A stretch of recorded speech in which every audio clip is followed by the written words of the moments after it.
They don't need a quorum for the office. It's here.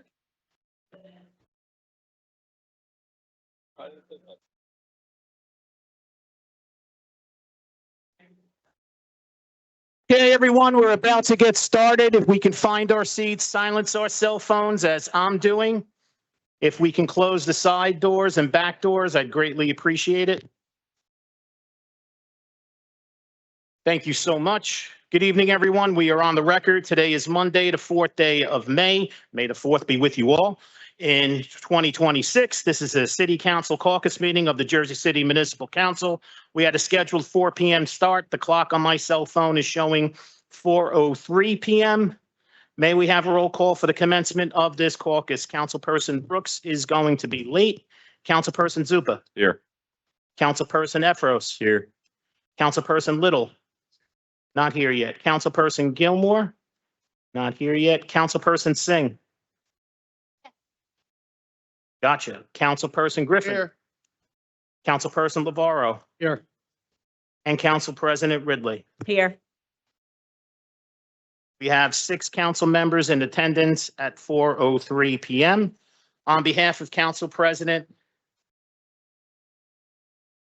Denise Ridley and the members of the Municipal Council, in accordance with the New Jersey Public Laws of 1975, Chapter 231, the Open Public Meetings Act, also known as the Sunshine Law, adequate notice of this meeting has been provided by the posting on the bulletin board of the first floor City Hall, the annual notice, which is the schedule of meetings and caucuses of the Municipal Council for the calendar year 2026, and filed in the office of the City Clerk on Tuesday, November 25th, 2025.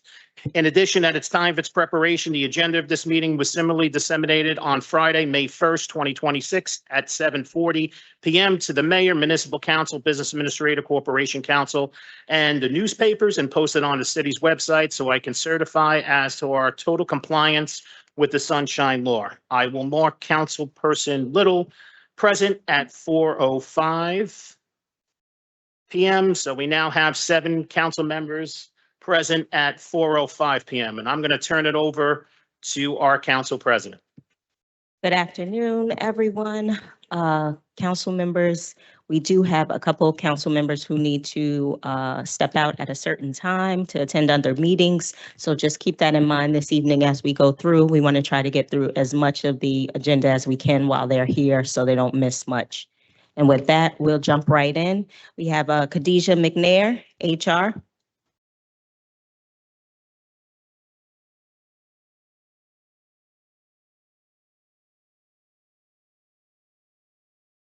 Afternoon, Council. I have 2 resolutions to present before you. The first item number is 10.9. This is Resolution 26249. This is a resolution authorizing the renewal of a contract with Moortone and Company to provide voluntary supplemental benefits to benefit eligible employees for the Division of Human Resources, the Office of Employee Benefits. This is the final option to renew the contract with Moortone. The contract date is from April 1st, 2026 to March 31st, 2027, and there's no cost to the city. An RFP will be posted after this. Questions? I have one question for Khadijah. So like these RFPs, any qualified company can respond to this, and it can be multiple people on the list, correct? That is correct. Thank you. Yes. Good evening. Quick question. What services does this company provide? So this company provides supplemental voluntary benefits like auto and home insurance, pet insurance, legal services, as well as identity theft and employee discounts. Okay, and the company are paid directly by our insurance? No, it's no cost to the city. These are just supplemental voluntary benefits that employees can sign up for. Got it. Thank you so This much. is the same as last council meeting, Correct. And, This is a different vendor. and it's zero cost to the city. The insurance, we simply do a payroll tax deduction That is correct. process. So, and you said it's an open RFP. How long will it remain open? And So the RFP is usually posted with 10 business days for vendors to respond. So depending on how many responses we get. Is it closed? I'm sorry, It's closed. after that, yes. When does it close? So we haven't posted the RFP. This is the last year that we would like to renew the contract. And then after this, the RFP will be posted. Okay, so this one is in response to a previous RFP? That is correct. Okay, when will the new RFP be posted? So we try to get ahead of it. So if the contract ends on March 31st of 2027, we'll probably start the RFP process like in January of 2027. I'm not going to belabor the point. I think you can just start it ASAP, frankly, and just open it up. Because again, it's no cost to the city. And I've shared this with the administration. You can just do if you wanted to put in a fee or a cost to these providers to do the payroll tax deduction, to benefit to the employees, gives them options and choices. I don't see the reason to do that, but I'll leave that with the administration and we can continue that conversation moving forward. Yeah, we're up to it, Councilman. I just have to make sure there's no non-compete or any language in the RFP previously that would impair the current contracts, but assuming there's not, I see no reason why we can delay. Thanks. Okay, next one. The second item is 10.10. And this is resolution 26250. This is a resolution authorizing the renewal of a contract to Total Administrative Services Corp., which is Task. This is a third-party billing company that handles our retiree billing, COBRA participants, as well as FSA accounts. This is also a final contract. The contract is from April 1st, 2026 to March 31st, 2027. And we'd like to exercise a final option to renew the contract. And the cost is $60,000. Question? 60. Six. 60. 6-0. Questions? Okay. Did we get alternate quotes for this or not because this is a renewal? This is just a renewal. Okay. And it sounds like there wasn't any comparison to, I'm just curious if this is the industry standard for what it costs or if we could be getting a better deal. It depends on how many vendors applied, proceed with the RFP. And this is one of the vendors that applied and it was a lower cost to the city. And so we had awarded the contract to Task. Ago was that? I'm sorry. How many years ago was that? So this is the second, hold on for 1 second. I believe this is the third year. Okay, so I don't have it in front of me, but I can get that information for you. okay, thank you. So we competitively bid it at first and then we've just renewed without. I'm sorry, I can't hear you. Sorry, so we competitively bid it at first and then we've just renewed without competition the next, for approximately 3 years, give or take. So exercising our rights to renew the contract and that's basically Okay. what we did. All right, thank you. You're I welcome. have a question. Deja, Yeah. can you just explain to me what the third-party administrative services are? So they handle all our retiree billing. So all the retirees that are required to pay premiums towards their medical and dental and prescription coverage. The Task is the vendor that actually collect those payments and send those payments into the city, as well as they handle our COBRA participants. So every time we have an employee who separates from the city, by law, they are required to get COBRA information. And we enter their information into the Task portal and Task presents them with the COBRA details. And how long have we been outsourcing this? Can you tell me that? So with Task, I think this is the third year. I'll confirm that information for you guys, but we continue with the same process where we would put out an RFP for these type of services. And we had several vendors that actually applied and then Task came out with the better rate. Did we ever administer these benefits in-house? Internally, no, we don't have the manpower to, But did we ever do that previously? not to my knowledge. Do you know? Councilman Griffin. Yeah, so this is annual? Correct. This is 1 year. Okay, so last year it was the same process. You just came through, did the okay. Correct. And this is the final option that we would just like to exercise, and then we'll put out another RFP to mhm. get, to see if we can get more competitive vendors to apply. Is it possible, so we do this vendor does the billing That is correct. and then basically sending out invoices to a number of all our retirees. That is correct. And then the FSA claims, they also process that Yes. with So it's, some insurance provider, is that? so FSA is the flexible spending account and dependent care account. Mhm. And also commuter benefits. So they are the ones who handle that process as well, which is The retirees. no, this through active Entire city. employees through a payroll deduction. And when is the contract up? The contract ended on March 31st of this year, which is why we're trying to exercise our rights to begin the final contract as of April 1st of 2026 through March 31st of 2027. Thank you. You're welcome. Thank you. And just so you can see, just to save her some time, this is the third and final. So the first one was 2024. We renewed the first option to renew in 2025. This will be the third and final option to renew. It's Peter. So basically what you're saying, Peter, is that once the competitive is accepted, the next 2 years we can just rock with them, or? Depends on the contract. They're all different depending what it's covering, what products covering. But generally, when we do an RFP, it creates a contract period, usually 1 to 3 years, and there's an option to renew after that period. Could be 1 year, could be 2 years, could be some combination. I think 3 to 5 is generally how long any contract the city will run. But it always gives an option to renew them, or we could also go out to bid. Issue is you usually don't solicit if you're also, initiating your option to renew, because it, creates some uncertainty for the vendor and they might change their pricing to us as well. Okay, and I guess like I do have a statement on this, like the contract ended March 1st.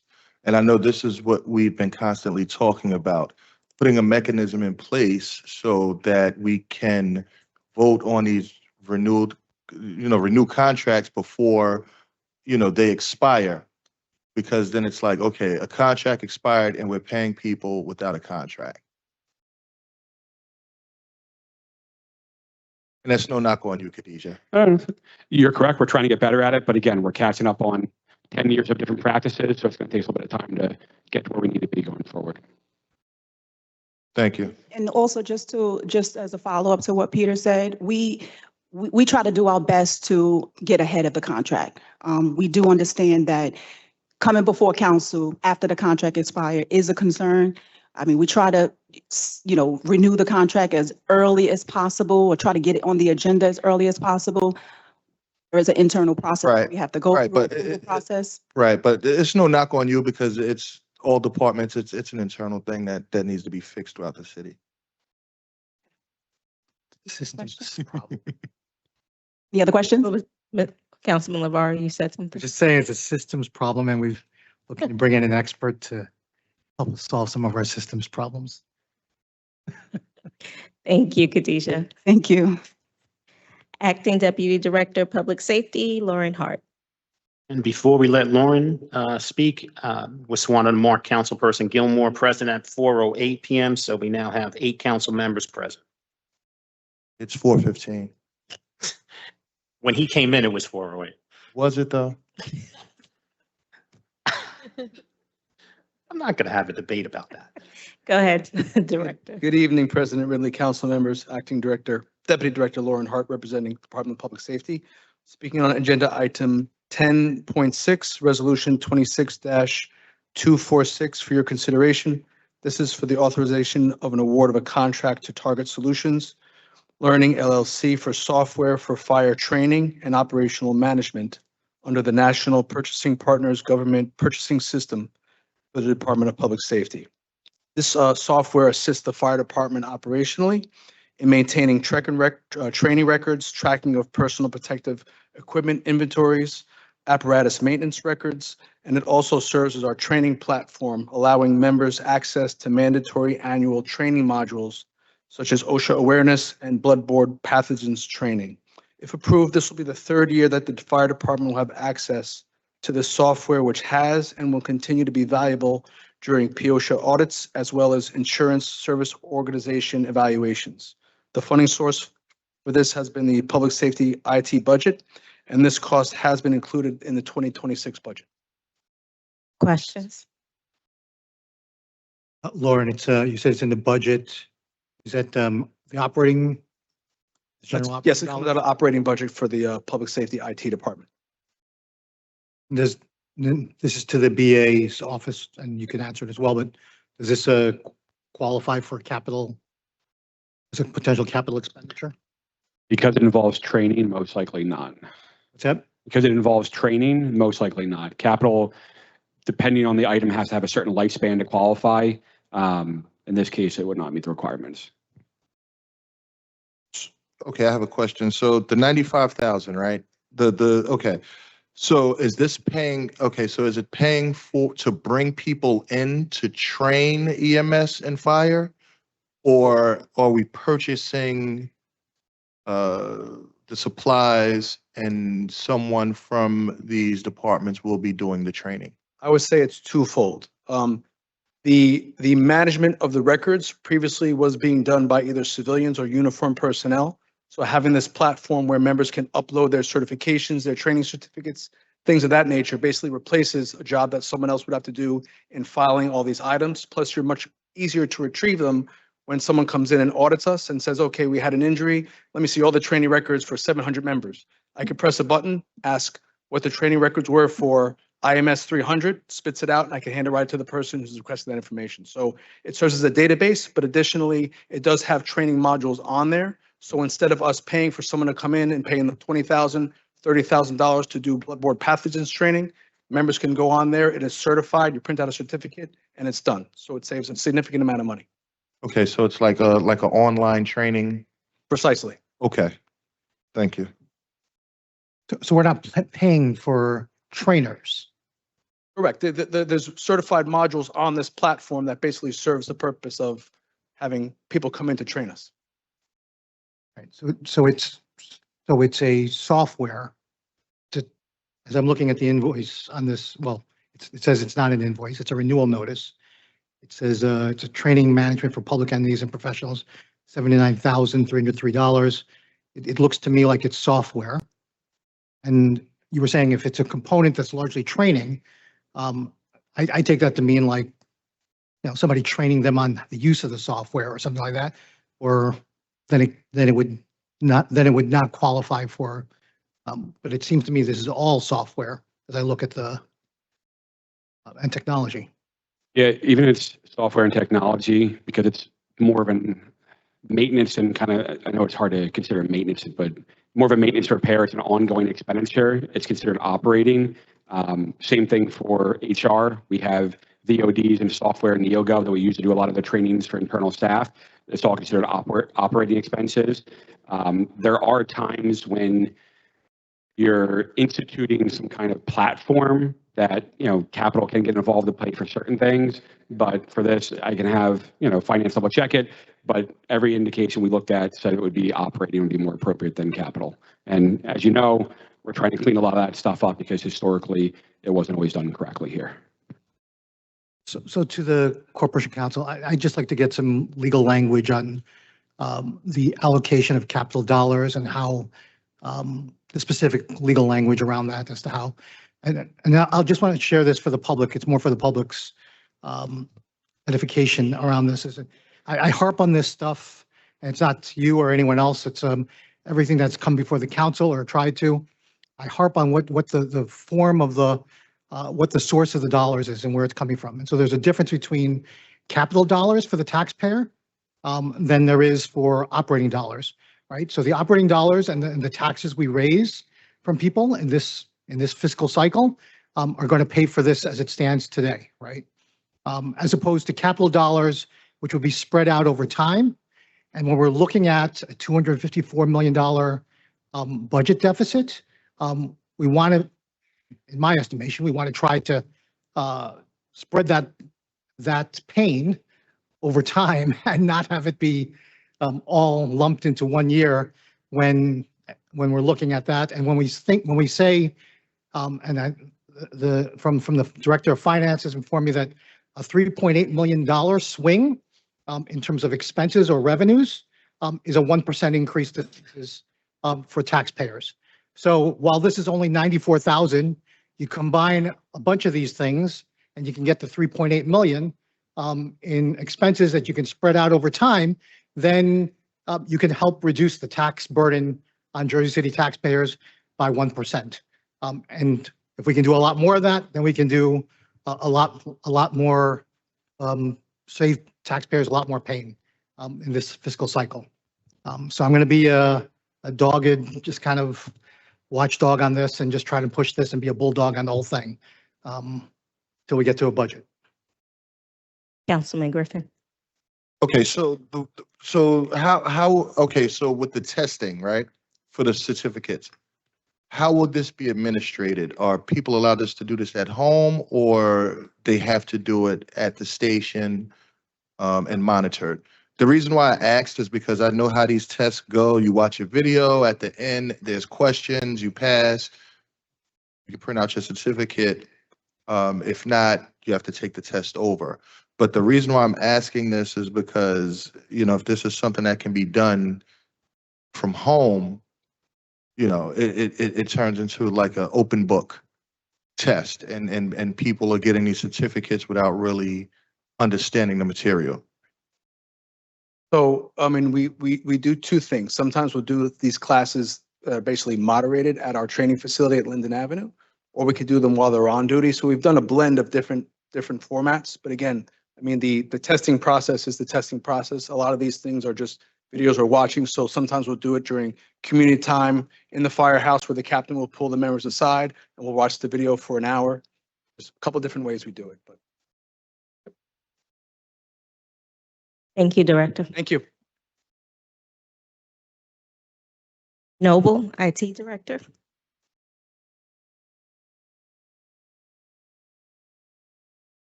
Good afternoon, Council President, council members. I have one item before you today. Is it my tablet? Resolution 26-264, Agenda Item 10.24. A resolution ratifying an agreement with Superion LLC, Central Squares Technology Company, to provide maintenance and support services for One Solution payroll and personnel system. The software is used by human resources for accessing historical payroll and employee information. The total cost of the contract is $52,427.89. Questions? Question, this would supplement the unicorn services that we have, or this would replace? No, this is all historical data. So there's no actual payroll being processed. This is all for past employee information, open requests, retirement requests, and stuff like that.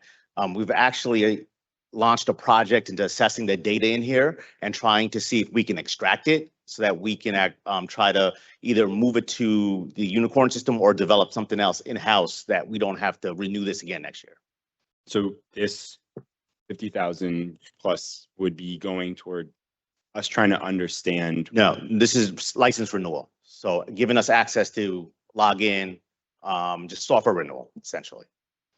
Okay, sorry, just take me a little bit more specifically through the steps of what we gain from that historical data. Open requests, employee history of when they were actually hired, and all of the calculations that happen at retirement.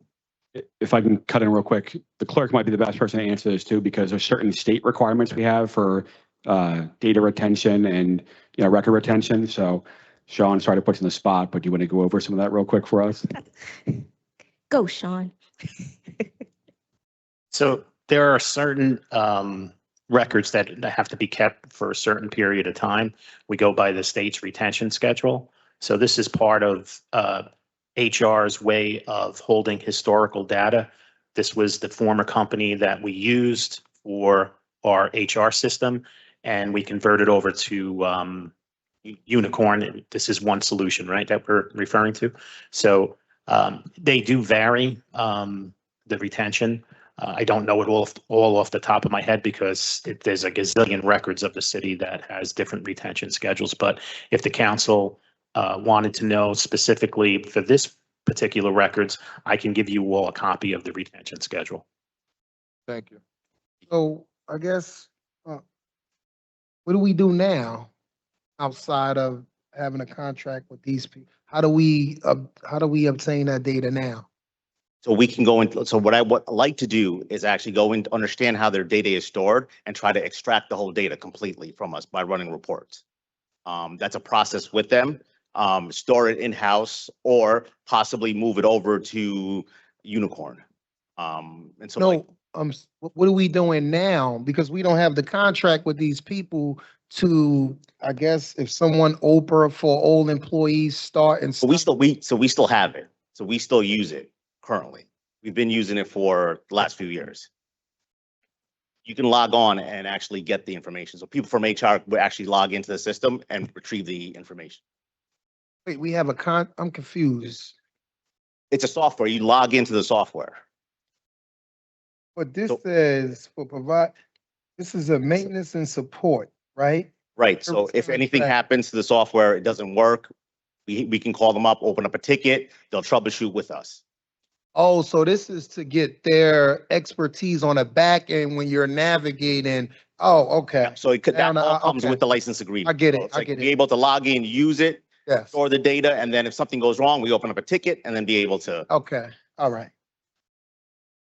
Any other questions? Yeah, I'm just going to point out that this is also a March 1st contract. So it's May 4th. And so, and Ms. Choi just pointing these out, you barely started, but letting you know that this is something that is kind of a recurring thing. When I was a councilman back in 2011, oh, those were the days. No, I'm just kidding. Just joking.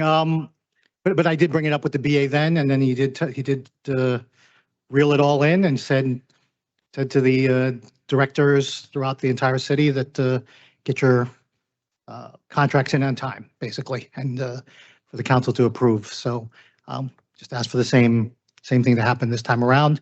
Again, this administration is new and just started, so inheriting a lot of stuff that needs to get cleaned up, and but we can't move fast enough. The second thing I just want to point out, and again, Ms. Choi, that given your background in technology, that and you'll be able to tell me better than I would, but this is exempt from public bidding because it's proprietary software. And I've seen these things come across our desk, and these proprietary software systems, and then they have support services and systems that only can be done by one company and are exempt from public bidding. And want to look at that and just give us your professional opinion, not today, but on future things going forward as to like whether these proprietary systems need to be in place, or if we can find other systems that are more cost effective and can do the job just as equally well. All right, thank you, Director. I'd like to mark Councilperson Brooks present at 4:26 PM. So we have all 9 council members present. Acting Director of Community Development, Salo.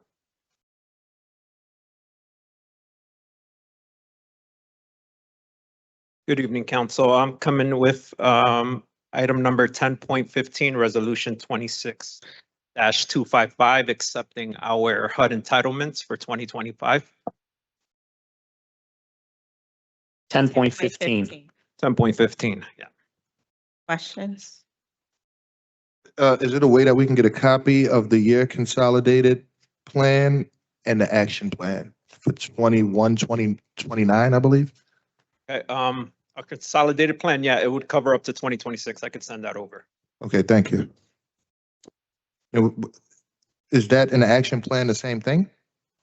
No, an action plan is by year, a comp plan spans several years, but I could send you both. Okay, thank you. And that action plan would include the home funds, the plan for the distribution of the home funds. Yeah, so we're accepting home funds here, and we're going to be opening an RFP around June, early July, so that developers could begin to apply. Great. And so just to clarify, is this is the 2025 HUD entitlement grants now? Right. Yeah, is part of the action plan just getting a sense of how we can get this year's funds a little bit closer to this year going forward? Again, understand we're all catching up on a lot of Yeah, no, there's definitely plans for that. And most of the delays here, especially with HOPWA and ESG, was due to the federal government. They had their shutdown late last year, so that's why we're getting this kind of late. Right.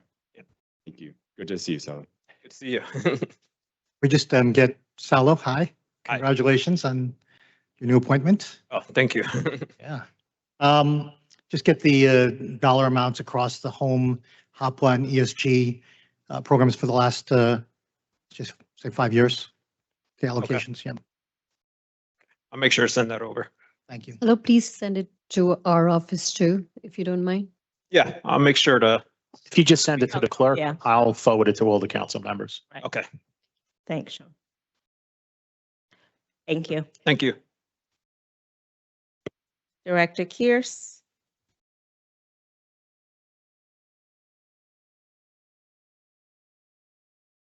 As your wife, Director. Very good. Thank you for asking. It's getting better.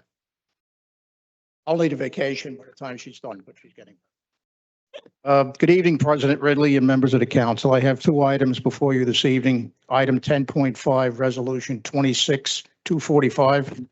Resolution authorizes the purchase of a contract to ProPac Incorporated for the purchase and delivery of 2 mass care shelter trailers, each equipped with supplies and equipment to support shelter operations for up to 25 individuals. These assets will enhance the city's capacity to provide emergency sheltering during incident requiring mass care services. Total contract amount of $84,451.06 represents a one-time purchase and is fully funded through the 2023 Urban Area Security Initiative UASI grant. Questions? This vehicle is for who in particular? This vehicle is for who in particular? Is it in the instance of a disaster or? Yeah, they're trailers. They're not vehicles. They're trailers to be pulled by one of our vehicles, to be assigned to my office, OEM. For who though? That's what I'm saying. Is it for the residents of Jersey City or is? God forbid, if we had to open up a mass care shelter for whatever reason, I'll direct your attention to the fire last night in Belleville, where there was literally 2 city blocks that required mass sheltering. Something like this could be put into service for that type of event. And do your, will you guys office be coordinating with, Health and Human Services? Will your office be communicating with Health and Human Services as it relates to? The Because I city's would imagine, you know, these individuals who's going to be sheltered is going to need certain things, and I would imagine.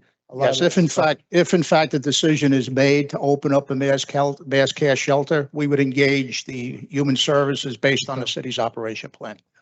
All right. Director, I'm glad to hear your wife is doing better. Thank you. I had a question. You said there would be 2 of these. The resolution only references 1. Can you clarify, please? 2 shelters, each equipped with 25 people, 25 cots, blankets, and associated equipment. In a previous resolution, we purchased emergency heater meals, they call them.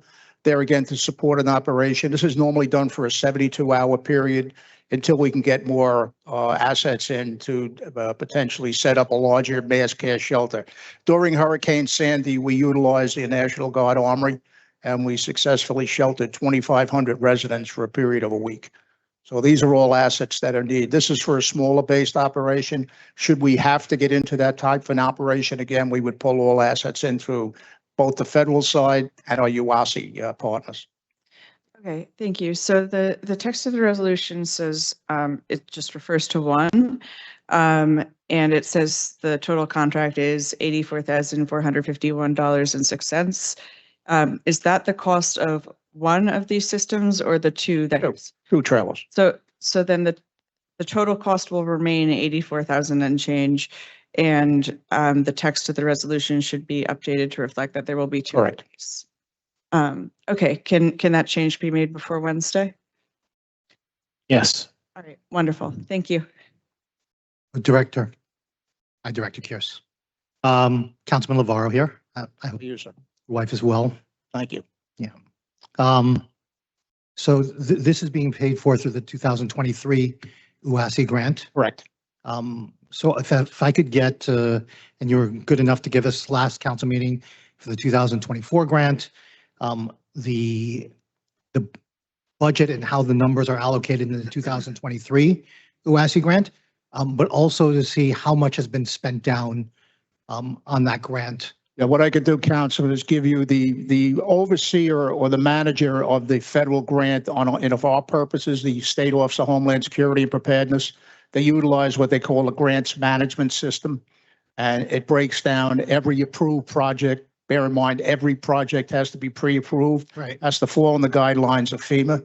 Yep. So what I can do is furnish you with a copy of 2023, Yep. which is closeout is July of this year. 2024 is closeout July of next year. So I can send that to you before the council meeting on Wednesday. Okay, and then I assume there's a 2025 UASI?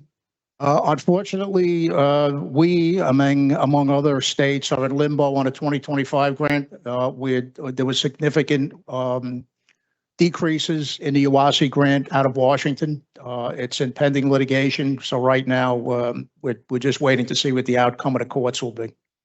Okay. And then for that 2025 UASI, was there a budget submitted to the UASI program to approve the authorized expenditures under the program? We had to submit a tentative budget, but there's been no action on it whatsoever. Okay. Could I get a copy of that approved budget and when hopefully they fingers I crossed? don't believe it's been released by this. They have not released any documentation from us. There are certain guidelines as to, there are 6 core principles that we must fulfill every year based on. I can send you the documentation, what the requirements are, but they have not released any final budget because the budget numbers are still flexible. Sure. Okay. Next Excellent, item is Director. resolution, sorry. No, I said next one. Okay, next item is 10.7, Resolution 26-247. This resolution will authorize the award of a contract to Motorola for the purchase and delivery of 50 Motorola multi-band APX 800 radios for use by Jersey City first responders. These radios will support interoperable communications, enabling seamless, coordinated, and integrated public safety operations when needed, thereby enhancing the safe and effective, efficient protection of life and property within Jersey City and surrounding jurisdictions. Total contract in this amount is $521,545. Represents a one-time purchase and is fully funded through the 2023 Urban Area Security Initiative UASI grant. Questions? Director, at some point, I know you that can't necessarily speak for public safety, but at some point, we're going to have to replace all of our radios. Is that right? Is that your? Yes, that's correct. What we've done with this, Councilman, as you're probably aware, we're in the process of updating the entire 911 communication system. Any of the expenses associated with the equipment that was grant eligible, we decided to use the grants to fund them. I know this is a one-time purchase through the grant, but what about the upkeep of the radios? Where's that money coming from? They have a life expectancy of 7 to 10 years. So basic warranty work is covered through Motorola or the vendor. And we usually get, luckily enough, I would say close to that 7 to 10 year life cycle. Any other questions? Thank you, Director. Thank you very much. Shirley McCarno, Treasury.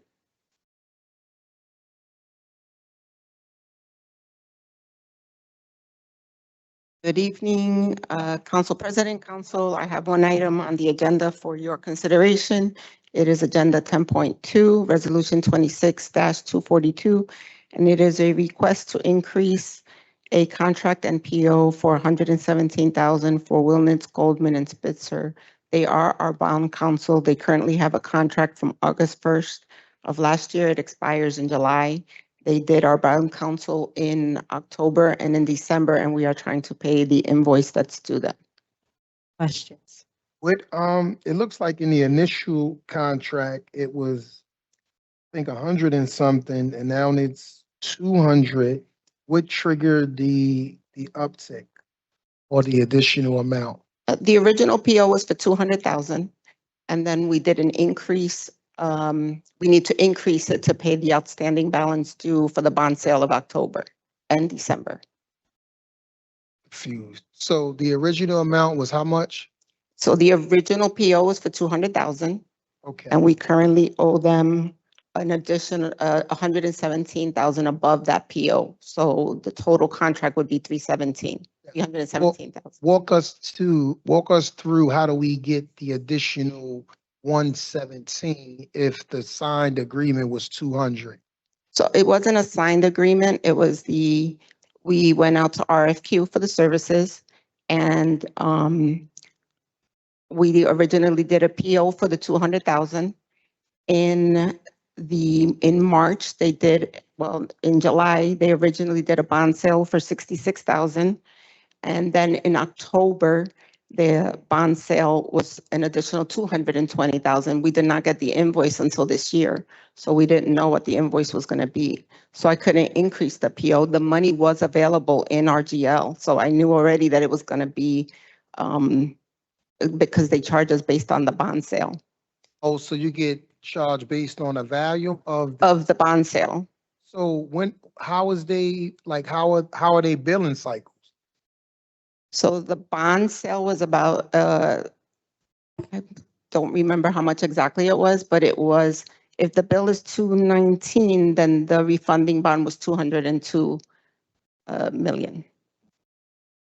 I guess, hold on, so I guess, is there any way we can have them, like, there has to be a better invoice system where you can track, where you can track this stuff.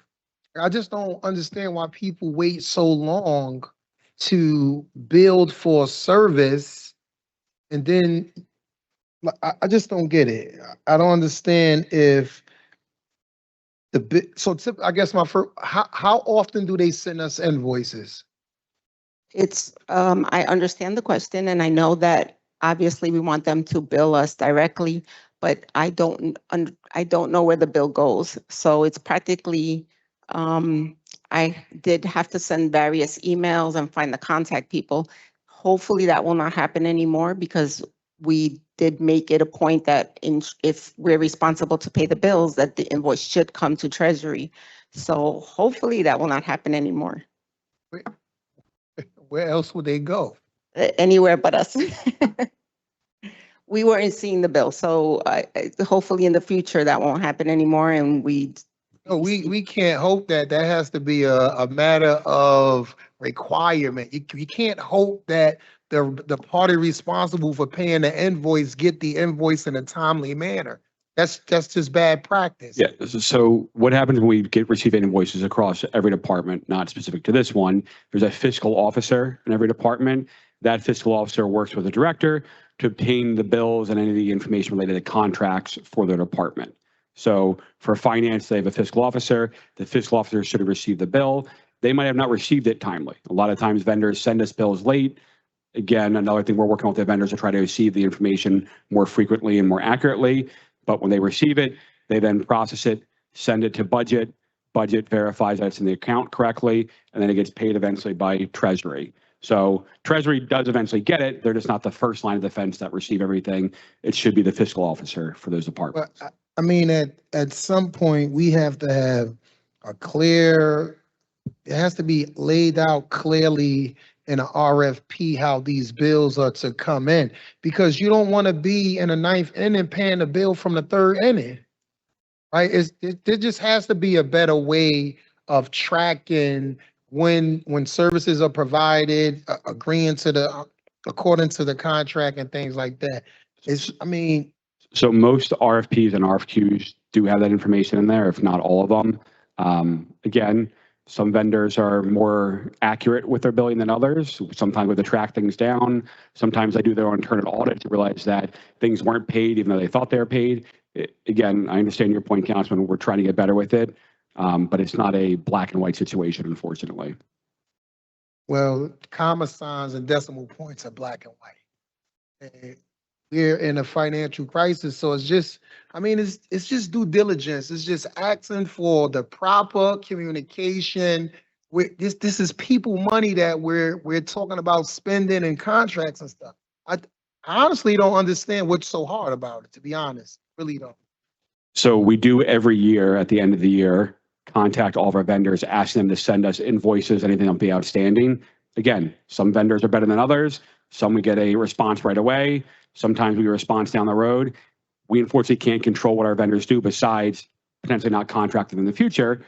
But we are getting better at making sure they're communicating to us and doing our due diligence on our side to make sure our end is in compliance with everything.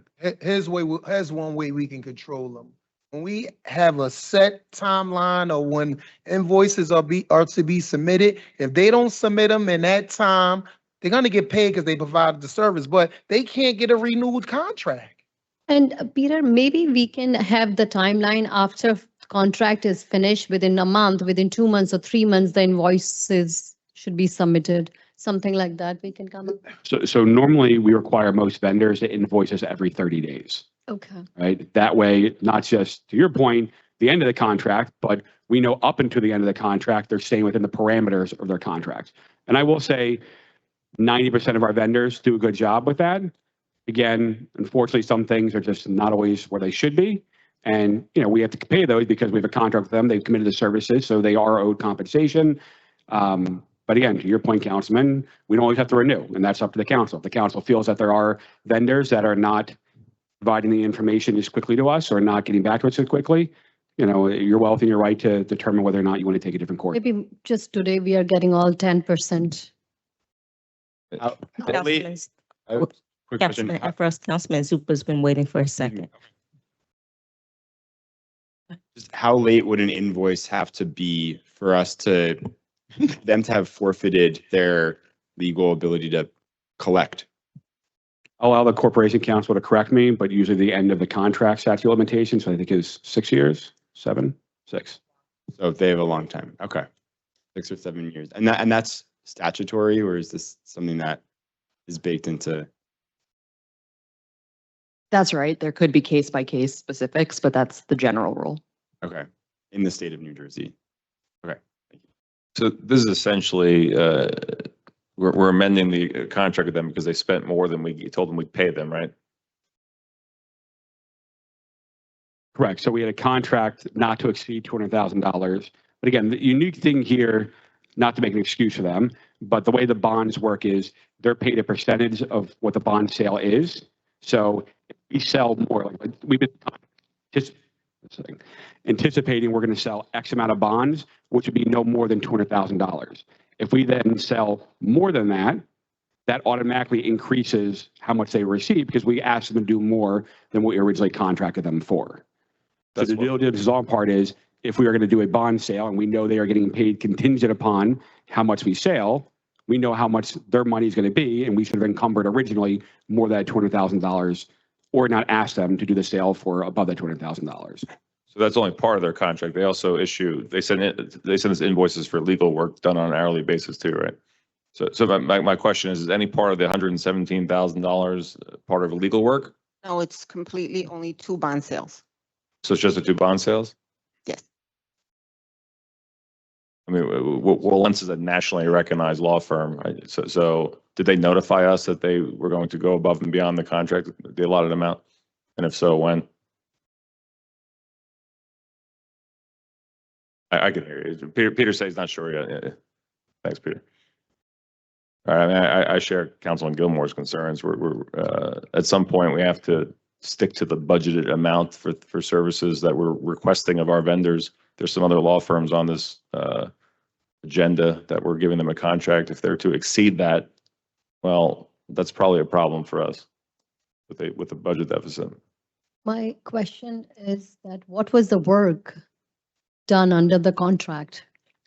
So they actually participate in discussions. They have to review all the legal documents. They have to finalize the official statements. So they actually do a lot of work involved between starting the negotiations up until the bond sale. Councilman LeVar. The way I'm reading this is like a claim with an extension. Am I misreading that? Because it says outstanding invoices and the budget account begins with a 5, which I assume means that's 2025. Can you verify? Right, so this is for 2025, but the money is there. We did budget for it. It's just increasing and the PO.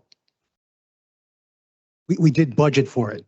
It is in our budget line item. for 2025. for 2025. So the amount was there for 2025. We just didn't increase the PO. contract amount. Right. So there are no invoices attached. I know you're telling us what was done. Can we get, I would request copies of the invoices. Absolutely. Yeah. I would like to see those too. Same thing. Shirley, just send it to the clerk and he'll circulate to the entire council. I have a question for Corporation Counsel. Given that the contract said not to exceed $200,000, and given that they did not notify us that they were going to go over that, what legal obligation is there for us to pay them beyond the $200,000, given that they violated the contract? Well, I'll just flag that first. It's not clear that they didn't notify us. That sounds like a question that the administration is going to run down. In the event they didn't, we can get you something before Wednesday. Okay, thank you. Yeah, if they did not notify us, I would be interested in learning what our legal obligations were and whether you think we are required to vote yes on this. I just have one more statement and request from the BA's office. So we just had the budget briefings, and thank you for briefing us on that. The fund balance, I don't have it in front of me this time with the annual financial statement, but somewhere in the realm of like $41 million. 21 million of it is cash. And so there's a conversation about how much of this do we carry from 2025 to 2026. My question to the BA and the finance office is when account number 05 like this is listed here, we were given a number for the annual financial statement, which I guess closes December 31st, 2025 for that annual financial statement, which is the end of our calendar fiscal year. So then this money that's being drawn down from that, is it being drawn from that cash fund balance? And therefore, do we then decrease that number that we saw in the briefing, which was a $41 million and $21 million cash balance? Is it in fact less because of all the drawdowns we've made from January 1st to today's date with these balances? And it's just a yes or no on that. Unfortunately, I don't think it's a yes or no response. I'd have to check for this specific account, but it depends on the account. Some accounts, if we overfund them, meaning there's more money in there than we spent for the entire year, which I think might be for this account, then the money can get drawn down to it in the future and not get counted towards that fund balance. However, other accounts that are consolidated, like if we have cash surplus or things of that nature, that would carry over to the next year. So again, it would depend on the account. And that's why you see sometimes we'll do the consolidations where we take money that was not spent in, let's say, HR or DPW or wherever else and move it somewhere else. That's to cover any accounts that did not have enough money in it to cover whatever bills might be outstanding for those years. It sounds like from what Shirley said, this account probably has additional money into it. So we did not need to close it out and use any funds from the surplus or any additional money. But I'll double check to make sure that's sure. Yeah, please check. I'm going to bet it's coming from the same pot of money. And yes, that money was set aside, but it's part of that annual financial statement. It's the carryover money, the rainy day fund, that we may or may not use in our 2026 budget. I'm going to push for us to use as much of it as we can.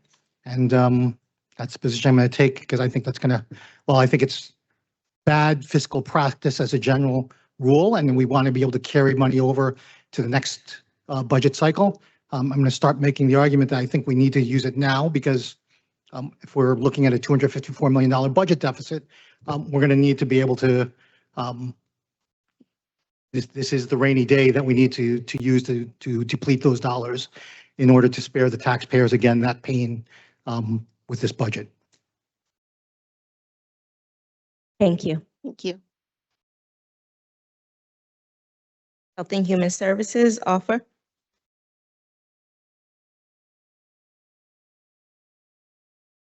Good afternoon, Council President, members of City Council. HHS Food and Nutrition has one item for your consideration this evening. Resolution 26251, item number 10.11.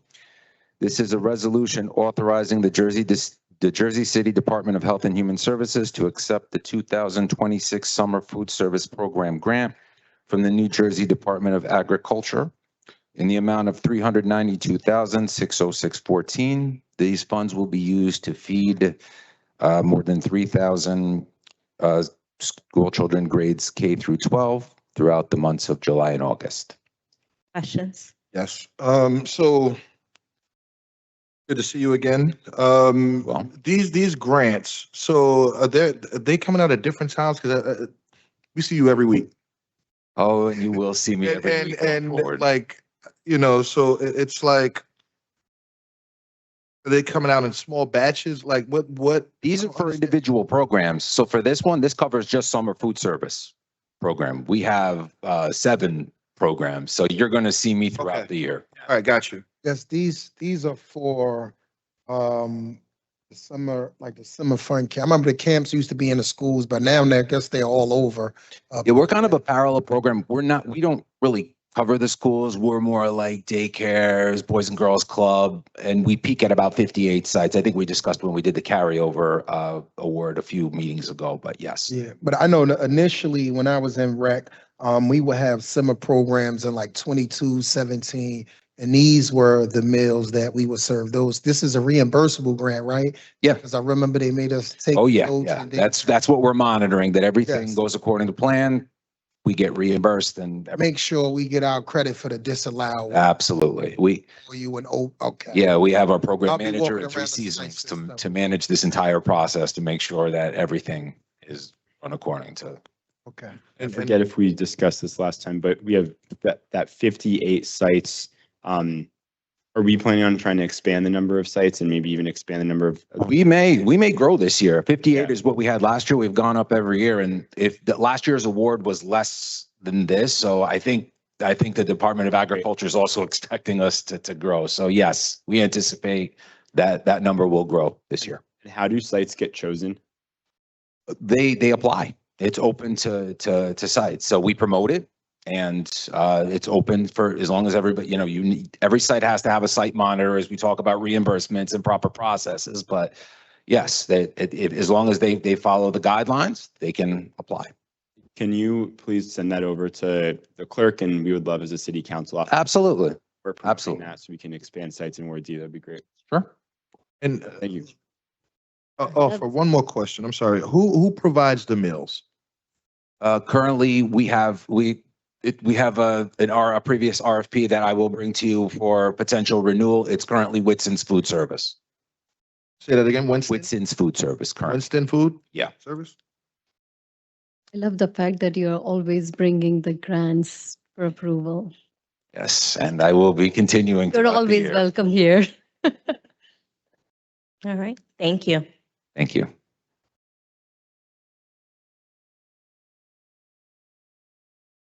Peter Vincent, Acting Director of Recreation and Youth Development.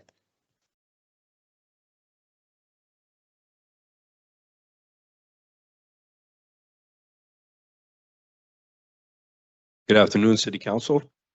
Noon. It's Pete Vincent.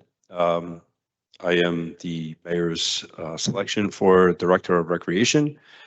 Here today to answer any of your questions that you may have, and also just to speak a little bit about myself if I have a few minutes to do so. As most of you know, 42 years old, Jersey City resident of over 30 years. My background is in education and in youth development.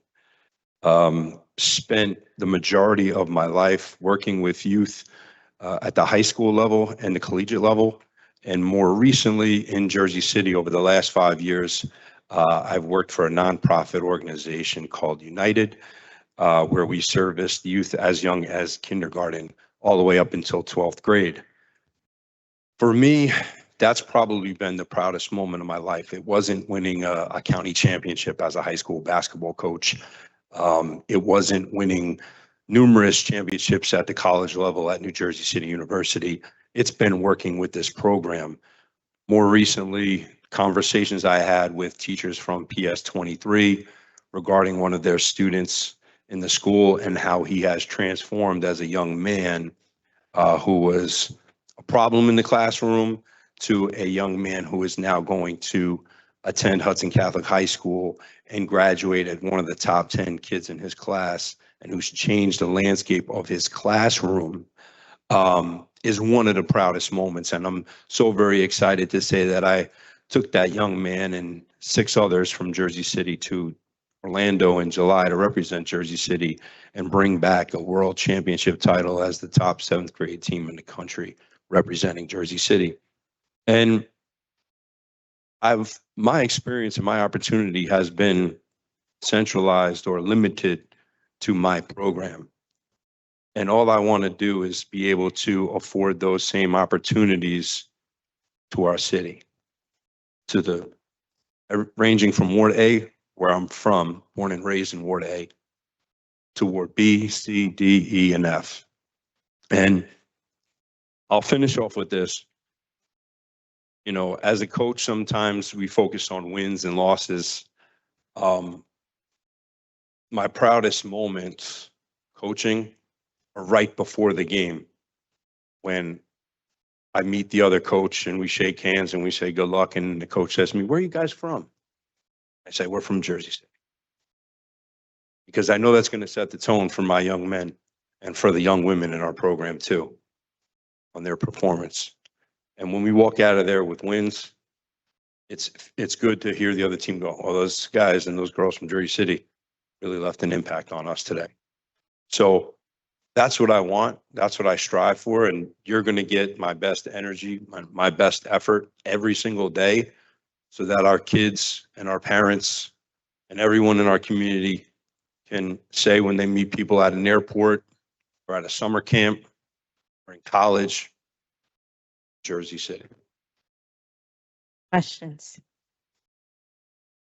Mr. Vincent, could you also talk to your experience for the park side of things and the parks and facilities sides of the position? Yeah, absolutely. So at New Jersey University, I got my first real experience overseeing facilities, both indoor and outdoor.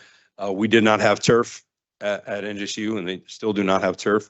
So my direct connection in parks or in a park type setting would be working with different vendors and facility operators and my grounds crews at maintaining those fields and those indoor facilities, working with different contractors and obtaining RFPs for different things that we needed repaired or fixed or added to those facilities that we've had.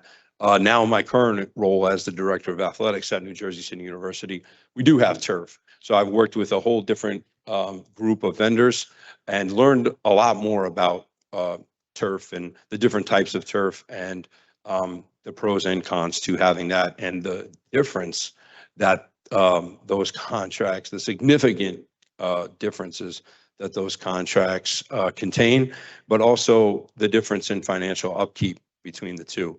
So I have been educated more recently on those things and have a good point of comparison and in a comparative analysis on both turf and grass fields.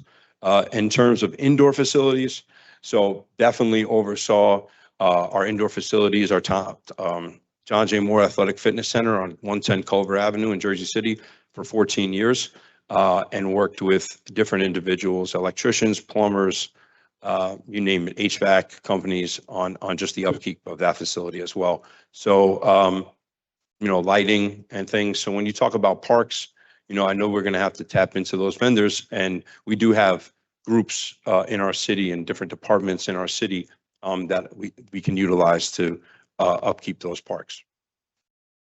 Yeah. Quick follow-up question, if it's okay. To what extent would you look to bringing more of that work in-house? Because we contract out a lot of work to take care of our parks to third parties.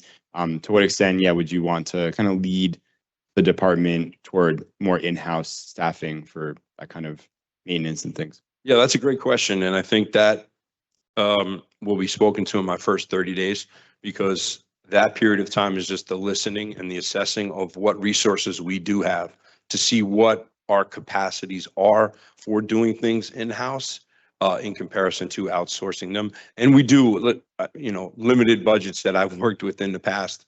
The number one importance is how do we handle this on our own first and limit spending?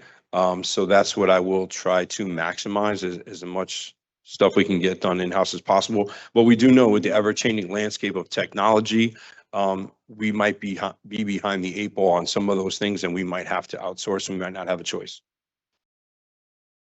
Councilwoman Singh. Can I call you Pete? Sure. Thank you. Our meeting was great, and I loved the presentation you had with your vision. My campaign promise was after-school programming, and my work has been all about families for 16 years, and this is something I'm pretty passionate about. The ideas you suggested, things we can move forward, they were great, but certain things in different neighborhood has different requirement. I would love to work hopefully soon with you on that programming overall, just not for summer, just going, throughout the year. Yeah, Just to absolutely. keep the youth busy, like trade skills and other things we talked about. Yeah, and I think it's just about meeting our community where they are and listening and assessing what those needs are. And every community is going to be different, and just being able to assess what those needs are. And then I think the most important thing too is to,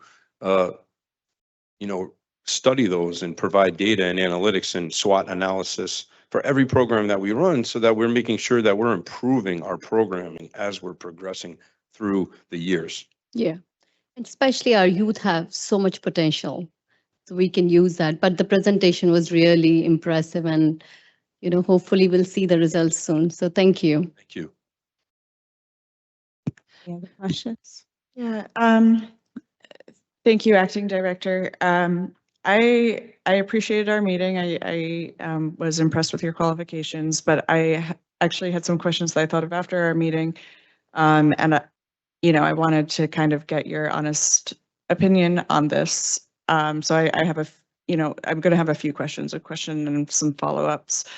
I recognize that Liberty State Park is a state park. However, certainly many people within Jersey City have voiced their opinions on it throughout the years. In an ideal world, what would be your vision for the future of Liberty State Park? I'll preface my answer by saying when I was in first grade, I was a Philadelphia Eagles fan, and it wasn't until I was educated by my family that I quickly switched over to being a New York Giants fan. So with that being said, I think for me, it's learning more about that park and learning more about what the future of that park can hold for our children, for the kids in our community.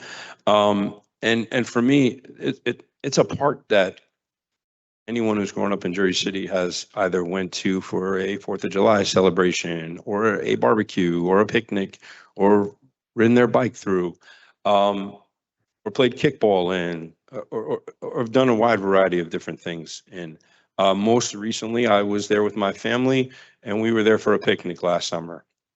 So, but I do also know as a citizen and a community member that there are parts of that park that are lackluster, that do need to be made contemporary and improved.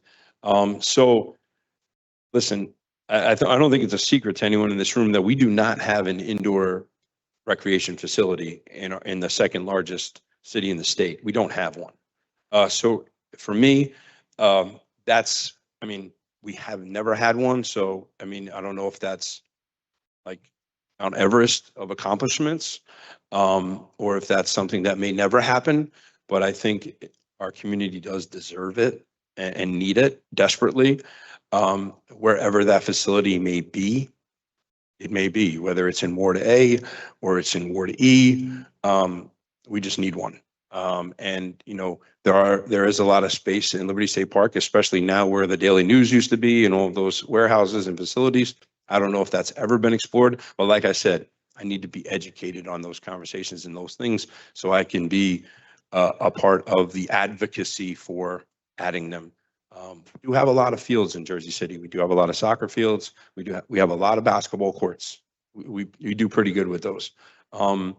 Maybe we need some cricket fields. Maybe we need some flag football specific areas for the young men and women in our community. It's the fastest growing sport in the country. So that's important to me. But in regards to Liberty State Park alone, I would just love to be educated more on the capabilities that that space has. Thank you. The current DEP plan for the park has over 50 acres of active recreation, such as sports fields, like you mentioned. It also incorporates remediation in many parts of the park that require it. And it also maintains a large amount of passive recreation for walking, for picnicking, for riding a bike, etc. Does that sound like like something that you would support? So respectfully, Councilwoman, can we stick to what would be under his scope, as Liberty State Park isn't under the purview of the city? And I know some of the other council people have a few questions. Can we kind of take the Liberty State Park conversation offline? No, respectfully, my reason for bringing this up is because that he has worked with the Hurley Family Foundation for 3 years, and Coach Hurley has been a very vocal and active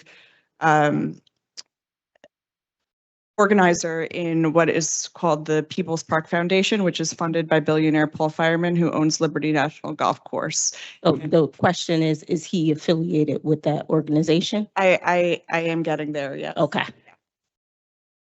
Yeah, well, I have volunteered for them. It's no secret. Yeah. I believe Coach Hurley is also a Boston Celtics fan too, and I am not a Boston Celtic. So all of his affiliations are not mine. I am a self-thinking individual, but you know, to what you spoke about on the park, what is the opportunities that are granted to us as a municipality to use that park? So, I mean, we could be having a mute conversation here if we never are granted the access to that space. Or if we are we going to have to pay for it as a rental fee like we do already for the Jersey City Armory? So like I said, I would just love to be educated more on those opportunities and that space. Okay, thank you. Yeah, if I could just have a couple more minutes, I'm sorry. If the Liberty State Park Revitalization Plan that has over 50 acres of active recreation as well as a substantial amount of passive recreation, I'm sorry if I missed it. Did that sound like something you could support, or you want to look more into? Well, yeah, I would love to just know, like, does that mean it's a resource for our community and our department? Like, is that what that means? Because it could be. Yeah, then Okay. that's great. Well, you're getting set up, my friend. Wait, In sorry. fairness, he's getting set up. So Sorry? to set up, Elena, It's not a setup. he's already expressed that he's not familiar with the subject at hand. And in all fairness, I just think it's not a line of questioning that's it's not that it's not relevant. But anyway, I'm just letting you know, Mr. Vincent, that Well, like I said, I just want to be educated more on the subject matter because I don't think I can speak fully to that point. Yeah, and that is fair. And I actually contest the accusation that this is a setup. I have one final question, is that in your work with Coach Hurley, have you ever been involved in advocacy surrounding Liberty State Park in any way, shape, or form? Because I know while he has a stellar legacy in basketball, I think many of us would contest his vision for Liberty State Park. And I just wanted to know, in your work with the Hurley Family Foundation, whether you had been involved in any manners surrounding Liberty State Park. I think 4 years ago, I attended an event at the railroad terminal where the two options were presented to the community, and I attended that as a member of the interested community. Yeah. I just want to make a statement. One, I don't think the councilwoman's questions are out of place or potential cohesion or anything. I think that it's reasonable to have these questions to see if there are affiliations, because, things are hot topics and we have to make decisions based upon the information that's available. And I would even hate to think that my colleague will embark on such a journey, any of them. I don't have a question per se. I know Pete, I'm familiar with the work that he do. And my statement, it's no knock to Pete, it's no knock to your accomplishments or anything like that. My statement is essentially that, for me, when I'm evaluating, recreation, and just so the record reflects, recreation is the most near and dearest position in the entire city to me, because I wholeheartedly believe that it's better to build strong men than to repair older men. So it's very instrumental to me. I've worked in recreation for, I don't know, 12 years. You can say I volunteered. I was literally making $30-some thousand a year, working upwards of 50-something hours a week because I love recreation. And I say all that to say that my support for this position is Tommy Best. All things equal, the resumes check both candidates. But for me, I'm looking at not necessarily if one is qualified, I'm looking for the best qualified candidate. And I know and understand that there's a certain nuances to working for municipal government. It's not just like recreation, you start a lead and you run sports, right? It's navigating municipal government, understanding relationships with the Board of Ed, school principals, and things of that nature. And we've had this conversation last year when then Councilman Solomon, before he was mayor, we talked about the need to promote people from within. I don't even know the last time recreation had a director promoted from within. And then we've seen instant after instant, new director, new director, new director, new director, new director. And last time I checked, the definition of insanity is to constantly keep doing the same thing over and over and expecting different results. So for me, I'm looking at all of Mr. Best's internal knowledge. How you guys call it? Proprietary information, right? He was placed in that infrastructure. He's worked in several roles. So for me, that's who I'm supporting. That's who I stand by. I supported Mr. Best via resolution last year sometime because we seen a few things with regards to the last administration. There was no diversity as it relates to directorships. Someone that was working for recreation, we felt that they needed a chance to run the department. So for me, those principles still remain. I did support Councilman Solomon for mayor, but my allegiance to which right supersedes any relationship that I have with anybody. So I just wanted, that to reflect on a record, and that's who my support is for. I believe that Tommy Best is the best person for the job for reasons that I previously laid out.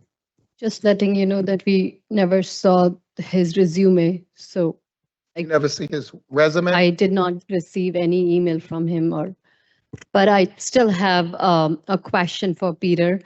Last meeting, we had seen a couple of people from the community talking about Mr. Best, and he has been involved, that I know. So going forward, what is the position for him we have? So Mr. Best was offered the Director of Community Development role for recreation. It's a role that he has accepted and would be starting later this weekend. The role reports directly to the Deputy Mayor, Dia Bryant in this case, who is in charge of recreation, school, and all those kind of activities for the mayor's office. It's a role where really it's going to leverage a lot of Mr. Best's most important qualities. As the councilman said, he's connected to the community. He has deep roots in the community and organizations in the community, and can really be that bridge that's been missing, not just in the south side of the city, but all over the city, where groups and community groups are not getting connected to a lot of recreation opportunities that the city has. and a lot of the nonprofit partners and local businesses and other sponsors that we're missing out on by not someone who has that touch to connect with those individuals to the city and to the resources that we have. It's something that the administration is really excited about. We can't wait to have Mr. Best down there and leverage his connections through the mayor's office directly and make sure that, at the highest level, those things are being looked at and being valued and kind of perpetuated by the city to ensure, like I said, not just the South Side, but all the city and every child in the city is getting all the opportunities that they deserve and the community is getting the opportunities they deserve. Thank you so much, Peter. So congratulations to Mr. Best if he's watching the meeting. Was that a new title? Was that a new position created or existing position? That was a position that created the leverage, the fact that we need to have more community involvement in a lot of the recreation programs and ensure that community is getting the connection and resources to, really be a part of the programs that existed, but maybe been under-acknowledged and undervalued. And that position is within the Department of Recreation or a different division? It's going to be operating in the Department of Recreation, but reporting to the deputy mayor. That's my question. It's a position within Recreation that bypasses the Director of Recreation. And the deputy mayor can't, in any case, order any department director to do anything. So it wouldn't bypass the director. It'd still report through the director, but they have a direct contact to the mayor's office. What's the salary range for this newly created position? That's it. There we go. In this case, the salary range would be a base of $100,000. New money that didn't exist in the last budget? It was positions that we could consolidate to create the vacancy for. So there's vacancies in the department. We can consolidate some of those vacancies. So there's not a budget impact for that position. Can you send me that before Wednesday, please, Peter? Sure. Any other questions for Mr. Vincent? I have some questions. Hi, Mr. Vincent. How you doing? So you have a strong background in athletics and youth basketball. As you discussed with me, recreation is a broader portfolio, seniors, aquatics, recreation for people with disabilities, arts programming. Can you speak to that a little bit and just share your thoughts about how you would address those areas? Yeah, absolutely. Thank you for those questions because I did want to speak on those today. So Pete Amadeo is a great friend of mine. He's actually the Director of Recreation in Bayonne, and the transformation that department has made since his tenure took place, it literally has gone from, worst to first. And so him and I had numerous conversations about some low-hanging fruits in both of our towns. And he has championed the facility increase and creation of facilities for those children with special needs. And I know our community does not have that right now, and that is a pain point for our community. So I've talked to Pete, and he's helped me identify different opportunities and partnerships and grants where we can potentially bring those facilities to our city in the near future. It's going to take some time, some grant writing, but I'm really confident that we have the space to do it. We will have to work with the Board of Education to reallocate some space down at Cave and Point that is underutilized for that facility. But I'm excited to even just get started working on that.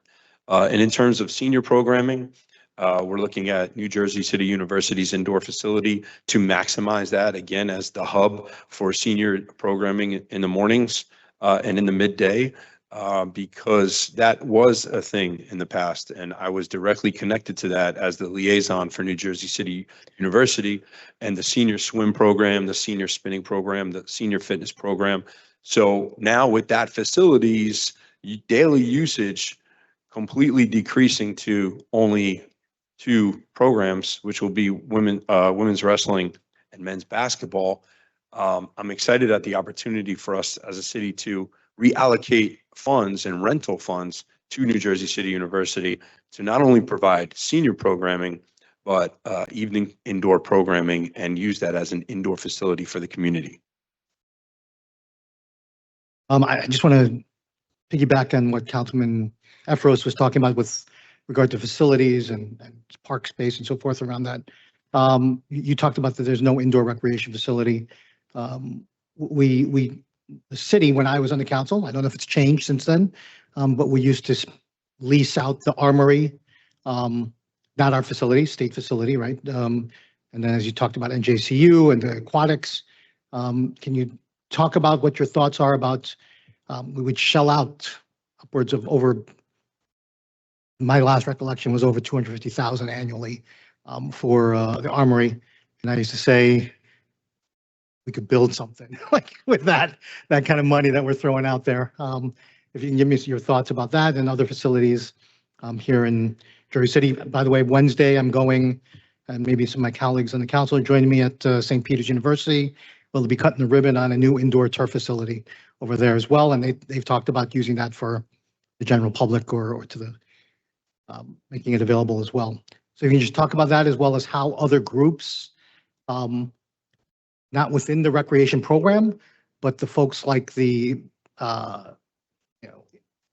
private independent, private nonprofit independent organizations like the Washington Capitals, the basketball leagues and others will be able to utilize, or how you would prioritize access to fields and facilities here in Jersey City. Yeah, so that's a great question. I think that's like a three-part answer, right? So the first part is, if you think about all of the money that we've spent over the past decade and a half on renting the armory, we could have built a facility and it could have paid for itself twice over by now. Yeah. Right? So that's, I mean, that's a head scratcher right now for all of us who've been directly connected to youth programming.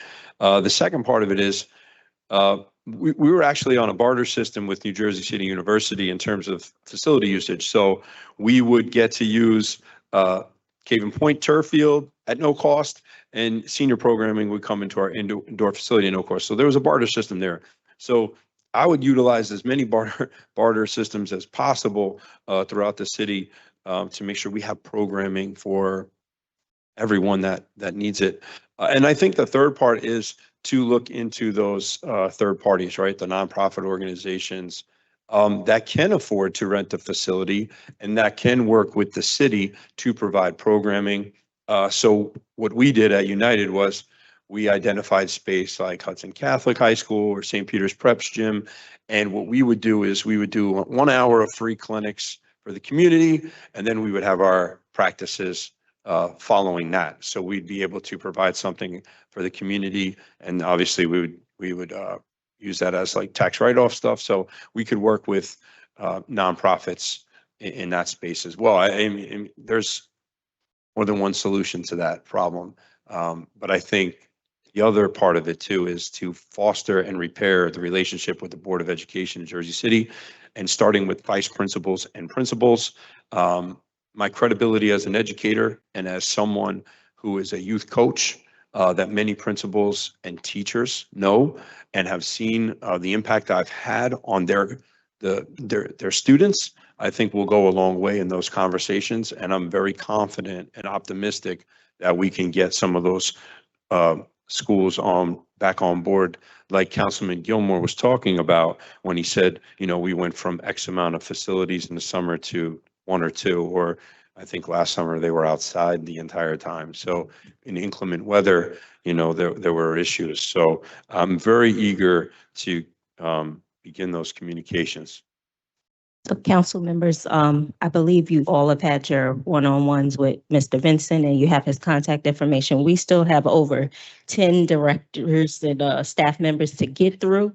I know that Councilman Brooks has a question, so I'm going to allow Councilman Brooks, and I would ask that everyone else take their conversations offline. I understand the need to show the public that we are asking questions and get them their right information, but we do have a lot to get through tonight. And we have 3 other directors to stand before us. I'm sorry if I have long-winded answers. No, that's fine. Okay, thank you, Madam President. Acting Director, how are you? Good. How are you? That's not my one question, though. So I appreciated our conversation last week. And, you know, since then, I've done a little bit of thinking around the park section, and I hope that you have a productive conversation with the Jersey City Parks Coalition. They have a lot of very deep knowledge, policy knowledge, lived experience around fighting to protect green space in Jersey City. And so I just wanted to ask if you had any familiarity with the Skyway Conservancy, the Skyway Park. And if not, I could just speak a little bit about it. It is a parcel on 1 and 9. There isn't current connectivity to Lincoln Park, but the vision, the dream is to have a greenway that goes all along the Hackensack River. So that's a park that is in our possession, but underutilized, doesn't even, it's like unutilized. Could you talk about your thoughts on that parcel? Yeah, I'm actually very familiar with it. I was running back there one day and almost got hit with a golf ball. So yeah, I'm very familiar with that space and thinking about the capabilities that it has. I'm very excited to expand upon them and listen to those members of the community and of the coalition to making that space even better than it currently is. But I have been down there. I played golf there, so maybe I have also hit people with golf balls because I'm not that good. However, I've also utilized that space for running and just dog walking and, pushing my son's stroller through that area as well. So I'm very familiar with it and excited to hear more about it. Okay, and then last question. The county does provide free soccer and tennis summer camps in Lincoln Park. And I know it's a very short runway, but I wanted to see if you could, what your thoughts are, your plans are for a free summer camp south of Communipaw. It's a wide range, a lot of parks there. That hits home because that's where I'm from. I'm from south of Communipaw, and there's really nothing right now. So for me, it's tapping into individuals. We have a lot of amazing student athletes in college coming home for the summer that can come back and just be guest speakers and get involved and give back and donate time to the community and speak to these young men and women in our communities. And I think it's one of the low-hanging fruits right now, and it's something that we can do. I know summer camps are right around the corner, so I'm sure there's already a plan in place. I'm not sure if there's much wiggle room with that plan, but I would love to see it and see how we can maybe make some adjustments to that. Thank you. I'm a union guy. I don't want to see people work for free, but if they're willingly volunteering, I'll take it. Thank you. Thank you so much, Council. Appreciate your time. Thank you. Director Richardson?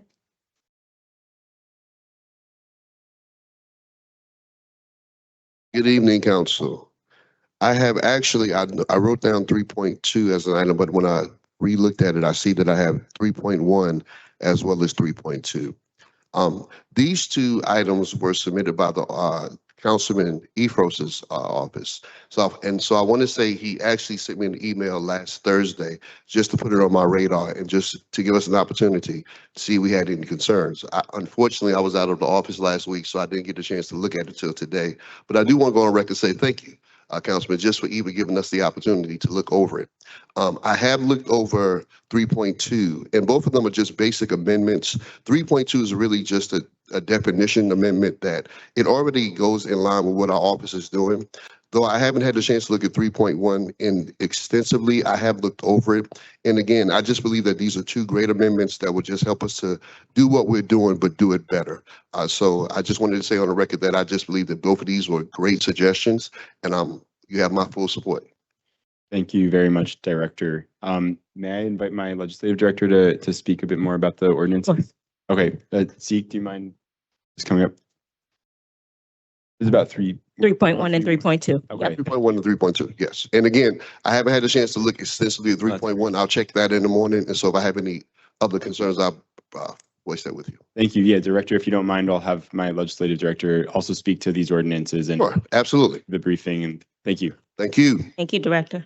And thanks to Corporation Counsel for your feedback. I hope you got an email from us this afternoon incorporating amendments pertaining to your suggestions. So. Good evening, everyone, or good afternoon. My name is Zeke Tech. I'm the Legislative Director for Councilmember Efros, Ward D. I just want to speak quickly to the motivation behind why we're introducing these pieces of legislation. We've heard from tenants across the city that these methods of calculating utility fees have been implemented in their buildings, and there's a general lack of transparency around how they're being charged. And we, in the course of conducting our research on this matter, we found that there are a number of precedents across the country for cities and states regulating RUBs, either banning them outright or requiring mandatory and transparent disclosure to tenants in lease agreements. So that's what these two ordinances mainly pertain to.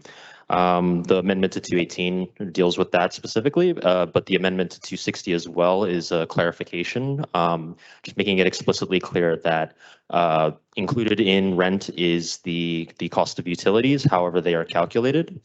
It was already sort of implicitly implied by the definition in 260, but we wanted to make that more explicitly clear. So yeah, that's been the main motivation here with these two pieces.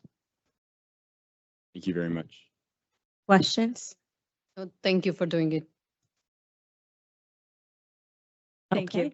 Thank you. Thank you, Councilman Efros. Absolutely. Obviously happy to talk between now and Wednesday, and then after the first introduction, hopefully is successful. Happy to discuss more with council colleagues going forward. City Assessor's Office, Brian Dinko.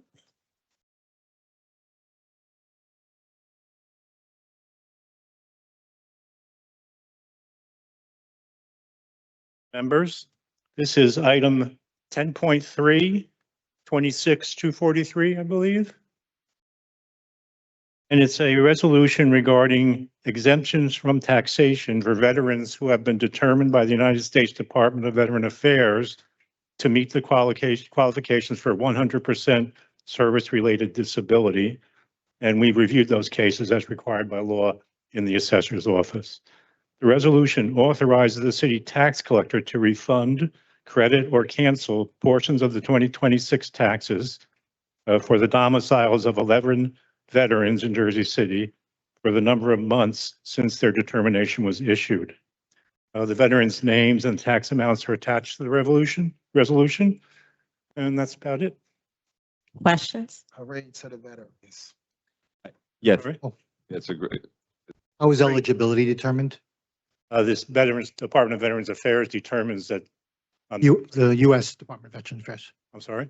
U.S. Department of Veterans. Yeah, the U.S. Department, against the federal government determines it, sends it to us. We make sure the property is a one family, two family, what part they're allowed to exempt. Gotcha. That's all required by the statutes. So, It goes up to, it covers up to a two-family only? well, if it's a two family, then half of it is Well, if it's a exempt. three-family, then a third? A third. Oh, four-family? That's how it works. Yeah. Fourth, okay. Yeah, they get a portion of it. So that part we check. Their eligibility is the federal government's responsibility. Thank you for this. I just wanted to raise for the record, I spoke with the mayor's administration about this end of last week. There's a family, I don't know how widespread these kinds of cases are, but there's a family in the Western Slope who has been they've been homeowners for 30 years. There was I think I heard about that. Yeah, 128 Columbia. Yeah. Yeah, there's a veterans property tax deduction at that home before they even moved in 30 years ago. And so they've had that present throughout their entire time there. They never signed up for it. And then they are now being asked to pay remittances to the city for property tax, to make up for a property tax deduction that was mistakenly applied to them that they never even asked for. Right. I just wanted to get a sense of, what our city. Yeah, so that's the $250 a year deduction separate. that's not the same as these Okay. 100% disability. But yeah, $250 a year, similar to what senior citizens at a certain income level also receive $250 off of their taxes. And that money is paid by the state to us. And every now and then they do an audit. Right. And if they decide it hadn't been removed, then they want it back for, in your case, I think 10 years it was, all of a sudden.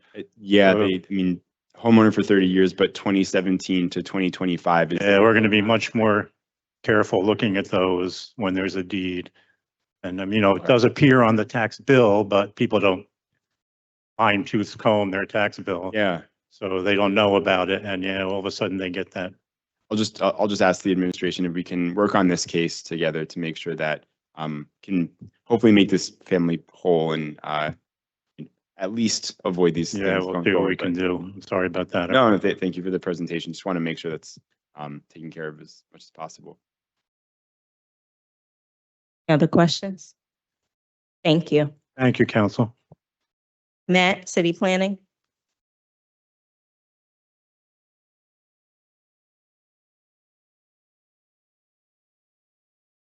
I'm here on two resolutions.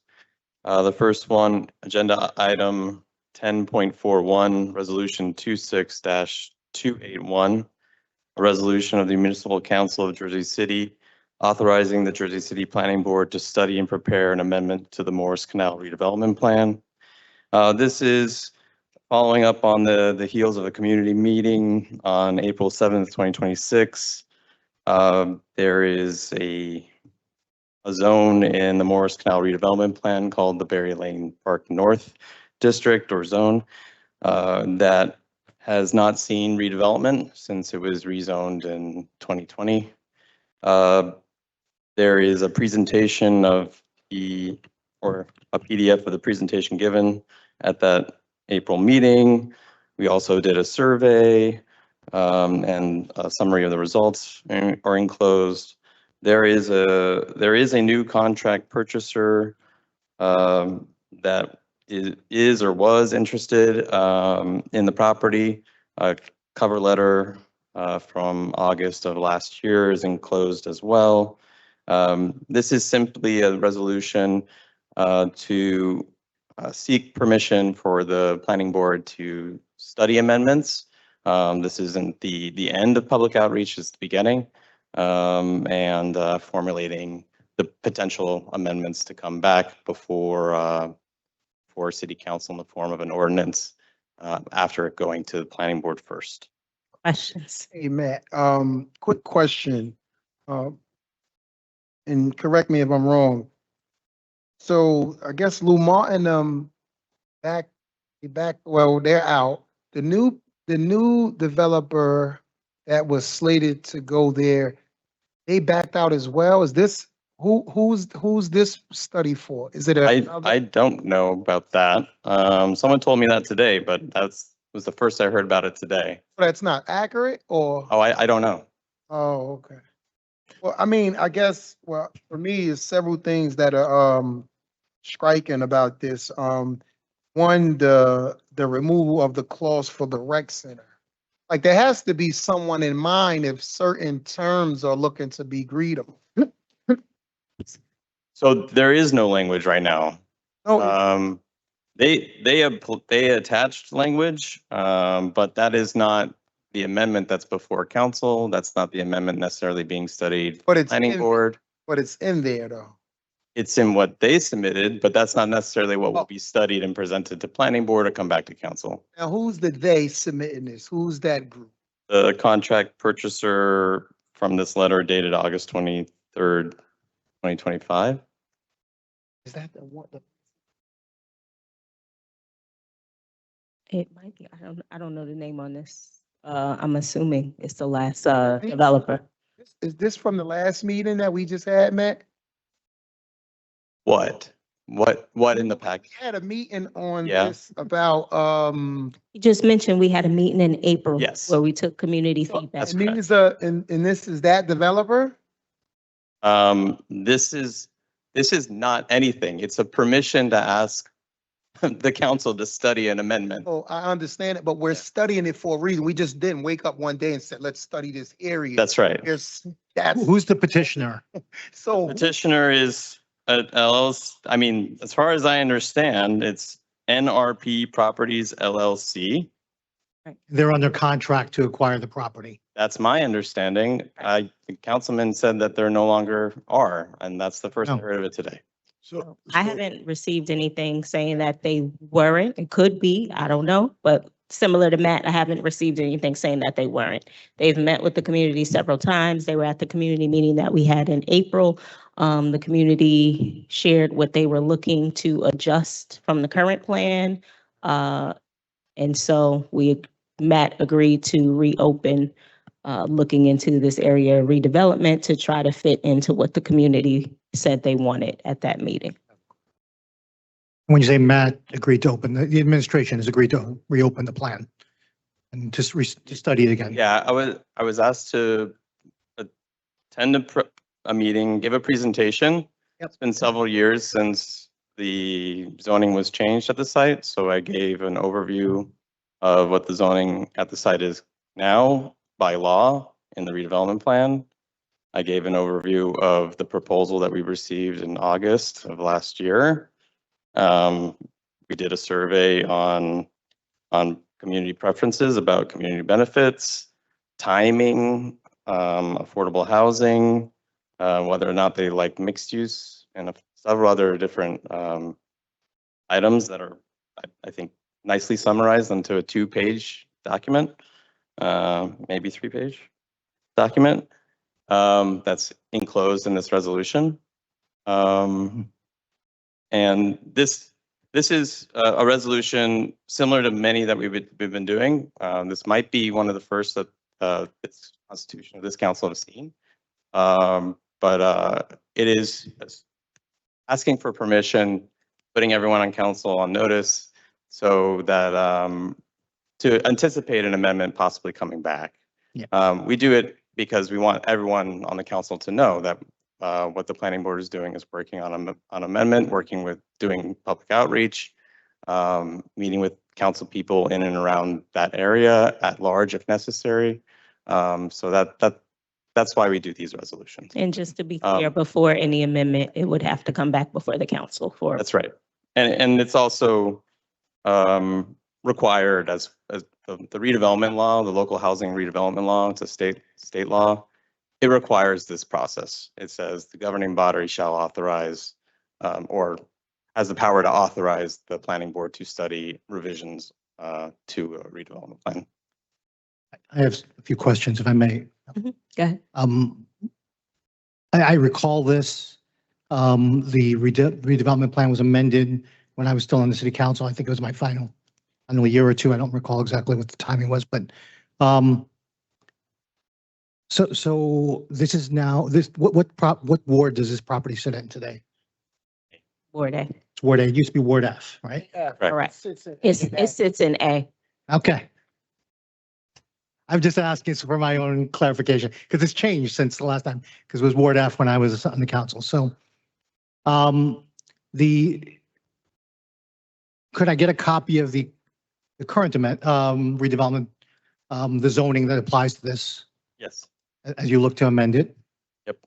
And then the second thing is I'll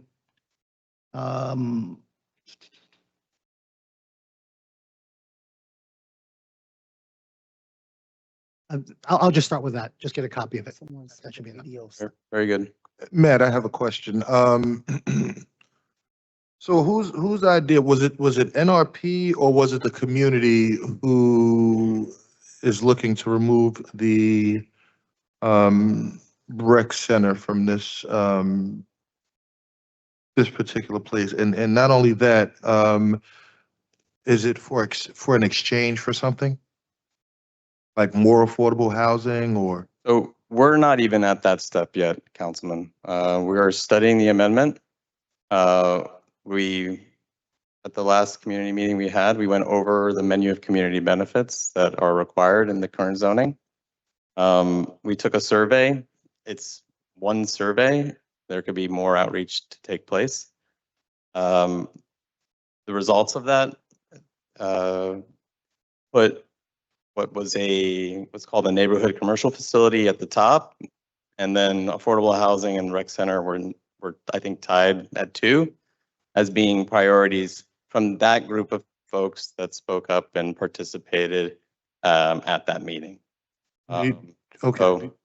So I wouldn't say that the book is closed on a rec center here, but that more public outreach needs to take place.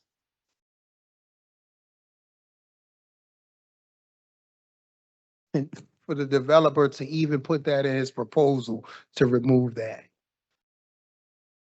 No, not, Okay. not to you guys, it's nothing to you. We are, they wrote this proposal in August 2025. We are now in. Yeah, because I think that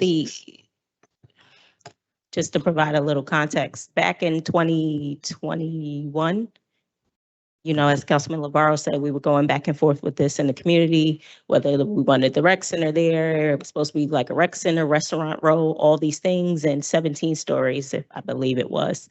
There was some pushback about that, about it being so high. There were some lawsuits, et cetera. So the owner of the property then went and found another developer because the original project never came to fruition. He found another developer to do lower housing that wasn't 17 stories, but it also didn't include any of the extra stuff. So I think the purpose of the meeting, well, I know the purpose of the meeting in April was to try to figure out what the balance was between the two projects and what the community wanted to see.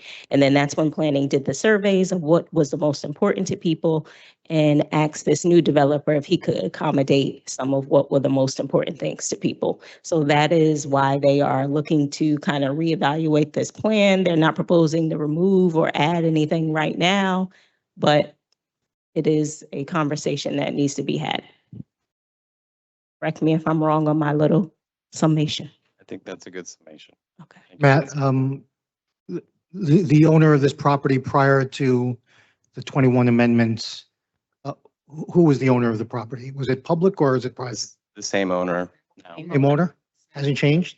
Hasn't changed, so he's been waiting to develop.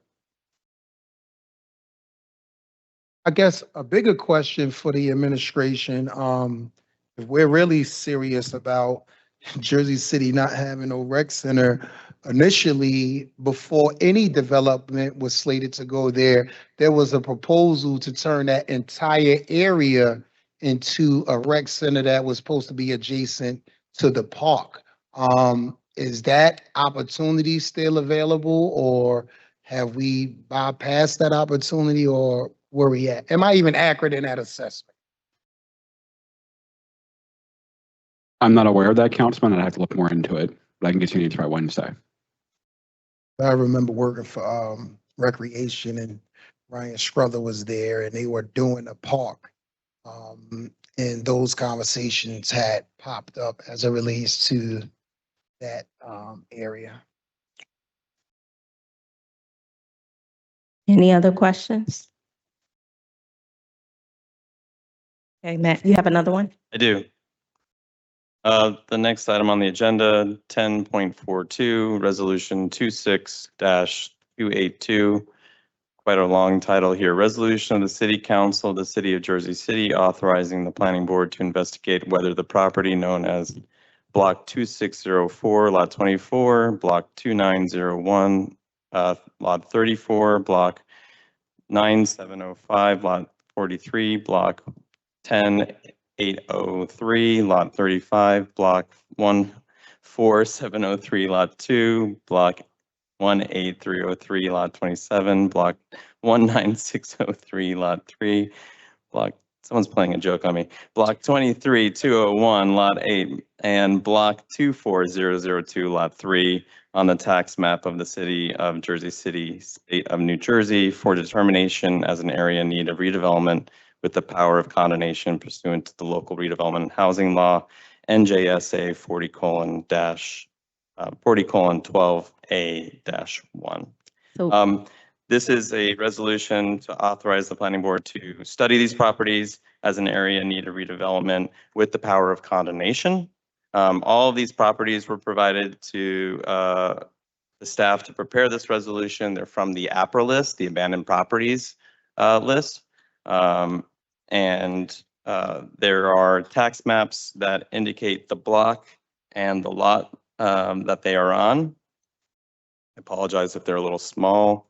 There were pictures too. And then there are pictures as well taken from Street View. The dates I'm not certain of, but some of them show that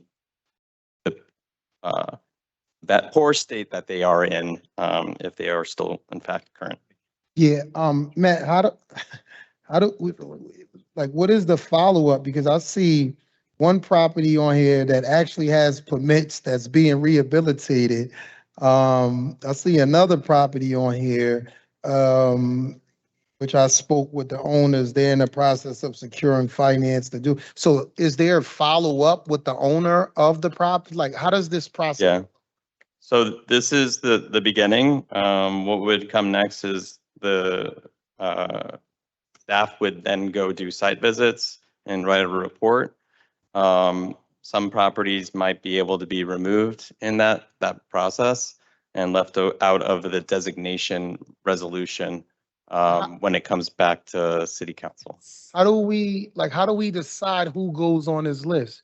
Because I'm looking at a vacant property at 103 Claremont that I'm very familiar with. It was vacant around 10 years in Ward F. There's a property on Monticello that's been vacant since I was 7. So how do we determine what properties go on this list, and how does that process look? These properties were given to us by the Division of Housing Preservation. They're on the APRA list. And that's the abandoned property list, right? Yeah. So, And Sabra's not on there?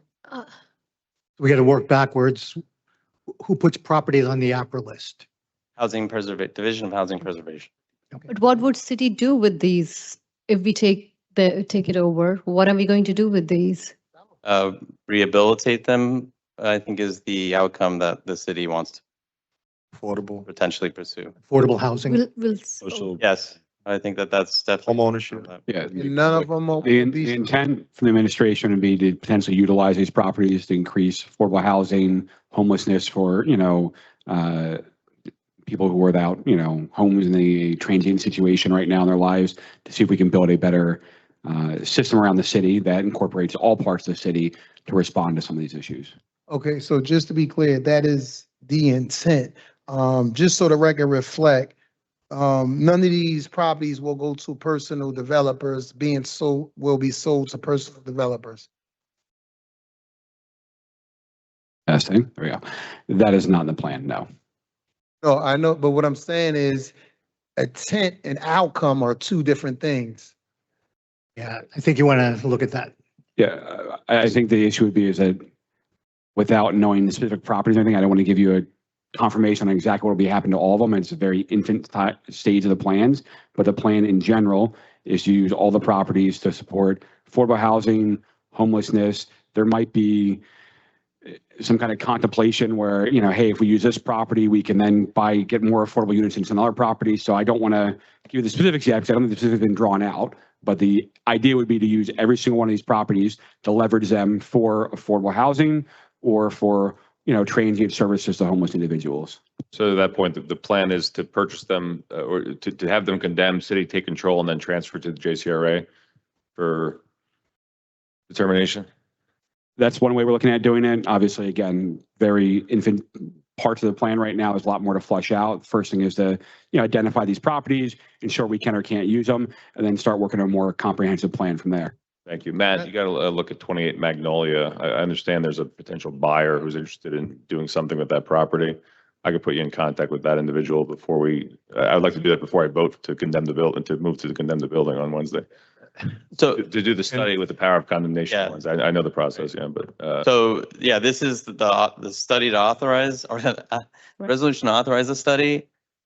Once the study is completed, some of these properties could be left out of the designation resolution to put them into an area designated as for redevelopment. Is there a way to condemn a property and take it without going through the redevelopment study process? For public purpose, but I don't know if that's the intent here.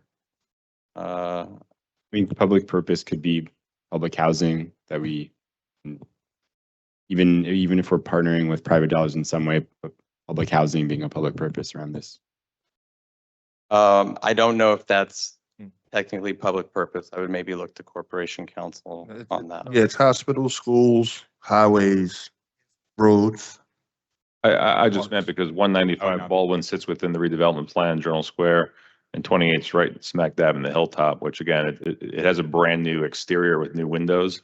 I just think there was the financing issue there, so I would take a look at 28 Magnolia.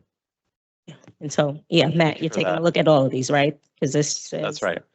This is a resolution authorizing the planning board to investigate whether the properties listed here. Is there a fee associated with investigating the process? Do we contact any third parties to pay for any services as it relates? I believe staff will be doing this study. Yeah. I mean, so that's my issue. Tom have identified one, I've identified two, and we're wasting manpower on things. It's an antiquated system, man. I don't know who's in charge of what checks and balances as it relates to communication, but it's antiquated. In fact, our city gave one of these houses permits to build.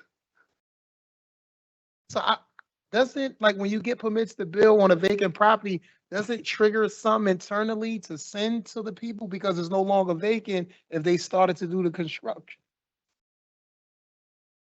Well, we'll certainly find that out in the study if it's authorized by city council. You don't have to step. I'm riding right by watching people do construction. I'm looking at valid permits.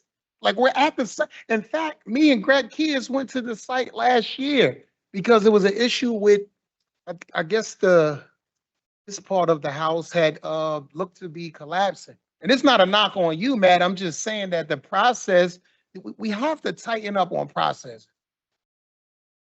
That's all I'm saying. I will communicate some of the properties that I've learned about, 103 Claremont, 28 Magnolia. I will communicate. 479 Bramble. I recommend the And administration take a second look at this. I'll communicate it over to the Division of Housing Preservation. I do not know how often they look at the rolls for the APRA list.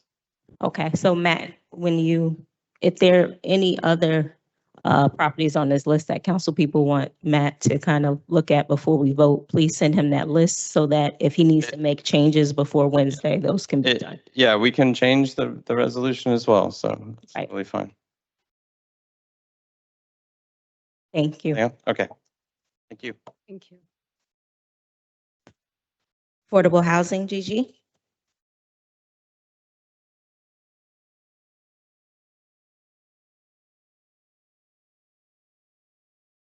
Good evening, council. So today is item number 4.1, ordinance number 26-023. It's up for a second reading. I was here at the last caucus. There was a reformatting necessary so that the enforcement officer could actually write her violations appropriately. The enumeration is completely off. And so with this vote, we'll be able to get the coder to put in the municipal code properly. Any questions? Questions? Okay, thank you. Thank you, Director. We are going to make one little minor change. Yes. There was a typo in the ordinance, and we're going to need an amendment to do that, but I'm pretty sure that amendment is not a substantial change to the ordinance, and I'll ask our corporation counsel on Wednesday whether it is or not for the record. Correct. Do you need to know now at this time what it was? Or If you have it off the top of your head, that would be great. I don't, but I can send it around to you, and if you can send it around to everybody else. Sure. And, my enforcement officer pointed it out last week. Of course. JCRA, Robert?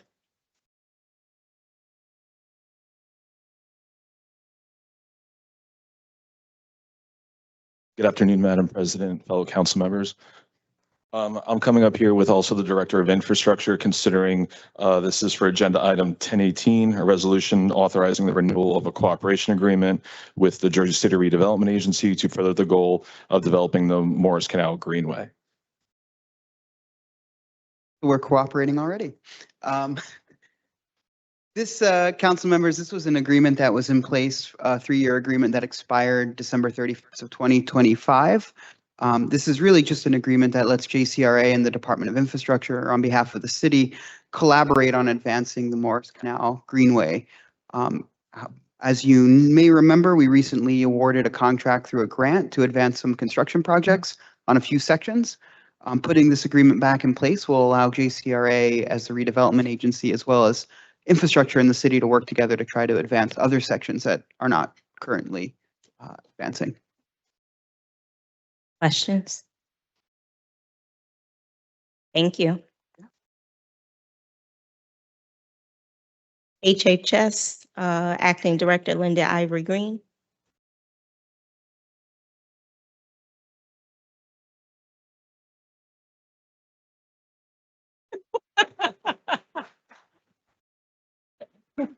Okay. I see we have a crowd favorite. Why they clapping though? Why they clapping? Good evenings, Council President and City Council members. I'm before you this evening to present item number 10.38, Resolution 26-278. Oh, Yes. that's why they're clapping. Appointing, being appointed as the Director of the Department of Health and Human Services of the City of Jersey City. Questions?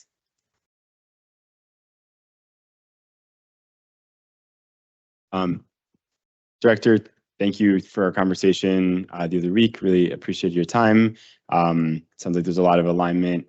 I just wanted for the record to ask a little bit about the advocacy around TNR to make sure that we're dealing with the cat colonies on the overpopulation of cats and making sure that we're taking care of both animal welfare, but also the welfare of the activists who do so much for the health and wellness on the ground every day, and what the priorities of the department under your watch would be in terms of in-house vet and funding for TNR.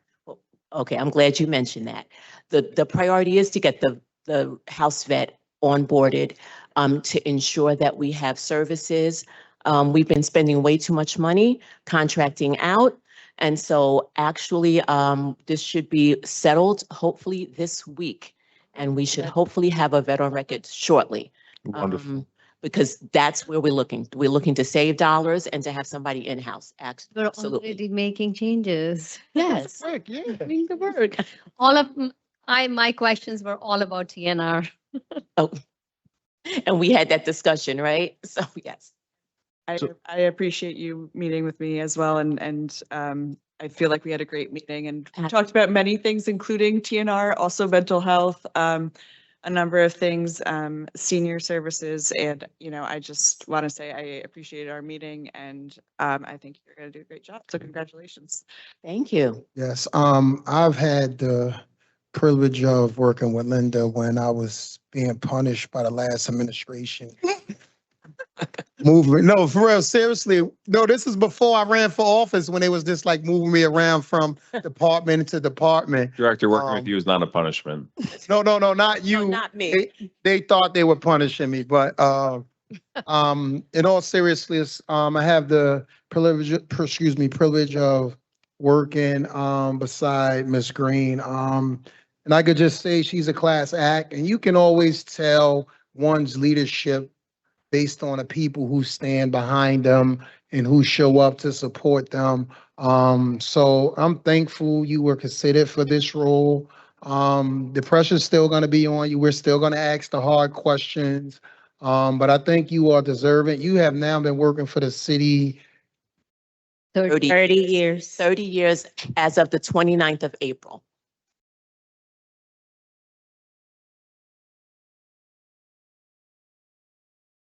All right, when you get this position, you can't retire next year. No.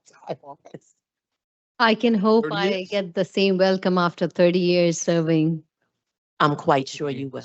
I doubt it. Hey, chime in? Go ahead, Yeah. Councilman LeVar. I have a quicker question. You going? Yeah, please. Director, we had a great conversation. It was wide ranging. The two topics I want to highlight today, if you can address, were first, cutting through inefficiencies in the department to make sure that your department, like others, does their part to cut the budget, but not lose the services our residents need. And two, cutting through a lot of the bureaucratic red tape that the animal shelter has had for hiring even volunteers. Mark, you're doing a great job.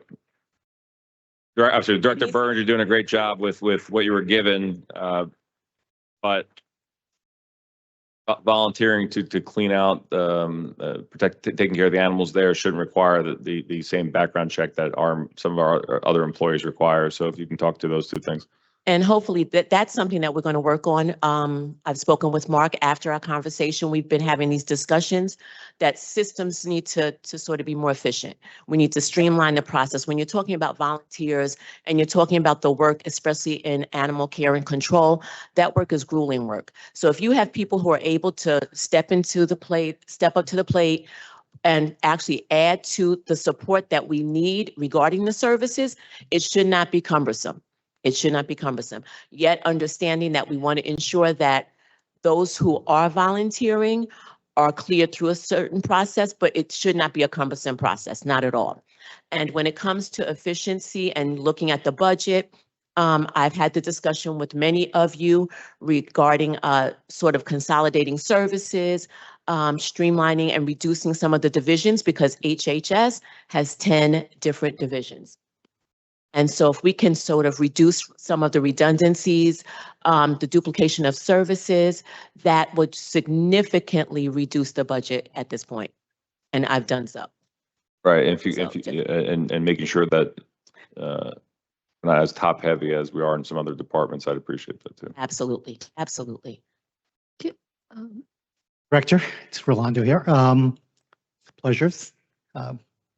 I wanted to thank you, first of all, for taking the time to talk to me and sharing your vision of restructuring and the efficiency and getting the most out of your team. And it shows here today that your vision is motivating and inspiring folks. What I really wanted to ask you, I didn't ask you one question, and you shared a lot with me, so I appreciate that.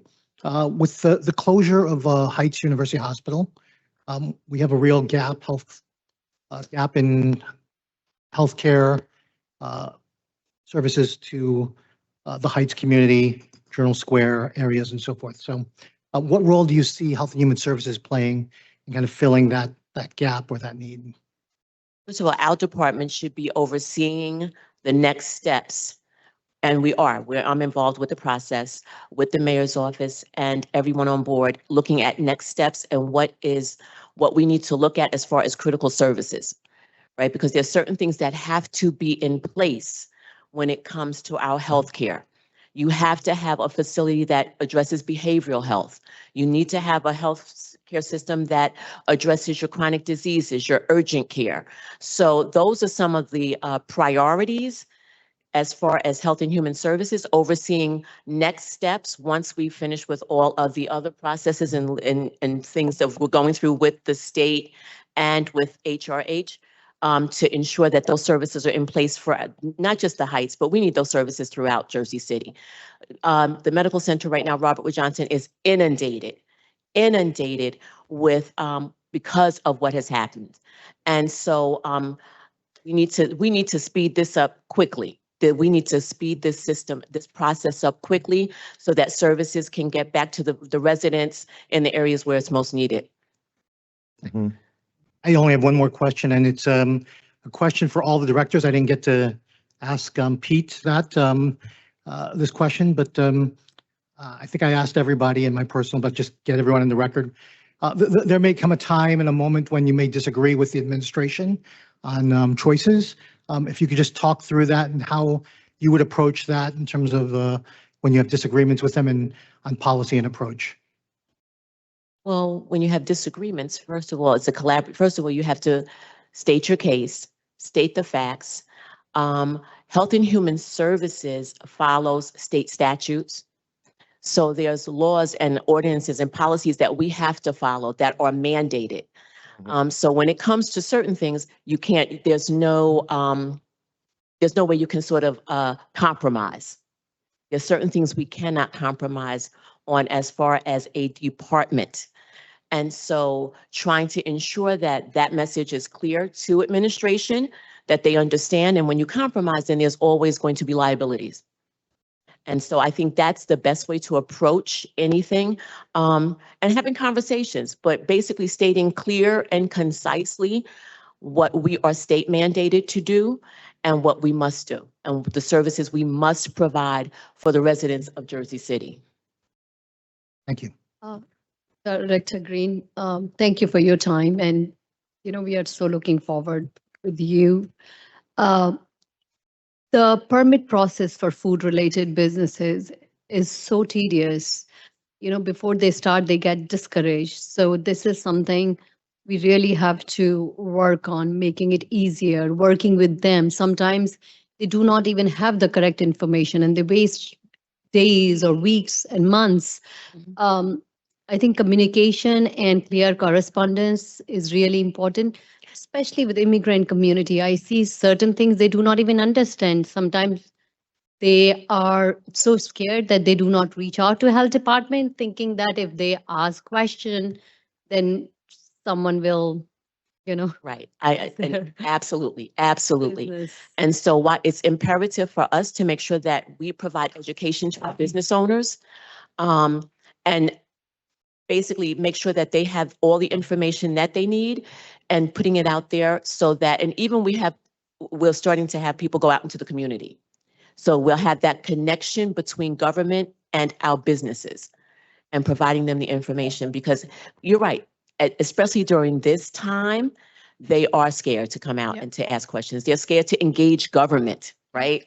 So we have to ensure that they're safe with us, that they're secure with us, and that we are there to support them and their businesses. So that's something that we are looking to do, just to create a more streamlined way of communicating. Yeah, and especially with different languages. Oh, yes, yes. And congratulations to the work Shelter is doing. We are so proud of you guys. Yes, absolutely. Yeah. They're doing a Thank you great so job. much. So that- Yes.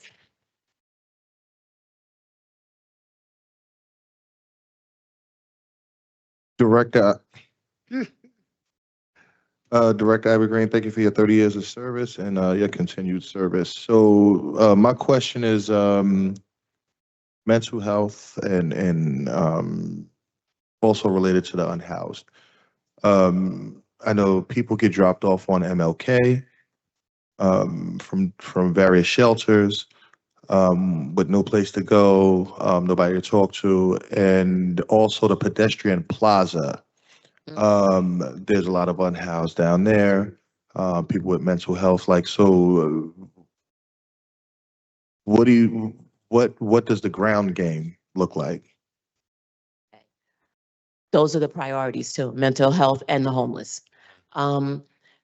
First of all, I would like to actually develop an Office of Social Services within the Department of Health and Human Services. We need to have caseworkers, social workers, patient navigators that actually connect the communities with the resources that are needed. Absolutely. Don't know how HHS existed this long without an Office of Social Service support. We get numerous phone calls with people needing resources, and the health educators do a great job of connecting people because they are ward-based health educators. They speak the multiple languages. So they're the ones who connect, but they're not in the office to answer calls because that's not their role. They're out in the field educating. They're providing mental health first aid trainings. They're providing CPR trainings. They're providing education on chronic diseases. So when it comes to that, we need an Office of Social Services. So that is in my plan for 2026. And one more question, because I'm not sure this, with the Arrive. Now, Arrive, is that going to be ran out of HHS in collaboration with JCPD, or? That's run out of Police to Public Safety Public with safety. HHS. With it, With okay, with HHS, absolutely, yes. thank you. Thank you. Acting Director, how are you? How are you? I'm doing well, thank you. Good. I enjoyed our conversation as well. Mhm. And just wanted to follow up on the discussion with regard to food vendors' ability to upload documents online as opposed to coming in person for each event. Would save your staff time if they didn't have to come for each event that they're applying for. And then also if there's any progress on the ability for vendors to pay online. Actually, we're looking into, I brought back the concerns after our conversation. So I'm actually meeting with staff to see in ways that we can streamline the system so that it's not so cumbersome when there's multiple events. when they're actually going to be participating in multiple events, especially throughout the summer. So they don't have to come back and forth. There should be a way of handling that at once. So I brought those concerns back, and we're having a meeting, and actually before Wednesday. Excellent. Yeah, that's something that's been brought to some of the council members' attention. So really glad to hear that. And you said you've been, your service goes back to 1996? Yes. Councilman Efros, when were you born? What year? 95. Okay. Okay. Got 1 year there. Sean is like, okay, enough. I've been through it, Director, so. Yes, but I'll say this much. It's wonderful when you can serve a community for this long and see impact and see some change and watch the community evolve and transform. So I'm grateful to be here. Also looking that young. Well, I started when I was 2. Okay. I'm still looking forward to my meeting, but I'll just blame Pamela Johnson for that one. We're on the books for Wednesday. Okay. Wednesday morning. Last question, Councilman Lavarro. Final question. Again, this will be a question I ask of all the directors. Didn't get to ask Pete. There were so many questions already for him, but Jersey City is growing tremendously. For me, seeing it all, there's a tension here in Jersey City between kind of the new Jersey City and the old Jersey City. I'm going to put it out there like that, right? So I'm going to ask all directors this. I'm old Jersey City, but I see the opportunity and growth of New Jersey City, and I don't think a lot of old Jersey City kind of sees that as well, right? And maybe they see that that the New Jersey City is just pushing them out, or it's like just not necessarily making life better for their situation. I just want to ask you what your approach to that. I think I know because we've talked a lot about this, but and just get it on the record, kind of that tension and how you're going to manage the kind of New Jersey City, old Jersey City, and trying to bring folks together both inside your own offices as well as out in the community. So I'm the old Jersey City, right? Yeah. The New Jersey and the old Jersey City, like you said, they seem like as though they're being pushed out. It's not as affordable, right? And the New Jersey City coming in, but let's understand this. There is value and there's room for all voices. Yes. And so when we're an inclusive city. How can you speak 72 different languages? How can you have a city this size and not be inclusive and not bring people to the table?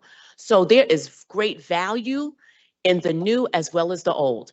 And it's all about coming together and allowing room for those voices to come and be in the room and to have conversations. And guess what? We're more alike than we are different. Thank you. Thank you, Director. And I think you have another agenda item, right? 10:36.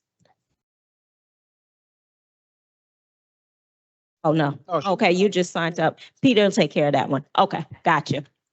Thank you. You can sit down. Thank you. Yes. Finance. Danny. Is Danny here? Don't see him. Oh, Danny, there he go in the back. Danny. Where? Oh, there he is. Oh, Danny, And he's finance. busy. Rolando, you can call Pete or any director, they'll pick up your call. Danny, just a warning, that's a hard act to follow. It really is. And obviously with all the clapping and cheering, I couldn't hear my name was.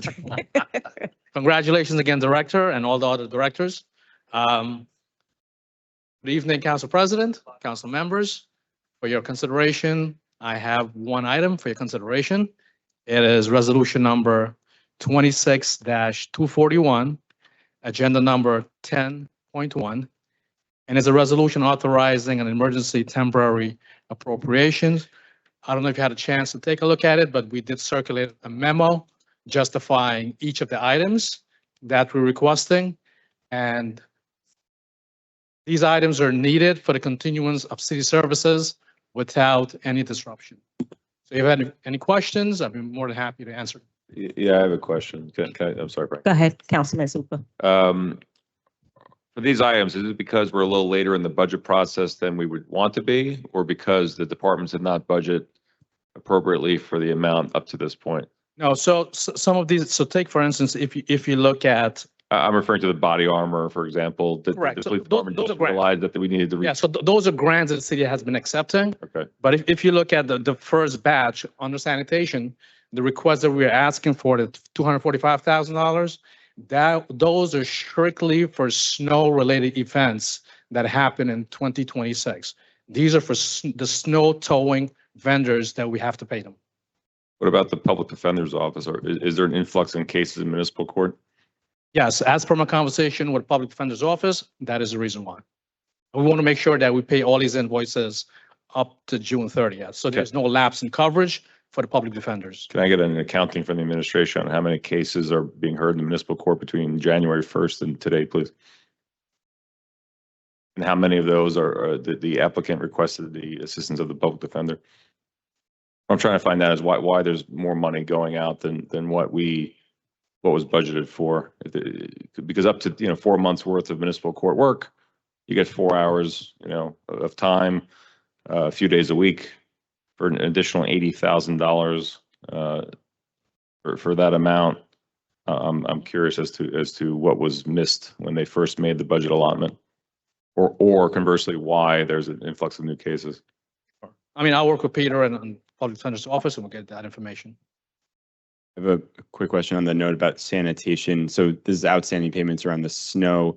Do we have an update as to what's happening with Morton Salt and whether there's any compensation the city can get for their failure to deliver?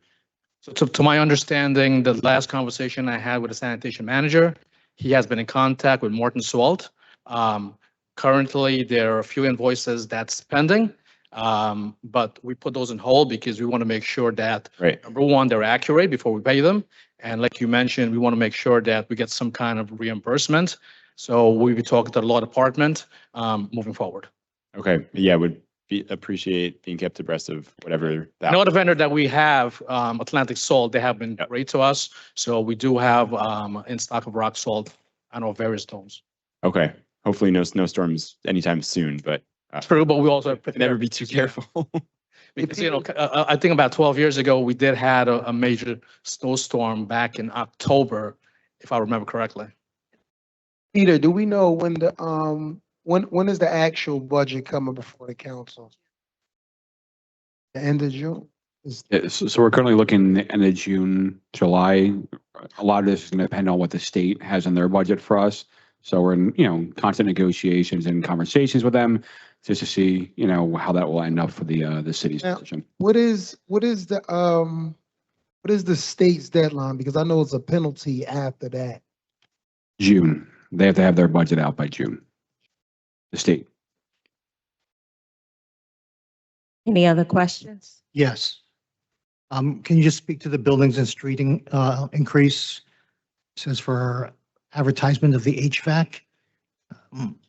So that is correct. So we have been continuously having a lot of HVAC issues citywide.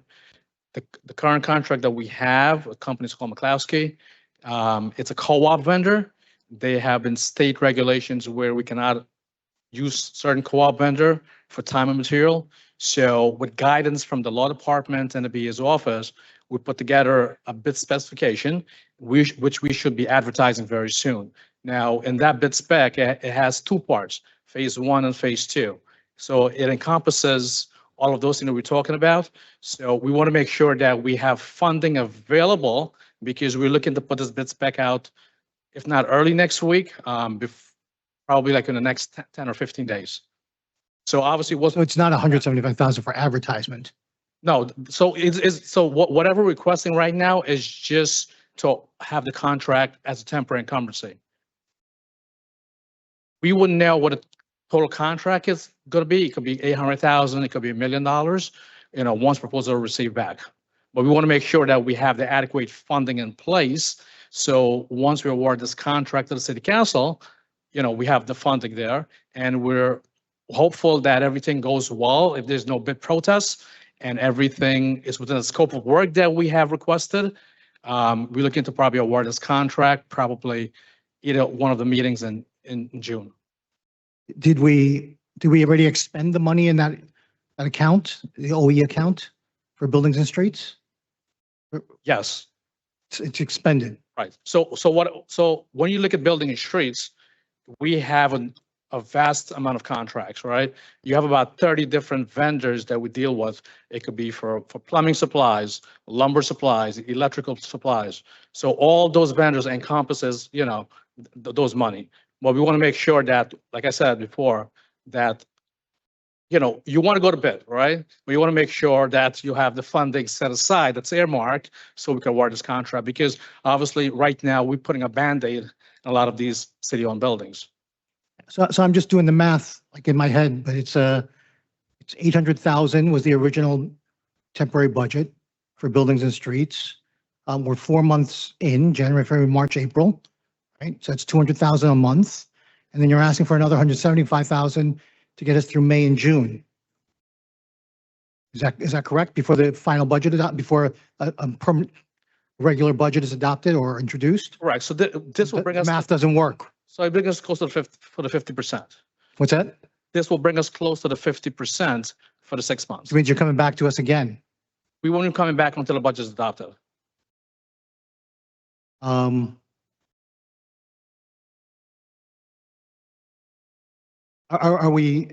Is the BA monitoring expenditures on this? It's where this budget line? We're monitoring all the expenditures. We look at that. Every time there's an ETA that goes out, we look to see how much each department is spent, about how much has been allocated by the council. Everyone has been pretty much under. I think the closest is like 90% of the full 100% allocation for the time frame they were given. The first was January to March. Then we just went out, to extend that to June. So we are monitoring it. They are within the, the allocations for each department. This one in particular, I know it's kind of confusing what Danny's trying to describe, but essentially there's some HVAC work that needs to be done to the city. So the overall line, the yearly inbound budgeted for the year will be the same. But we're trying to, upfront some of that money because we have the summer coming up. So we want to make sure we can spend it now. That way for the entire summer, there's proper HVAC and, conditioning for the buildings. So we have to spend it now, but it will cover us for the full year. Then I'd like to see a detailed breakdown of the expenditure to date on that building and street. The recycling. So I have a hard time figuring out how we didn't budget correctly in the temporary budget and we're increasing by 100,000, right? So we're talking, it says here, toilet paper, paper towels, bleach, pine sol, mop heads, disinfectant spray and wipes, urinal screens, toilet bowl brush, etc. Did we suddenly have a rush to the bathroom? I don't know. I'm just, why is this increasing so dramatically in this temporary budget? The current contract that we have has expired. So we actually put together a bid specification with a division of recycling. The director is almost done with that. So obviously there is more buildings obviously that needs more of these items. And we like there again, just like the building and streets, we want to make sure that we have the funding secure. So is it spent down already in 4 months? The $1 million that was budgeted is spent down. Yes, so that money also encompasses the janitorial service, right? So the 54 plus city-owned buildings, the facility that we have a janitorial vendor that has been cleaning, right, every single day. So those funds are encumbered until June 30th, right? But this funding that we're requesting is strictly for this custodial contract. Did we expend the $1 million to date? It's already budgeted there. Again, so the math is that if we spent $1 million, that's 250,000 a month.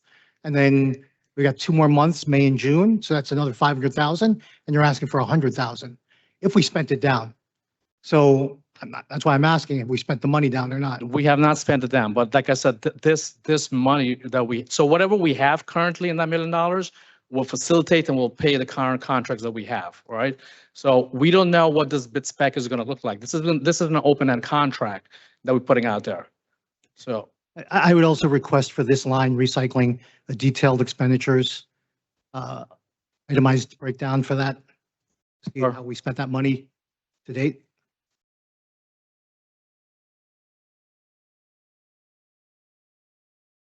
Any other questions? Okay, thank you. thank you. Director Prinzary, JCEDC.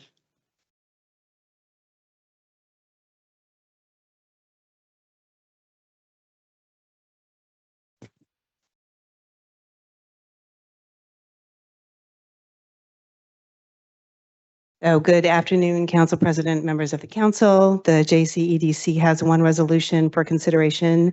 Agenda item number 1014, resolution 26254, a resolution of the Municipal Council of the City of Jersey City authorizing the submission of an application to the New Jersey Urban Enterprise Zone Authority for Enterprise Zone Assistance Funds for the Jersey City UEZ 27 admin budget for the second half of the year, which is January 1st, 2027 through June 30th, 2027. So for a little bit of context, when we were before you last month, the Urban Enterprise Zone Authority that same week changed their policy for submitting their administrative budget. I sent a memo to the council this morning with a copy of the email from Director Santos, and they are now requesting that all Urban Enterprise Zone municipalities submit their full year fiscal budget for approval by their board of directors. So what we'll be doing here is taking the resolution that was approved at the prior council meeting, putting it together with the request for the second half of the year, which is the same amount of money, which is an amount not to exceed, all right, forgive me one second, $365,836. Both resolutions will go down should the second one be approved to the authority for approval for administrative budget before our fiscal year ends on June 30th of 2026. Any questions? Thank you, Director. Thank you. Yeah. Director Woodson, Commerce.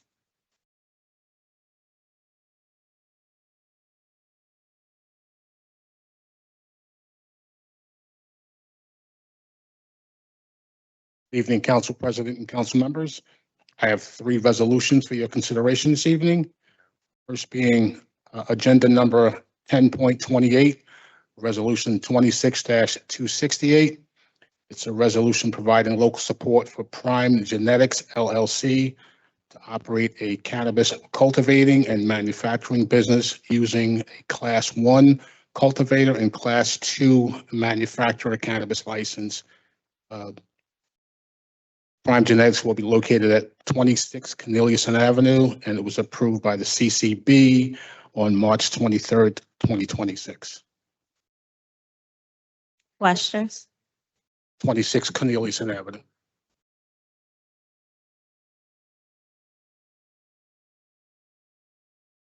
You have a question, Councilman Gill? No. No, Griffin. Good. Yeah, what are the community benefits attached to this one? Right. It's actually not a retail store, it's a grower. There's no, I'm sorry, I apologize. There are two MOUs. One's with Women Rising and Segunda Quimbamba.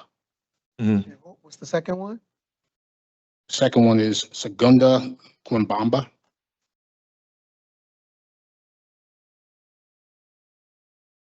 There, Puerto Rican folkloric dance and drum center, Bomba y Plena in Yeah, Second Street. So I'm actually familiar. What he's gonna do is he's gonna work with, are you guys familiar with Women Rising? So Women Rising. Yeah, I think they had a question about the second one, the second organization. Domestic, huh? So I think they only had a question about the second organization. Right, but I was just explaining what he's gonna do with them. He's gonna have the, they're gonna be growing. Okay. They're gonna be gardening. Any other questions on this one? Go ahead. One second. is there a separate tax that the city collects on, separate from what the nonprofits are getting? Can anyone tell me? I'm not familiar with It's a 2% tax. percent tax. Yes. It's been a long time. So can we get the numbers on that? Can someone share the revenues collected to date since this all started? Annual numbers? I'll get the exact number for you, but it's around $800,000 since we started. In total for the, Total, yes. that's over how many years? 2 years collection.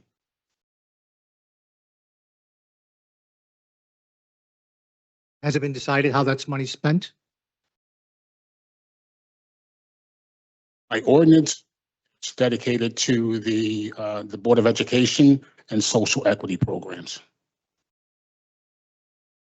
I would ask the the law department, I'm sure I was there for that when we established the ordinance. If there's an override mechanism on that to for fiscal distress, if we could even incorporate one if we need to do that, to be able to bring that money into our regular budget. We can look into that. Thanks.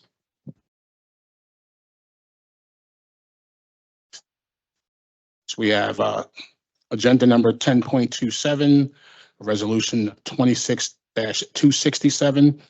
It's a resolution providing local support for Xena, New Jersey LLC, previously called Medusa NJ LLC, to operate a consumption area using their Class 5 retail cannabis business.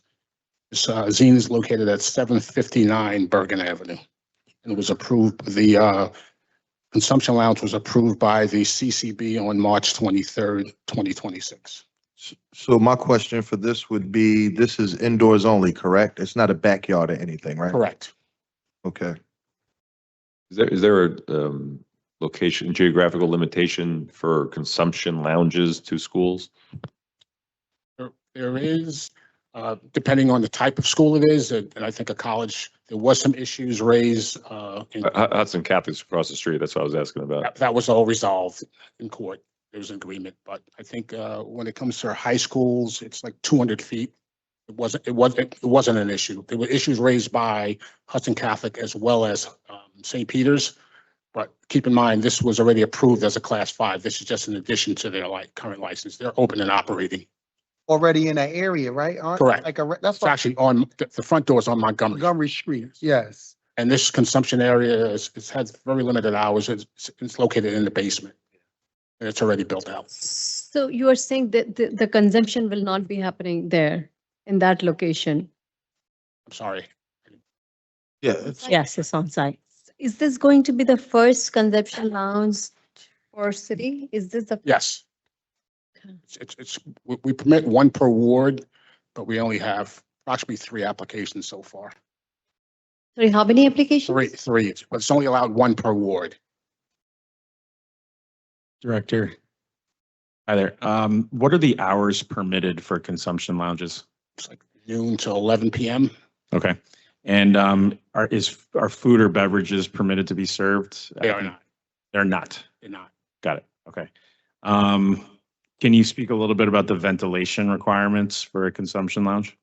They have to get approval from the building department on the type of ventilation being used. It has to have the proper charcoal filters.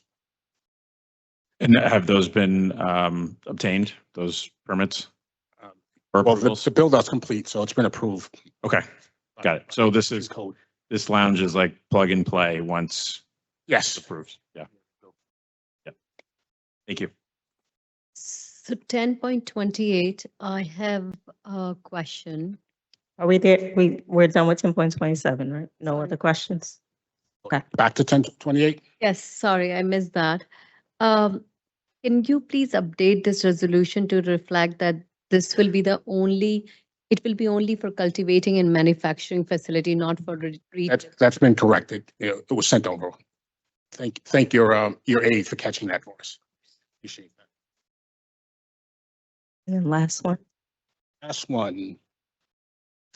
Agenda number 10.26, resolution 26-266. It's a resolution providing local support for the Other Side Dispensary LLC, to operate a consumption area using their Class 5 retail cannabis business. They are currently located at 36 Congress Street. This was approved by the CCB on March 23rd, 2026. But since then, that was actually just confirmed today. We were told that they have closed. Huh? So They closed. We believe there's possibly they're going out of business or maybe looking to sell, but they have closed. This was just confirmed today by their attorney. So are we, we're looking to pull this resolution or? Actually looking for a recommendation possibly from the law department on what should be done, because I don't know if they're still attempting to receive approval and possibly sell the license later. There is a significant amount of tax money that's owed to us as well. They haven't paid taxes in 3 quarters. And consumption allowance licensing fee is very expensive. So So they haven't paid taxes in 3 quarters? correct. I asked the administration to pull this one. Well, But let another business. Let's let the Corporation Counsel respond and then we'll take it from there. Well, I'm just learning about this, so we can look into it, try to get in touch with their attorney, figure out what's going on here, if they want it to proceed or if there's a reason to pull it. I'll just share, Director, I've been appreciative that you've been so responsive to my emails and many inquiries about this case. I know we've been going back and forth about it for a little while. Yeah, I'd love to hear law department's opinion on this, but this is a business owner who's been going through a lot of the red tape around these licenses and permits for years and years around this dispensary, and has expressed a lot of frustrations to me about that. And so before the administration pulls, I would like to speak with law department and the VA, because my understanding is that the business owner still feels the need and certainly the desire to have this license, even if it is closing. And questions about what that means in terms of legally being able to obtain the license with the business already closed, with the view to selling it. But yeah, would like to get all that hashed out before we commit to pulling this off the agenda now that it's finally on. So Director, get more information, but they are somewhat hesitant on giving any details on what's happening moving forward. Okay. I mean, initially, immediately prior to being heard by the CCB, they had went out of business for approximately a week and reopened right before. And then, they attended the meeting. They were approved. They were somewhat non-committal on the tax payment, which I was a little concerned about. But the board itself was somewhat empathetic on what had happened over the last year or so. So that's why we are here today. Okay, I guess the bigger issue outside of that, what are the rules and parameters around these dispensaries selling their license to other entities who I guess will occupy the space because there's people on a waiting list? So if you can direct us speak to the rules as it relates to when these entities are going out of business. Legally, they are allowed to sell after being open for a year. They can sell prior to that year expiration. They are allowed to sell 49% interest in their business. Oh, so they can sell a percentage in. Yes. Okay. So I guess this is a comment more than a question, but it's only one consumption license per ward. So if we have if this business is not operating and we continue with this, we're just holding someone else up who's trying to get a consumption license in Ward D. Yes. So I mean, like how does that work? If we do move forward, he gets a license, he's not operating, and then someone else is looking to do consumption in that ward. Once if approved by council, then that really puts the pen in the map and we wouldn't accept any more applications in that particular. But there are no other applications at the moment, correct? Correct. Okay. Director, Go ahead. one more question. When you say, I just want clarification on the taxes, because you say they haven't paid taxes, that's they haven't paid cannabis taxes, or are you saying taxes haven't been paid on the physical building they're in? Cannabis taxes. Okay, and is there I'm assuming since this already passed CCB, there is no checkpoint before they get to CCB to say they're up to date with taxes, et cetera? We did make the CCB aware of those things, but there's just nothing in the resolution that would say that without taxes being paid up to date, you can't approve this. And as I mentioned, there was a lot of empathy by some of the board members on what's happening in the cannabis industry as a whole and this particular applicant. Okay. I just have a question. If they've closed and if we issue this regardless so that they could then sell it to another interested party, my concern is that, you know, as Councilman Griffin said, you know, anyone else in the future looking to operate in this ward as a consumption lounge would then have to purchase the rights from this company rather than going through the approval process themselves in the city. And it almost seems like it could create a situation where there's a bidding war and it just gets sold to the highest bidder instead of going through the approval process with the city. Am I misunderstanding that? I think that's one option that could happen. Yes.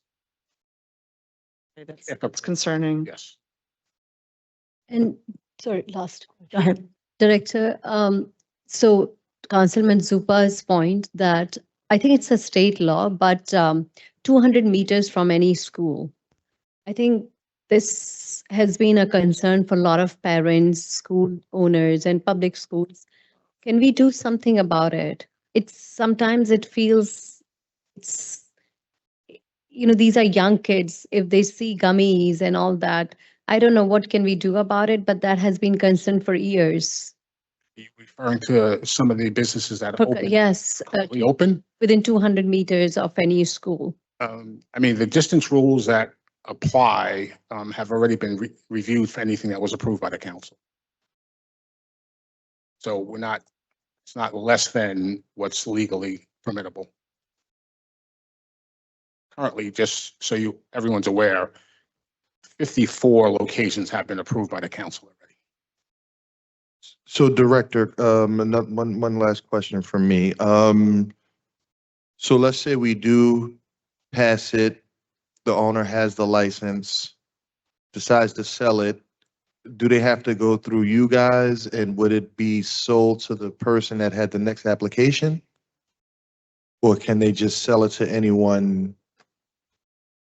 The city wouldn't get involved in actually the sale of the license.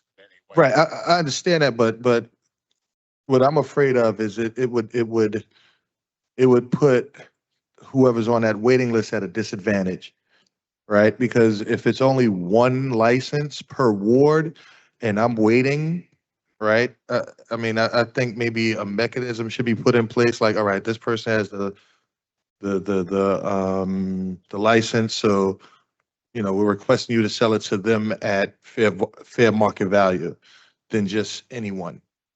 There's no line of businesses for consumption lounges because they're very expensive. The licensing fee just for the consumption lounge is $25,000 just in Jersey City, along with, I believe, $10,000 for the state. So even to my surprise, when we released the consumption lounge applications, we got very few interest, and partly because of the cost and because of some of the struggles in the cannabis industry in general. Okay. Thank you, Director. Thank you.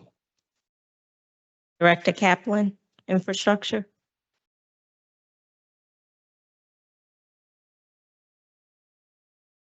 Hello again. I'm here for two resolutions. I have you down for 3. 1010, 1017, 1018. So I believe we discussed you did 10, 18. So yeah, so just for 16 and 17. Both of these items are grant extensions. So these are existing awards that were given in past years to the Jersey City for capital projects. Both of these projects have a clock on them from when the award starts until you're authorized for construction. Both of these projects, we're in the process of issuing an RFQ and locking in funding so that we can come before this council in the future with a resolution to assign an RFP for a designer to advance these projects. But for now, we are asking for an extension of time on the grants so that we can keep that clock running. NJDOT has expressed to us that they're willing to support time extensions on these grants with no issues as long as we're showing progress and movement towards these projects. Questions? We're just waiting on the RFQ process. That's the only impediment here, only obstacle. So I'll let council correct me if I'm wrong, but my understanding is RFQ is a process that we can issue like an RFP, but we don't need to go before the council before the RFP, but we will need to go before the council after we select a firm through that process for entering into a contract. Specifically, these are for professional service contracts. And we feel confident that 6 months is enough time that we wouldn't need to extend again. No, but NJDOT only allows 6 months at a time. So we'll possibly come back before you, but we're going to show advancement and we're going to keep extending this until we get to construction. Okay. Hey, Director, can you talk a little bit about the actual plan for that corridor back there as it relates to the funds coming from this grant? Certainly. So I can speak at a high level, Councilman, and certainly as we move forward through the design process, there'll be community engagement and we'll refine exactly what's in it. But as submitted, the project on Pacific and Caven Point is a freight improvement grant. So because it's an industrial area around the Chromium site, we're able to access those funds. We're going to be looking at putting in curbing and stormwater, adding sidewalk where it's not present. Yes. Looking into bike lanes where they're not present if there's available space, and repaving the road and possibly regrading it as appropriate to fully reconstruct the roadway there. So I think, I mean, it's a great space for bike lanes. The area is definitely in need of infrastructure improvements down there. Almost like a depth trap for pedestrians down there altogether, man. It is. But I guess if I can, I just want to flag for you 425 Montgomery Street. There's the senior home there. 425? Yeah, gotta be 425 Montgomery Street. The senior home is there. And we have the new bike lanes there. So if we can get some type of signage or some type of amber lights to let the bikers coming down, some type of signal to let them know that it's seniors. I believe a senior or two may have got hit by a bike or something in that inner section. But I know they have been reaching out as it relates to us trying to like have some traffic calming mechanisms in that little corridor right there. Absolutely. I've actually received kind of that information just yesterday, Okay. Mayor. So I sent it over to my team. I can't tell you exactly what we'll recommend, but we definitely can address something with the bikes are coming downhill and gaining speed, and Yeah, seniors because have to it's a cross hill, that to get to so the bus. yes. Yeah. So definitely we'll look at, in essence, traffic calming in the bike lane to try to make sure it's safe for all users, especially seniors, to cross into that bus stop. I mean, I guess something good is like we have those, like the push stops, but they're for cars on Garfield. So because there's no traffic light, the park is there. But sometimes people will abide by the flashing light. So I guess if we can have something like that, so when a senior is getting ready to cross, they can just hit that signal to the bikers.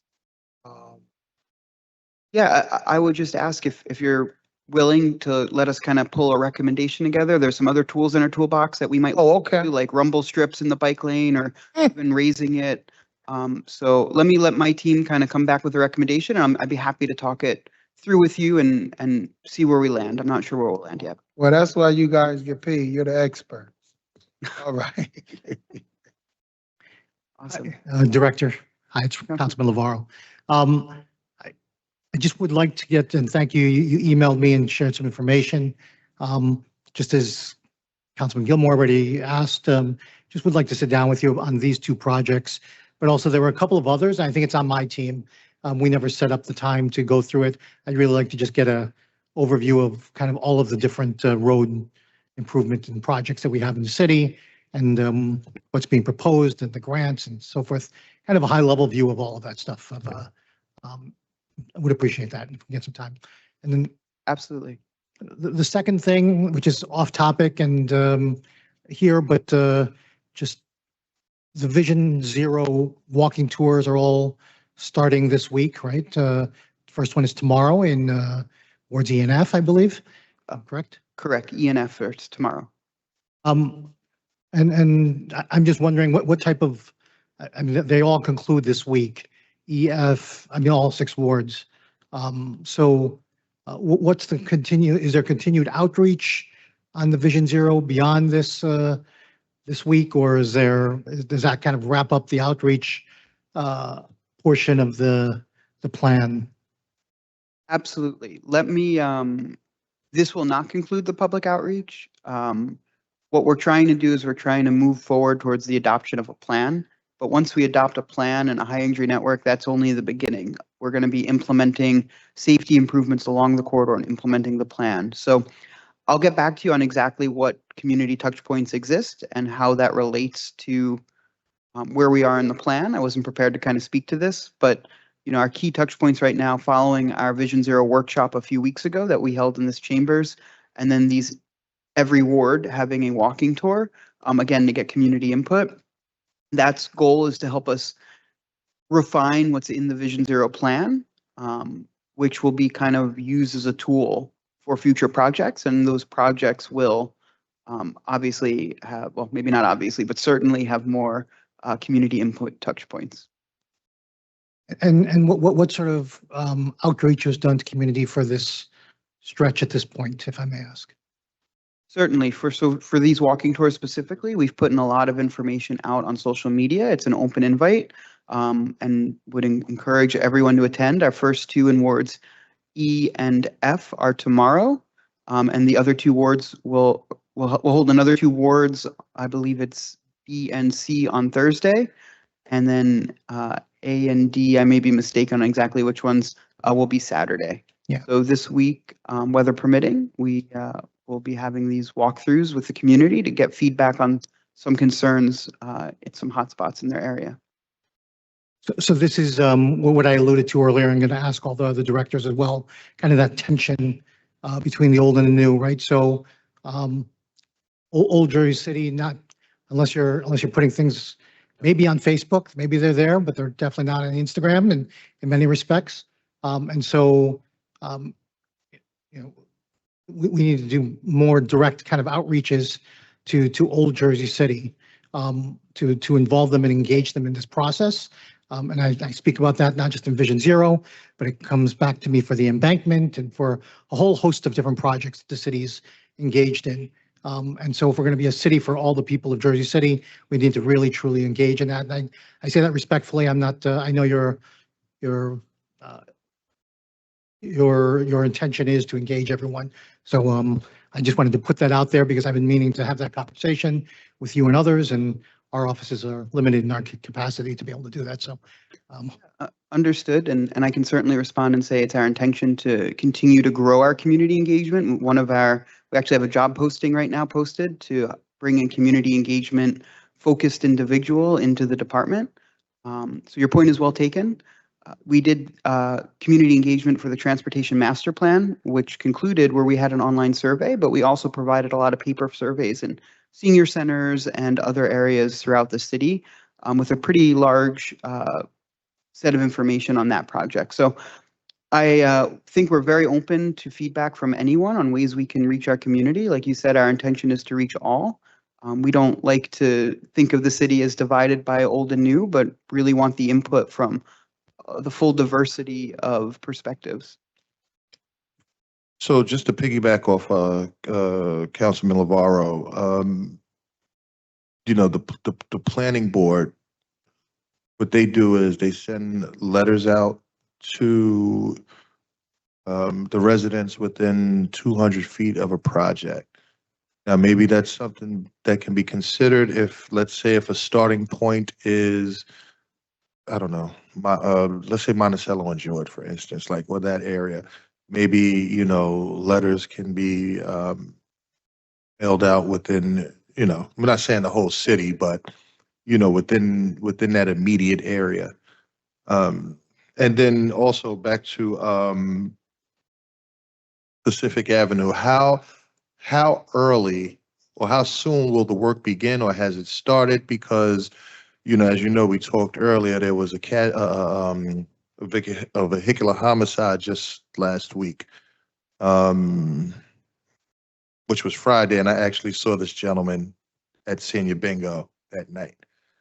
So, and it's very dark back there. And so, yeah, so how soon are we looking to get things going? So I'll respond to that in two ways. The first is we are in the process of standing up a rapid response team following that fatality to see what we can do immediately using the tools in our toolkit. The capital project work is not an immediate term solution. It's not going to provide short-term improvements from this grant, but it will provide comprehensive solutions when it comes through. We're a few years out from seeing construction from this grant. Okay. But with that said, we're going to be convening a rapid response team with other departments in the city to see what we can do in the short term so that we're not waiting for this capital project to do something. Madam President, yep. Okay. Item number, there it is, 10.17, Director, sorry. Could you speak just briefly about what the plans are for the Monticello Avenue roadway project? Yeah, absolutely. And I will say right now we have the Monticello corridor north of Municipal has recently undergone some quick safety build outs. We're looking to harden those and make that kind of permanent construction. That's the goal. Our initial estimate is that project will cost 3.9 million, which is what we applied for about 2 years ago for municipal aid, but we only received 1.8 million. So our intention is to seek grant funding to fill that gap, so that this will be fully funded through future years, perhaps municipal aid. However, because that 1.8 million is about 2 years old and we keep needing to extend it, we're looking to start the design work while we proceed with obtaining the rest of the money. And in that way, we're showing progress to NJDOT so that we'll continue to preserve the existing award while we seek additional funding. Thank you. And it's not an issue with this corridor per se, but maybe it is, hopefully not. We see the infrastructure improvements, the streetscape improvements, beautification, and then, we got to rip up the middle of the road for utility work. Could you speak to how you look for, or what your approach will be in terms of working with MUA, DPW, and a sore spot for me, I know it's not on the agenda, but is West Side Ave? So we have 2 grants in process right now on West Side Avenue, and certainly a lot of grants that we have, there's a lot of history, and our intention is to brief council members on all projects in their wards. Right now, our goal is to focus on upcoming briefings on projects either going to construction or going into design, so that there'll be a briefing before we do public meetings and community input touch points. But there's other grants that have gone through design or in review by NJDOT, including those on West Side Avenue. So we can certainly share with you those segments and what's intended to happen there. Regarding the utility coordination, we are working to improve that. It actually does happen, but it's not seamless. The MUA has a year or 2 look ahead at most as to what underground utilities they believe are in need of repair. And we work with PSE&G, who has gas lines, which is the other primary underground utility. There's also telecoms underground that we are less able to coordinate with because there's lots of different companies that are kind of tying into those lines. So we work to ensure that as we advance a project, we make sure the MUA and PSE&G are aware of it so that while we're digging up the road, they would be able to do any improvements that they see fit. However, if the MUA doesn't have it on their short-term construction, they don't have the funding to advance improvements if it's not one of their priorities. So it is possible that they need to come back, hopefully not immediately, hopefully it's a few years later, to dig up and do some trench work. Our intention, we have a policy where anytime there's a trench, we require a permit and we require kind of a warranty. So if that trench starts to collapse, we will go back to that vendor to restore it. So certainly as we observe trenches, as you or constituents have trenches, please let us know and we're working to hold utilities who've made cuts accountable for restoring those trenches or repaving the road. So it's not foolproof, but it's certainly something important to us and we understand the frustration. Thank you. Thank you. That's all your resolutions, right, Director? That's correct. Okay, thank you. President. John Lynch, DPW.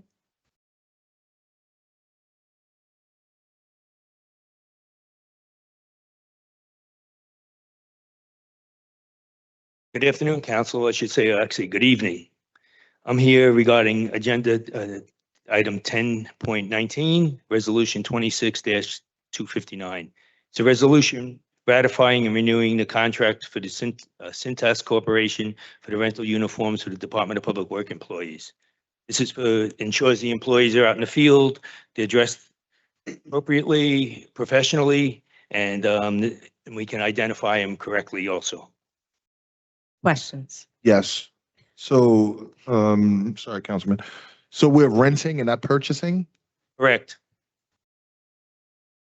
Yes, and the reason we rent is because they do everything for us. They size the staff, they give us complete sets, shirts, pants, they give us 3 different sets of uniforms, they supply seasonal gear, they pick them up, they launder, they maintain them, and they replace the uniform. If we leave it up to some of our employees, they might not, if they purchased them, they probably lose them. This way through the rental, even if they do lose some of it, that's covered in the contract. And we want to make sure we have the correct appearance. Okay, so laundry, all of that is. Yes, everything, size. So someone gains weight, someone loses weight. Okay. Yeah. Thank you. John, how much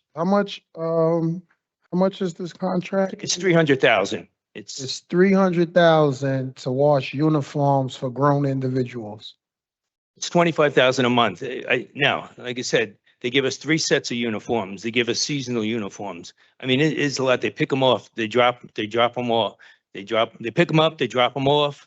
They maintain These are them. adults, right? They put logos. There's logos on them. There's a lot more people's names on it. So there's a lot more that goes into just. I know, just not a I understand all that, but these are adults, right? Excuse me? These are adults that work for the city that's responsible. The police officers, they clean their own uniforms? They have their names attached on their uniforms too? I'm not familiar with public safety does. I know they get a uniform allowance. Yes, I think they purchase their own, Instead of giving a uniform allowance, we rent the uniforms. but this is $300,000 a year. Yes. How many workers we have in DPW that use this? We have about 300 workers. I'd probably say about 150, maybe even 200 wear uniforms. So you have 200 individuals that wear uniforms that we pay annually 300,000 for them to maintenance them. Yes. How much would it cost if we were to purchase their uniforms and have them be responsible for laundering and taking care of their own uniforms? I really we haven't looked into that. And this is, I inherited this contract. We've been doing it this way, I think, for about 14 years. Yeah. We could do that analysis. If we could get an estimate, Yeah. that'd be really helpful. Yeah, because if the uniforms themselves cost like $2,000 each, and this is a good deal, maybe it is, but I'm not convinced that the laundry and the extra service is necessary, to Councilman Gilmore's point and my other colleagues' points as well. Okay, so I can work with the BA's office and we can, work on an analysis for that. Thank you. Yeah. Thank you. I appreciate it. How many workers do you have, John? You just. 300. He just said 300. Around 300. So probably about anywhere from 150 to 200 are uniformed. It's a fixed dollar amount every month. Yeah. So it doesn't matter how many uniforms are worn in the month or whatever. It doesn't. And it's been the same contract? Yes, same thing. I even have last year's contract, same thing, 300,000. Let me ask this. So with the uniforms, like, is everyone turning in their uniforms to get laundered, or some people actually doing their own? No, they leave. So we have racks at DPW. They leave them on the racks. Cintas comes, picks them up, and they bring them clean ones. Then they have the nice clean ones. And like I said, they size them up for weight loss, weight gain. Can you speak to the volume that are done on a monthly basis? Like, because what each employee have what, 3 uniforms? They have 3 sets. So And of they the- also have a winter. They have seasonal sets too, winter and summer. So I guess my question is to really understand if we're really getting a good deal is, I mean, do we track how, like, do we track the size, the weight of the load if it's not the necessary, the actual quantity? Do we track like something? Because to get billed the same amount every single month and like 1 month I might wash 7 shirts. The next month I might wash 3 shirts. You see what I'm saying? And I get it. You inherited the program. It's always been like that.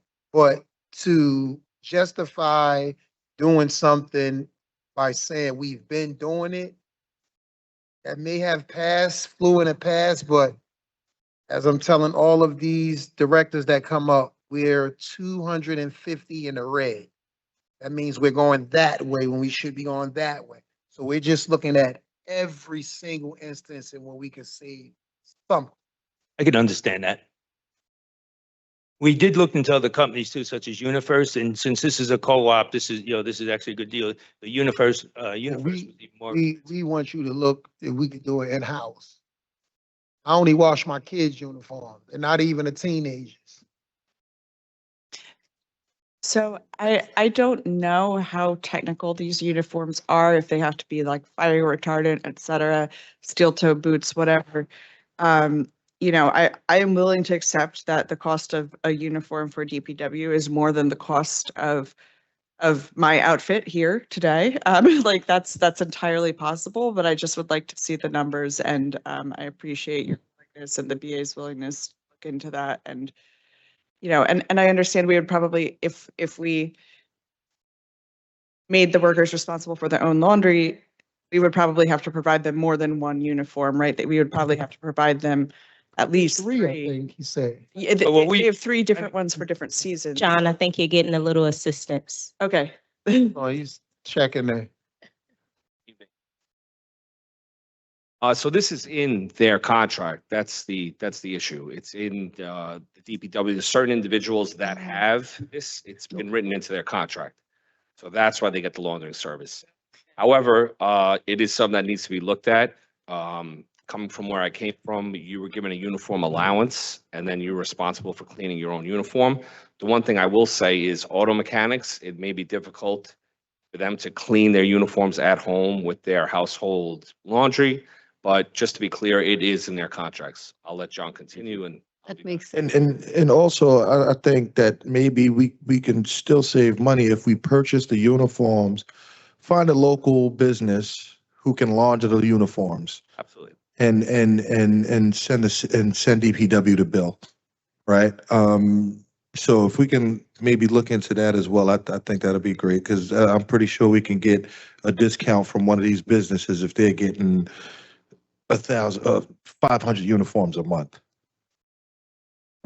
And that's fair, and that's something we can look into. And this is also part of the union contract too, that that's probably that they have to be put, in the uniforms. That's the issue. No, no, we don't. That's the issue. So you would have to change the union contract also to give them an allowance. Gotcha. Okay, thank you, John. If I may, I know that was our new director up here, and I, just like to say a few words about him, brief moments about the appointment of James. In the short period of time I worked with him, Jim, he's been very positive, very engaging, talking to everybody about all the different issues, how we can make things better, what we can do, very community related. So, I mean, he's been practical, and it's all about results with Jim. And so I really just, want to just mention to the council, think he's a great choice. His 25 years of experience in New York, and based what I've seen, I'm confident that he'll do a great job for us. Yeah, he's also very responsive because you guys at DPW sent me a death trap up here to drive, and he changed. he took care of it quickly. There you go. But yeah, thank you. Thank you. Thank you, John. So, Acting Director Levy, since John created a segue, can you come up next?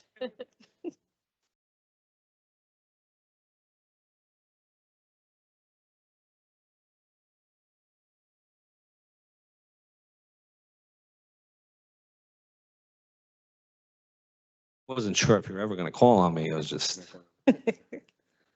But good evening, Madam Chair and Council. My name is James Levy, and I'm honored to be here tonight, standing before you as the Mayor's Acting Director of Public Works. I spent decades in public service, including serving the borough of Manhattan as the chief for the New York City Department of Sanitation, where performance is not optional, it's critical, and it needs to be done. I'm also the youngest of 7 children raised by Irish immigrants. I learned early on that nothing was handed to us, and we needed to work hard through discipline and showing up when it mattered. I was brought here for one reason, and that's to fix what's not working. Last season, Jersey City snow expectations were not met, and it was unacceptable. The response fell short, and the residents paid the price for it. I'm here to make sure that does not happen again. We are rebuilding the operation from the ground up. Routes are being reworked, equipment readiness is being reinforced, and contractors are being held to performance. When a storm hits, the department will be ready. Clear command, clear orders will go out, and we will be responsible. Excuses don't move snow, execution does. My focus is simple: accountability, efficiency, and results. Public Works proves itself every single day, especially when conditions are at their worst. I understand my expectations, and I intend to go above them. I look forward to working with each of you, being direct about our progress, and delivering level results that the city deserves. Thank you. Council members, we'll take questions now for DPW Director. Please keep in mind that we are not at the end of our staff list for the night. We do have another appointment on the agenda, and we have members of the public who have been waiting patiently to see if you have questions on their resolution. With that, questions for Acting DPW Director. Hey, Director, I just want to say,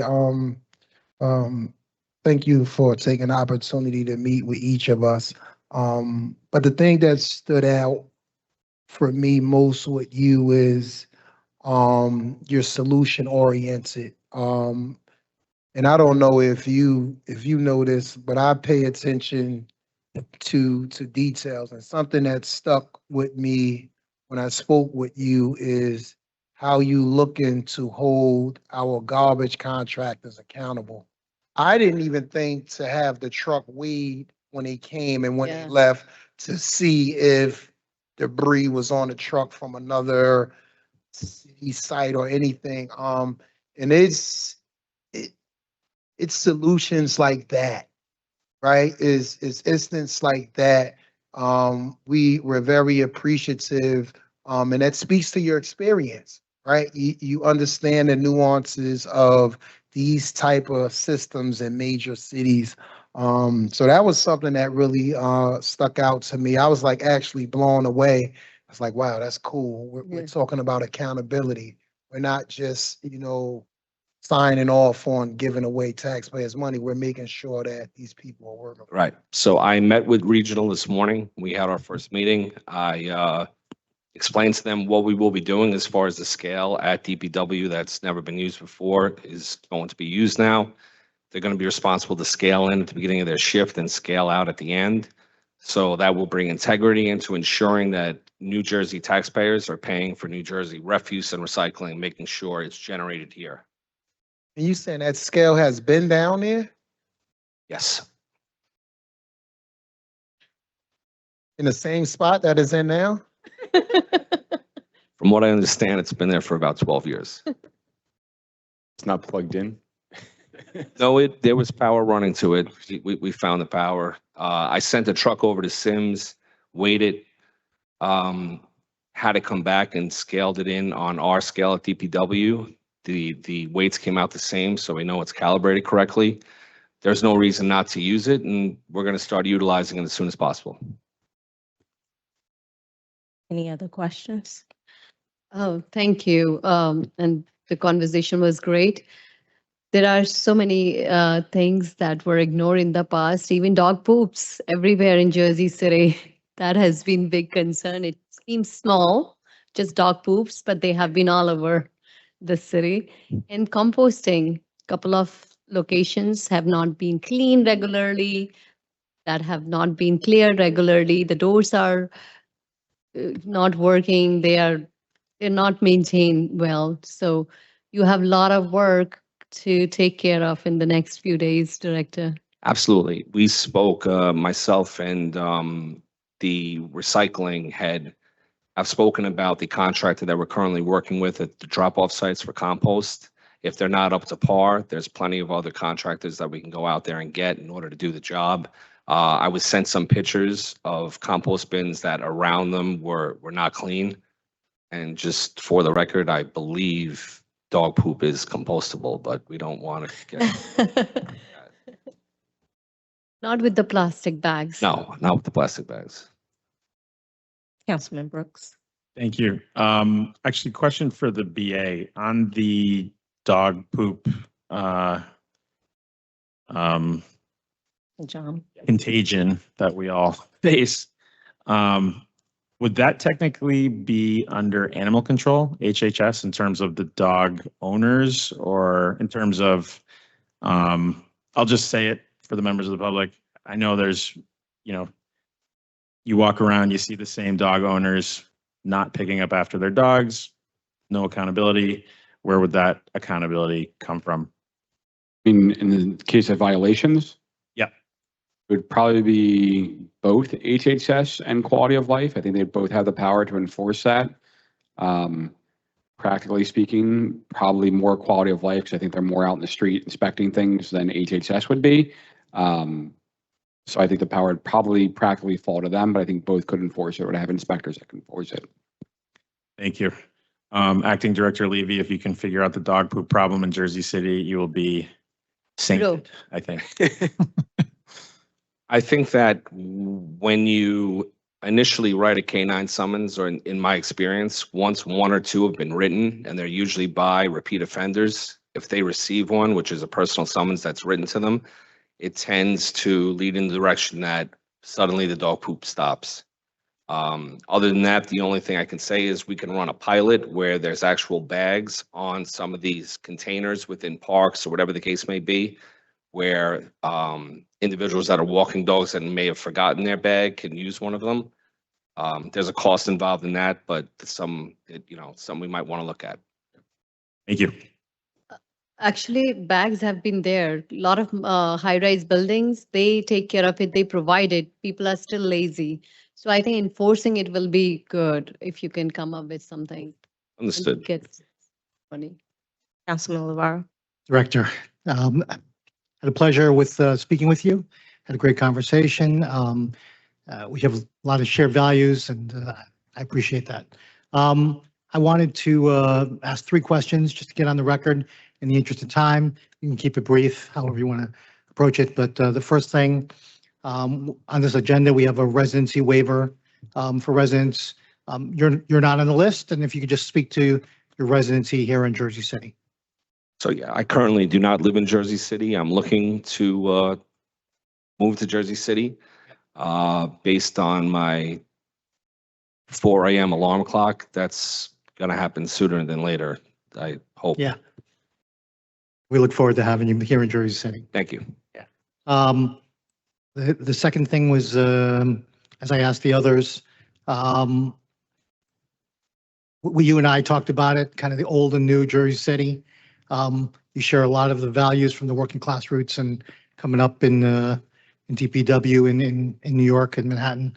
If you could just speak to that and how you're going to balance the needs and among your workers.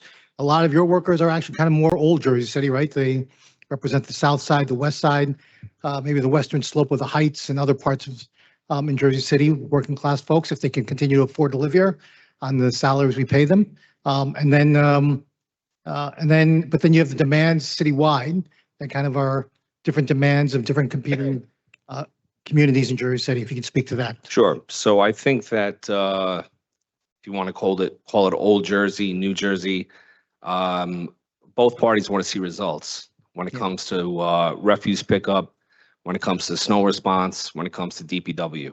I think it shows within the public. The older Jersey City, let's say, they might want to see areas that haven't been touched in a while that really need some deep cleaning. They may want to see us go after that. One instance of what New Jersey City might want to see is what we're currently working on, which is making sure our bike lanes are treated the same as main thoroughfares during a snowstorm, opening them up as soon as possible and making sure that individuals are able to get on their bike and get around the city just as easy as a motorist. Great. How about the employees in terms of like a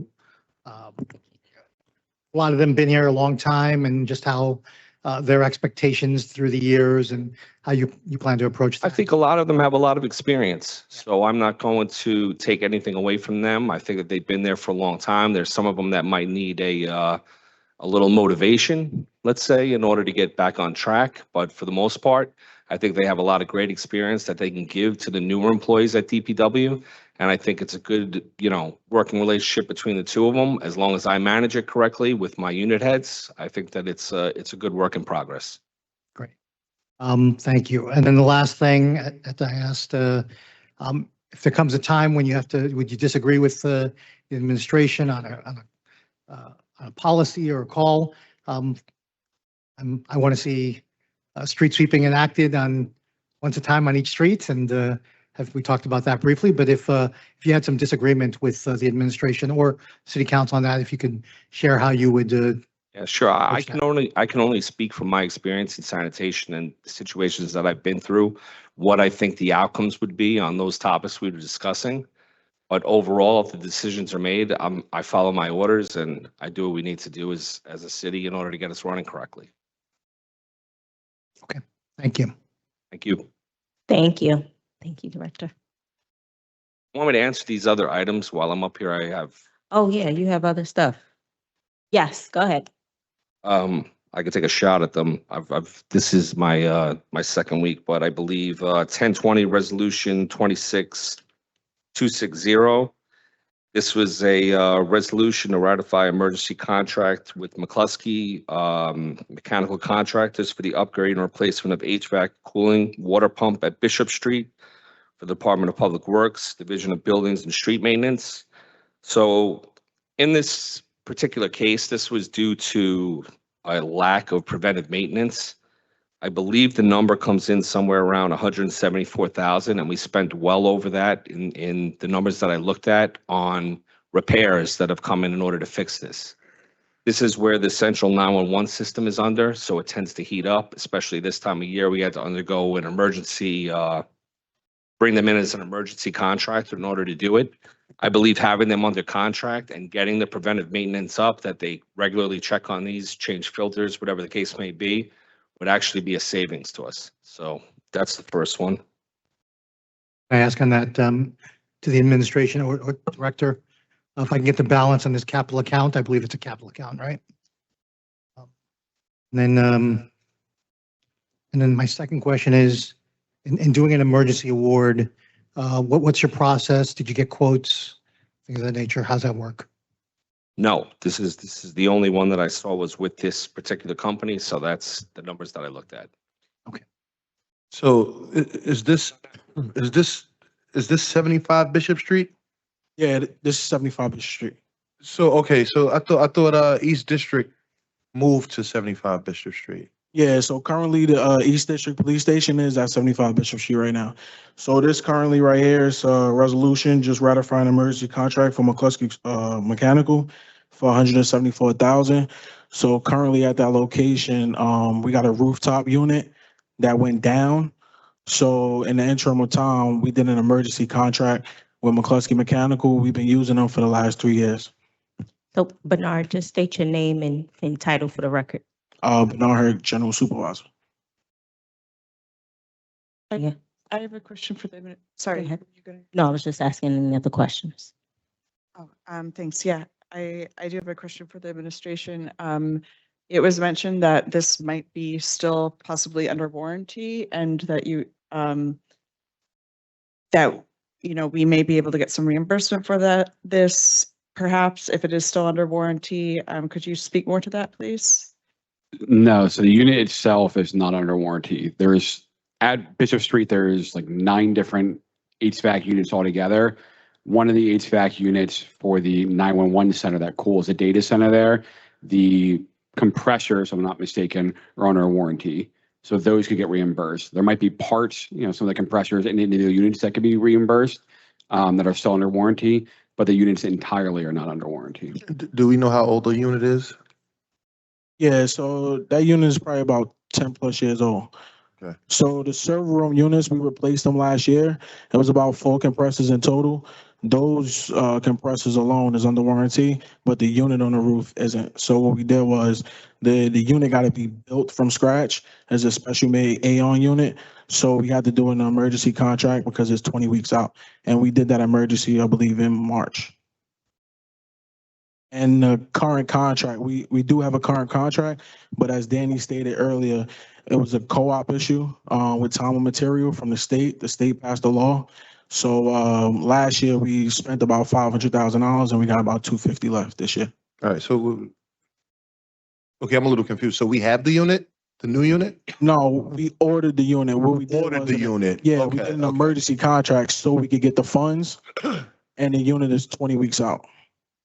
20 weeks out. Yeah, it's because it's special made. They got to be built from scratch. Okay, So thanks, Bernard. for the record, this item is $174,000. What portion of it do we expect might be under warranty and might be able to get reimbursed? So the server room itself is what we're working on. Those compressors are under warranty. But for the resolution that we're proposing today is for a rooftop unit for a different location throughout the building for $174,000. None of it is under warranty. Well, once the unit come in, it'll be under warranty. What he's saying is, Councilwoman, this resolution does not have anything that's replacing anything that's under warranty right now. Okay. There are other units in the building that have a warranty that cover them or cover the compressors for them. But the one you're voting on tonight, or sorry, Wednesday night, that resolution does not, touch upon any units or any items that would have a warranty to it. Okay, thank you. I just want to follow up on my earlier line of, so you think that the number here and the award here is reasonable with McCloskey? You have good experience with them, and this number comes from, sorry, what was your name, gentlemen, sir? Bernard. Bernard, yeah. Bernard, this came from you, your recommendation? Yes. So what Danny's proposing is $175,000, I believe, as a temporary encumbrance.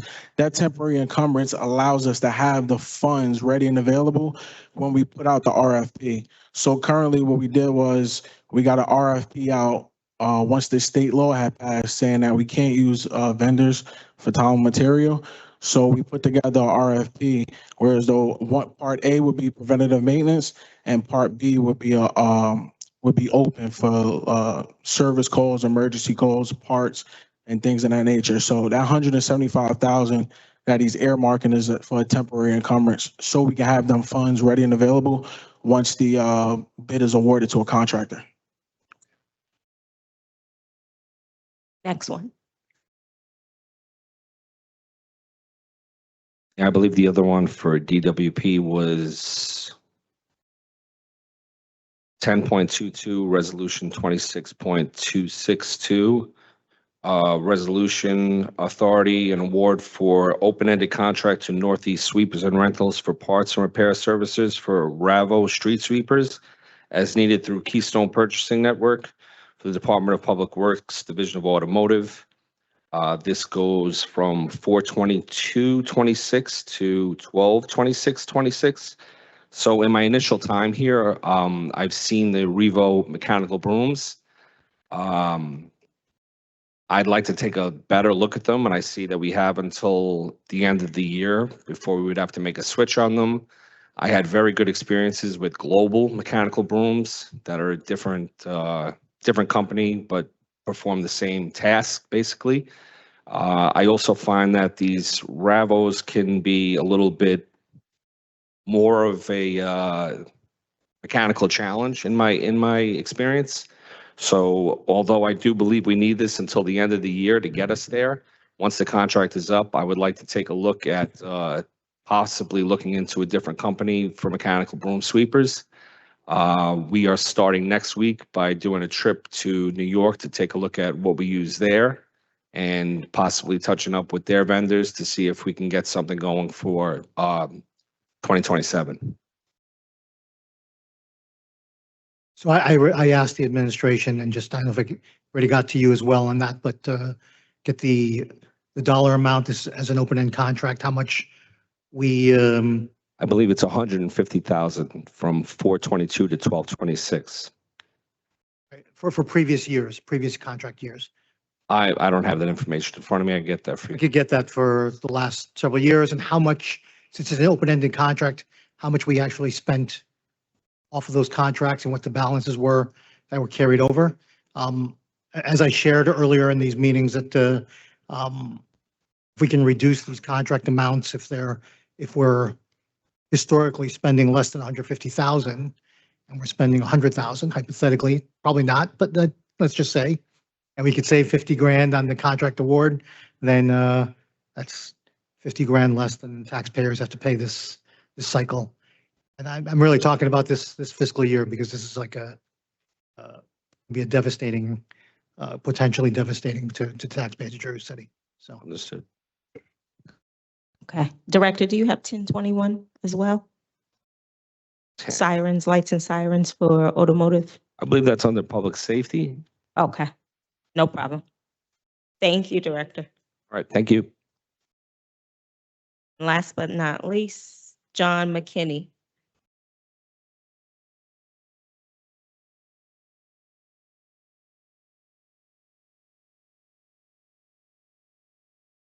Good evening, Council. I have two, if you have any questions on them. The first one is item 10.34, Resolution 26-274. It's a resolution ratifying and authorizing a professional service agreements with Kyle McManus Associates LLC to provide planning services involving the creation of a housing element and fair share plan for the city of Jersey City. Questions? Yes. Thank you, John. I would love to just get a better understanding of what these different amounts are here. There's Elizabeth McManus receiving some monies, Kyle McManus Associates receiving some other monies, it looks like. So if you can just walk through what exactly the different amounts are going toward in terms of the this proposal. Absolutely. So the ratification element was for work that was done out of contract that had fallen through the cracks. That's the $28,617. This was preparing the spending plan in accordance with the state mandated deadlines. The remainder, she predicts that maximum work she'll have to do pursuant to our declaratory motion judgment on this to finalize it is going to be $5,000. So it's extending an additional agreement because they can only be for a year to do another $5,000 worth of work. Okay, so 28,000 for work done out of contract. Correct. That's another 5,000 for that same work out of contract. It would have been more than $5,000 for that work out of contract. She submitted a proposal to HEDC. It just doesn't look like it ever got moved on. It fell through the cracks somehow. Okay. Understood. And these are, this is money that's under the 20% of the Affordable Housing Trust Fund that can be used for administrative fees? Correct. Okay. And then, could you just share a little bit about this housing element and fair share plan, what the vision is and what we think the utility is for Jersey City? Sure. So in order to collect the development fees and then spend them, we're required to have a housing element and fair share plan that's approved by the courts. We're pretty much at the end of that process at this point, probably wrapping up, I would guess, in the next few months. So that's what we hired Beth to do. She worked with planning, HEDC, and the housing authority to come up with the fair share plan and sort through our numbers. Okay.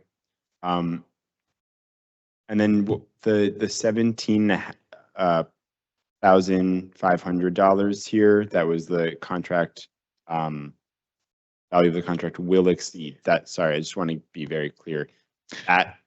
What is that number pertaining to? What's a will exceed? Sure. So the $17,500 contract statement in there is specifically in relation to the local pay-to-play laws. Anything that exceeds 17,500, you have to submit these forms. That's basically why that's in there. Okay. And then just lastly, what is the remaining work that needs to be done around this plan? So there's still back and forth with Fair Share Housing Center and our outside counsel on I believe the credits we're getting towards rehab units. She just needs to finalize the work on that with Fair Share. Is Fair Share also under contract with the city? No. But the money is just for McManus Associates to parlay between city and Fair Share and whatever other work they need to do to develop this plan. Technically, Fair Share is the opposing party in the litigation, but we all joined this together just because it has to be done. So they're not actually seeing any money from this. It's just for the work she needs to do for our part of complying with the law. Right. Thank you. Thank you. I just, I believe I've asked this in the past and you may have sent it to me. So if you did, I apologize. If I can get a resend on it, the budget, I guess that was for these affordable housing trust funds. We have one already, right? Or it was developed? I'm sorry? There's a budget that was approved by the court or that's opposed to the court? Oh, you mean the actual Fair Share plan? Yeah. Yeah, I can send that to you. Good, thanks. Sure. Yeah, I would love to see that. Thank you.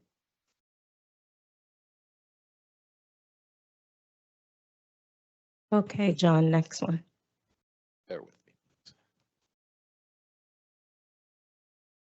The second one is item 10.12, resolution 26-252. This is a resolution authorizing the city of Jersey City to accept a gift from Zoe Sirenides to aid children who may be feeling anxious, overwhelmed, or emotionally distressed by providing Zoe's Peace Packs.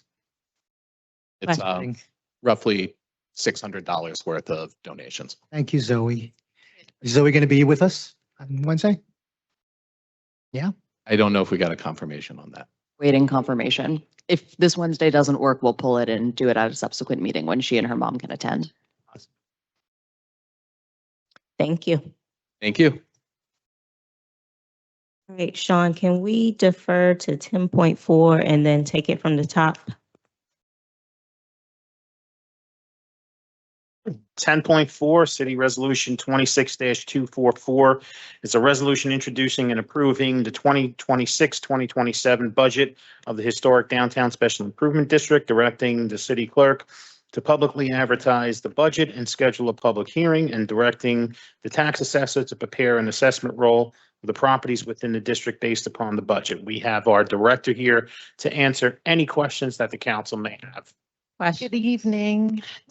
I'm Rachel Sieg, the Executive Director of the Special Improvement District.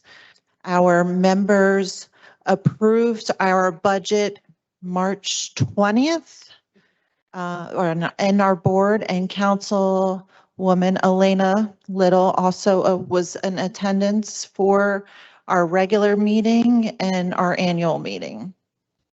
And we had a meeting with the administration and BA to discuss our budget. Does anyone have any questions? Any questions for Rachel? I just want to state for the record, yes, as Rachel said, I was there when they passed the budget. I was there at previous meetings and subsequent meetings. They've walked me through their budget and I have no concerns with it. just a question for the administration. I know I was talking with folks in the administration last week about the other special improvement district budgets. So any update that we can get, I know Central Ave Special Improvement District is anxiously waiting, getting on the agenda here. Yeah, so we had the meeting with them today. It was very productive, I think. We're going to have them on the next meeting. We went through with their membership to make sure the dates lined up, but if they're on the next meeting, they will still be before us after the public waiting period by the end of June. So their budget will be approved prior to the deadline, which is June 30th, and they should be good to hit the ground running July 1st with their new budget. Thank you. Hey, Rachel, thank you for waiting. I don't have a question for you, but Peter, how about Exchange Place? Any idea about their budget? We have not received their budget yet. I have to double check because certain SIDs are on different fiscal years or calendar years than each other. The clerk generally likes to try to spread them out when they present their budgets to us. We're not hearing too many budgets at once. He doesn't do a notice requirement. It can become very laborious for his staff. But I believe there would probably be sometime in the summer. I can double check for you and get you the exact date. Thank you so much. Hi, Any questions for Rachel? yes, I'm just curious to know if, because I didn't see I didn't see a budget after the meeting that you had. Were there any changes or? No, there wasn't any changes. Okay, There were questions about wages because wages is in one line item and okay, it's for 480,000, but we are different from the other SIDS where our clean team is in-house. So it's broken down to $178,000 for our clean team. And then the 3 staff that's in-house for our office. okay. Thank you. Questions? Thank you, Rachel. Thank you. All right, Sean, take it from the top. With pleasure. All right, the first reading ordinances, both items were touched on earlier. On to our second readings. 4.1 was touched on earlier. 4.2 is rescinding those regulations at Society Hill. Roy's Point, any questions? I have a brief question, Council President. My team noticed that one of the provisions of this is removing a handicapped parking spot. Is that because the individual that it was created for no longer needs it? Say that again. It's getting rid of a parking spot. Yeah, it's taking away a handicapped parking spot, I believe. And is that because the individual it was created for no longer needs it? Correct me if I'm wrong, Peter, or Corporation Counsel, if we are removing a handicap parking spot within this, then the, I guess, HOA is now substituting that spot, or it would be their responsibility. We're just saying that we don't have the authority to police that spot, right? Yeah, so these are always private streets, so we don't have any authority to tell them how to use their streets. This is just them revoking the request that they previously made to us about having us all those streets to issue violations for any parking, whatever kind of incidents that might occur. Because they own the streets, it's a HOA, it's a private development. They have the absolute right to do that. They made the request and followed all the rules. So this is really just the council, going through with their wishes and the property owners over there that, live there. Okay, Sean. Next, item 4.3, it's a renewal of the lease for Rialto Capital Urban Renewal Company, LLC. Any questions? Item 4.4 is an extension of an amended deed of easement with 14 Florence Street Corporation. Any questions on this? Hearing none, we have our public speakers and we're at 55 and on to our petitions and communications. Any questions or comments on items 6.1 through 6.41? I would just like to request some copies, please, Sean.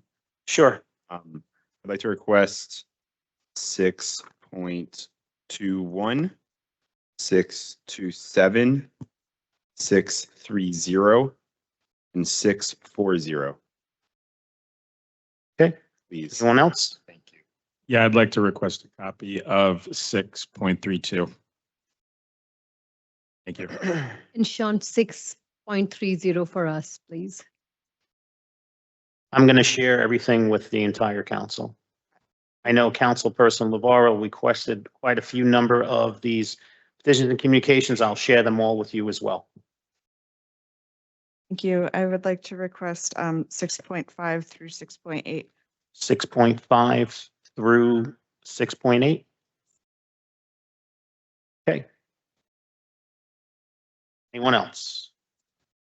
Hearing none, there are no officer communications. Any questions or comments on reported directors 8.1 through 8.4? To our claims and addendum, number 1, and then on to our resolutions. Going from 10.1 through 10.7, we touched on earlier, 10.8.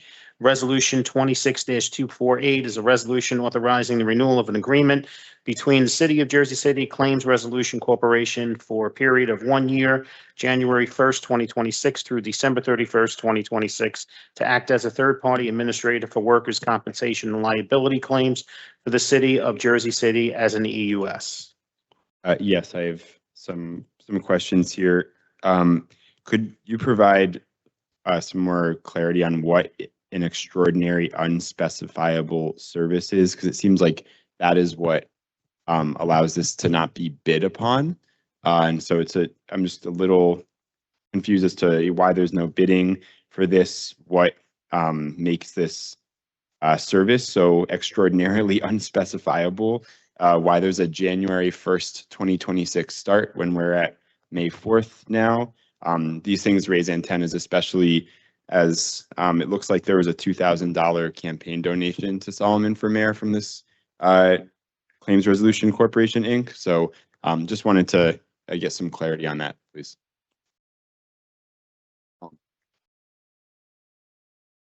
I can't speak to the contract time period because that's not my department, but in terms of what an extraordinary unspecifiable services contract is, generally it is for services that are difficult to describe, as you might expect.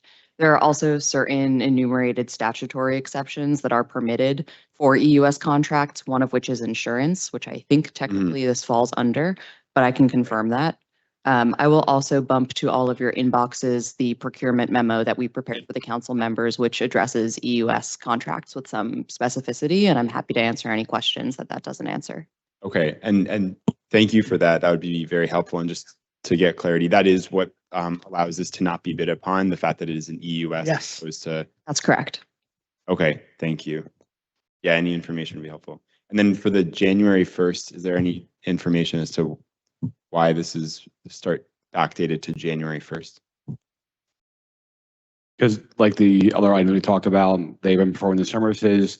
It should have been renewed earlier. A lot of these things in transition weren't reported when they should have been or gone to contract when they should have been. So we're just cleaning up anything that exists out there and making sure it does have the appropriate approvals going forward. Okay, and when something doesn't require bidding, like an EUS contract, I mean, how can our city guarantee or, do our due diligence to know that we're getting the best bang for our buck here? Depend what the EUS is related to. For instance, if it's emergency, yeah, like the HVAC, unit, usually we try to go with a vendor that we currently have or through a co-op. The co-op is in itself a public bid process. So finding vendors that are from there, kind of alleviates us if they went through all the proper procedures. Or like I said, we go with a vendor that we've currently utilized because we know the work quality is good or they're responsive or can, fulfill the obligations related to it. When it comes to insurance contracts, we have an insurance fund commission that reviews everything. They're appointed by the mayor. It's an independent board that reviews them and they make the recommendations for a lot of this to ensure because, that they're providing the best services. They have a broker that, their professional job is to basically connect with these and make sure that they verified them. They've went out and find the best rates and contacted, different insurance companies in this area. And they provide the feedback to us as far as what they think would be the best deal for the city based on the bids that they do. And I use the term bid loosely because it's not always a public bid in the sense that they kind of follow the RFP process, but they'll do things where they'll compare, put out a like a request to insurance companies in the area that handle this kind of insurance and say, we're looking for companies to give us quotes on X, Y, and Z.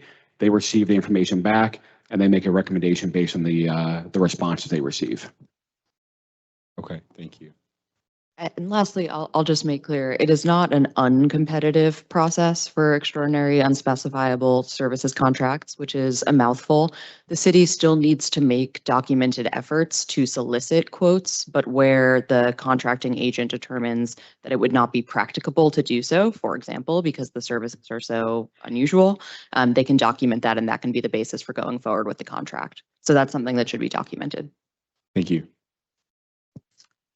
One last thing, for this case, it looks like an RFP was done originally back in 2025 with the options to renew. So I think the EUS to, corporation count as earlier comment is just in relation to the type of contract that it is, in this case, insurance. But I think an RFP was done at some point in time, and this is a renewal based on that. Okay, yeah, if we can figure out when that original RFP was, that would be helpful as well. It looks like in the resolution body, it says resolution 22-284 was awarded March 12th, 2025 for a 1-year period effective January 1st through December 31st, 2025, with 2 additional options to renew for 1-year periods. Thank you. Sorry, I stepped out. We're on 10.8, right? Yes. Yes. Just, yeah,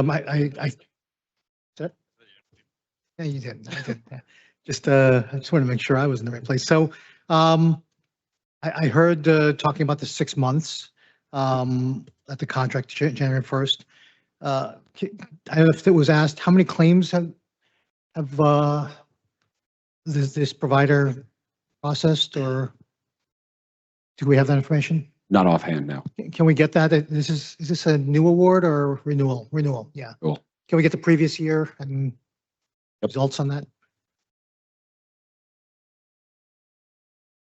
Other quick questions for me. Go ahead, Sean. Okay, items 10.9 through 10.12 were touched on earlier. Item 10.13, City Resolution 26-253.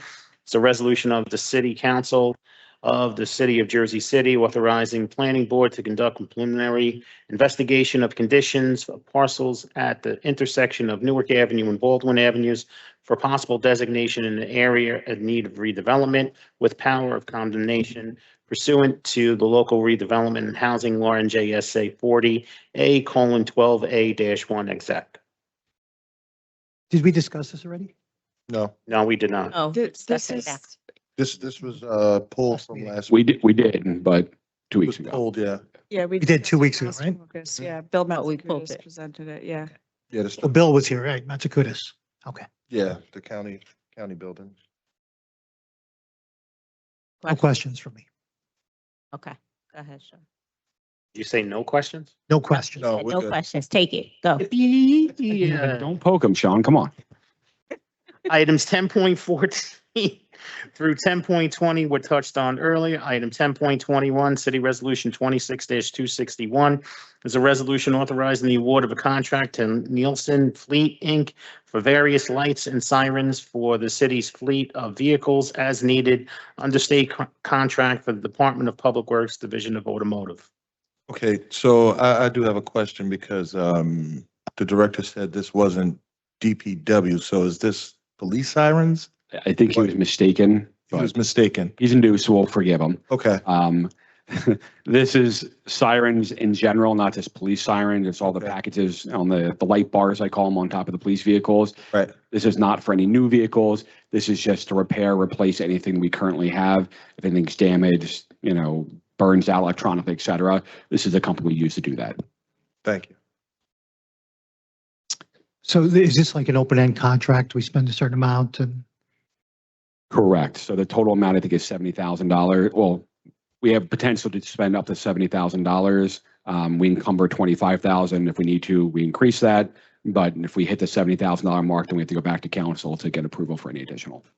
I'll ask the same question. If I can get the amount of the contracts in the previous years, let's say 5 years, and then the amount spent down and the balances.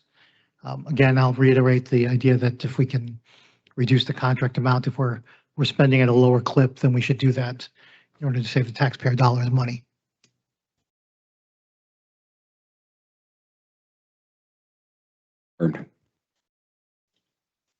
Anyone else? Item 10.22 was touched on earlier. Item 10.23, Resolution 26-263. It's a resolution authorizing the public sale of 94 motor vehicles and 2 camera trailers through publicsurplus.com, public online auction. Now, are these vehicles, are these like city vehicles and confiscated vehicles, or? They could be a mix. Primarily, they're confiscated vehicles or abandoned vehicles. These are anything that we towed to the impound lot and aren't claimed after a certain period of time. Depending on the circumstances, a lot of them are just in disrepair and they get sold for scrap. The reason why we're seeing a lot of these, and we'll continue to see a lot of these, is that our impound lot fills up pretty quickly. And we just want to make sure we have room for any new tows and operations. So we, every month or so, we like to cycle out more sales, more auctions, just to clear that space. Are these like vehicles that were towed like in the past 6 months or something? Is that? I have to double check. I did send Councilwoman Singh the information a while ago, but it's not fresh in my memory. There's a period of time we have to wait before we can sell them or auction them. But yes, it's I think 3 to 6 months. There's a specific time frame for them, but they're recent or more recent. Can you tell us the results of the last auction? Not off the top of my head, Councilman, but I'll get that. I'm good, just not that good. If you can get us that information, just curious what how much those motorcycles went for.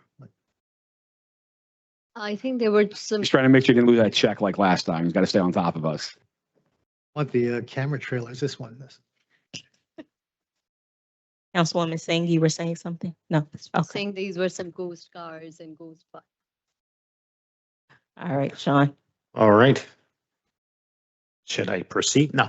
Item 10.24 was touched on earlier. Item 10.25, City Resolution 26-265. It's a resolution awarding a contract to MuniCode Civics Plus Corporation to provide codification services for the City of Jersey City Municipal Code. This is one of my resolutions. Actually, I'm going to ask the administration to withdraw it. We have to make sure we have a purchase order attached to the resolution, which we didn't have. So we'll have it for the next meeting if that's okay with our BA. Fine by me. Excellent. Did our contract expire though? Just so we can put that on the record before Councilman LaFaro has to ask next meeting. Say that again. Did our contract expire or do we have to move forward ahead of time? It has expired. Uh-oh. But he'll forgive me because I don't have many contracts at all. And I'll make sure that it doesn't expire in the future. This is actually an EUS as well. On the record, that's impressive, Councilman. I don't know, Sean. He's back here with his arms crossed. I know. He'll forgive me. Anyway, items 10.26 through 10.28 were touched on earlier. Items 10.29 through 10.33, I'm going to give to our Corporation Council. I don't think Councilman LaVaro will forgive us on these. These are also ratifications of contract awards that are dating back to the beginning of this year. I provided the council with a memo, I believe 2 weeks ago now. I'm happy to bump it to any of you, explaining the state of the law department's current contracts and its finances from 2025, a period during which the law department did not have a dedicated fiscal officer. So we are doing the best that we can on this meeting and the subsequent meeting to make sure that all of our work is under contract and that we have paid all bills properly for work that was performed prior to 2026. And you have my commitment that moving forward, there will be no out of contract work from the law department. I will also provide the council with a list of the current matters that each of these firms is handling, and we have an upcoming closed session, so I'm happy to provide any updates on those litigations. Thank you. Council members, please remember closed session, 5 o'clock on Wednesday. And can we add, will we discuss the Weed Warrior litigation on Wednesday? We can. Thanks. Okay, Sean. Okay, item 10.34 was touched on earlier. Item 10.35, is Resolution 26-275, is a resolution authorizing the ratification of procurement of a cyber insurance policy from Cowbell Cyber. Any questions? Hearing none. Item 10.36, City Resolution 26-276 is a resolution authorizing a waiver for various employees domiciled outside of the city of Jersey City. I have Yes. a comment on this one. On 1036, we have Juanita Dalamini listed. She is not a city employee. Can we remove her from that resolution? Yes, this was from the latest HR records, but we can update that and make sure it's corrected. And I'll touch base with you, Council President, I'll follow along, make sure we found out where that went wrong. Okay. So now, how does this work? You can get hired by the city, you can live in you have a certain amount of years you can live in a city and then you can move out, correct? Because I mean, I'm just looking at some people that's on this list who's been working for the city for like 30 years. So that's not the case, Councilman. On the face of the ordinance, which is our local law, there is no grandfathering provision. There is no express period of service after which you are de facto considered to have received a waiver. My best assessment is that this is a provision of our municipal code that has been long neglected and that there were not meaningful efforts to comply with it previously. I say that because I have searched iCompass for waiver resolutions for directors, employees who were hired in years prior to my tenure here, who seem to not have sought or obtained a waiver. And so this is really just an effort to come into compliance with what our local law says. You are welcome to change the local law if there are any additional provisions that you would like to add. But I provided a list of the relevant roles of individuals who I deem covered by our ordinance, which is spelled out. It's in Chapter 53 to the administration. They in turn obtained the domicile information for all of those employees, and everyone who out of that process turned up as not being domiciled in Jersey City is on this list in front of you, regardless of when they started work here or what their tenure is. And to be very clear on the record, just to make sure no employees of Jersey City are getting It's only concerned. 8 people? This applies to very specific individuals. So it's not all city employees. It'd be department directors, certain statutory employees like judges, the clerk, for example, tax collector, tax assessor, council members, mayor, council aides, essentially statutory employee. Yes, council member. No, council members have to live in the city. No, as I said council members. Anyone in that ordinance that you basically voted on affecting the pay for the statutory employees, essentially that list is anyone's covered. So if you're, work for the DPW or work for the law department, whatever else, but not in one of these capacities, live wherever you want, hopefully in the state of New Jersey because there is laws about that, but you're fine where you are. And we could do a line item vote. No, I am, but. Vote somebody down and who's on that list and not. You cannot do that. If you try it, you will be dismissed. I will defer to our esteemed parliamentarian on that point. Since I'm on the list. He's got that mute person, button. Lavarro. Turn yours off. You deserve that. Go ahead. The list of employees who are covered by this ordinance are the same employees whose salary is reported in the fixed salary ordinance that became before the council a couple of weeks ago. So it's that same group of senior level employees. And Councilman Griffin, to your point, if you're an employee that was not in one of these positions, but was elevated to this position, it wouldn't have applied to you previously. So you could have been here 25, 30 years. And then once you get appointed, now that suddenly applies to you. Okay, Sean. That meant that applied to me for many, many years because I was a deputy for 18 years. But anyway, We'll consider it, Sean. I appreciate it. Just for the record, I spent my first 26 years of my life in this great city, and raised my son for 4 of those years. So, I will just saying. say for the record, there is nothing that our local ordinance can do to overcome tenure.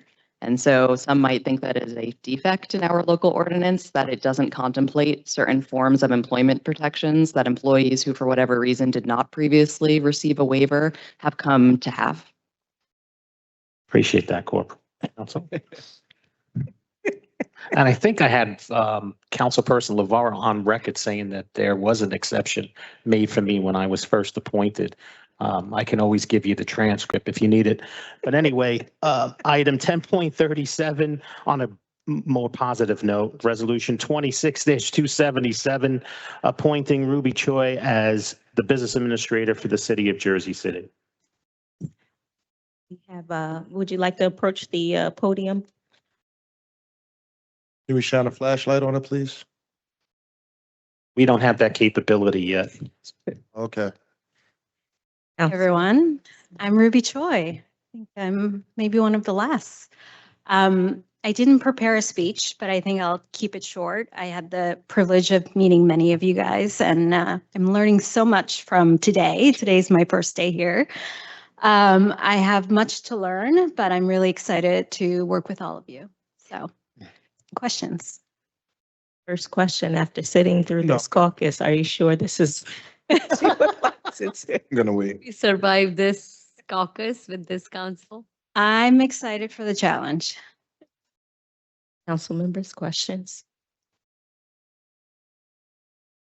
I'll Councilman ask LaVara. a question. It's I'll finish with the last two with I've asked everybody, but I want to just talk about this, the city budget, $250 million budget deficit, ongoing concerns, as you heard tonight, about retroactive contracts. So can you just talk about your approach to fiscal discipline and ensuring that contracts come to the council in a timely manner, but just in terms of your interaction with the finance department and how you plan to do that? Yeah, I think actually one of my first meetings today was with the director of finance, and I asked a bunch of questions to share information about the current state of the budget. I am looking forward to digging in through all the spreadsheets and asking a lot of the similar questions you guys have asked in terms of looking at history, records of contracts in the past, how much has been spent, areas where we can find cost savings, and also taking inventory of all existing contracts that we are aware of that have been expired so that we can be more proactive in that review. I have a question that, welcome. Hi, nice to meet you in person. Yeah, nice to meet you in person. The time on the phone, a couple phone calls that we've gotten have, just something I want to ask and ask you to share on the record that we started to talk about is, what may on one level be a kind of tension between the desire and mandate to really have a fresh start in Jersey City that I know voters voted for in the last election, and that we're starting to see play out now, and that in some ways looks like clearing house and having this fresh start in city government, and also attending to the fact that we have so many countless city employees who are working incredibly hard and who are putting in so much and have for so many years to make Jersey City the incredible place it is. So as BA, just how do you approach those two things at once? Yeah. First of all, I am a resident of Jersey City, so I'm not on the waiver list. I have lived here for 4 years, and I think, one of the newer generations. I think that that push and pull of the new and old is very helpful, especially in government, but in any organization, we have to understand the history, and we also have to look at new ideas and new ways of approaching problems that have existed for a long time. So I'm looking forward to being in this role where I can sort of see both perspectives and also work with the staff for this culture change, right? This change management of both analyzing what has existed, what's the process, what's the systems that we've all been working under, and then also hearing feedback from all the stakeholders about what could be improved. Today's my first day, so I'm taking a lot of notes. I'm observing, I'm asking questions, but I expect that there will be a very short time frame for me to provide recommendations and actually put forward and implement change. And I'm very much ready to do that. So I hope that answers your question. I appreciate that. And Councilman LeVar, I didn't mean to steal your question. This was something we talked about on the phone before. I swear, I didn't mean. Yeah, I think you addressed the old and new tension, which I asked already around that. So appreciate that. I will add that in terms of kind of, again, balancing the old and the new, trying to bring about change in the organization, you talked to me about metrics. And so just I appreciate that. And that was something that when change was promised 12 years ago, there was a lot of talk about KPIs and metrics and things like that. And none of that was kind of realized. If you could just speak to how you would disseminate that and actualize that here in Jersey City.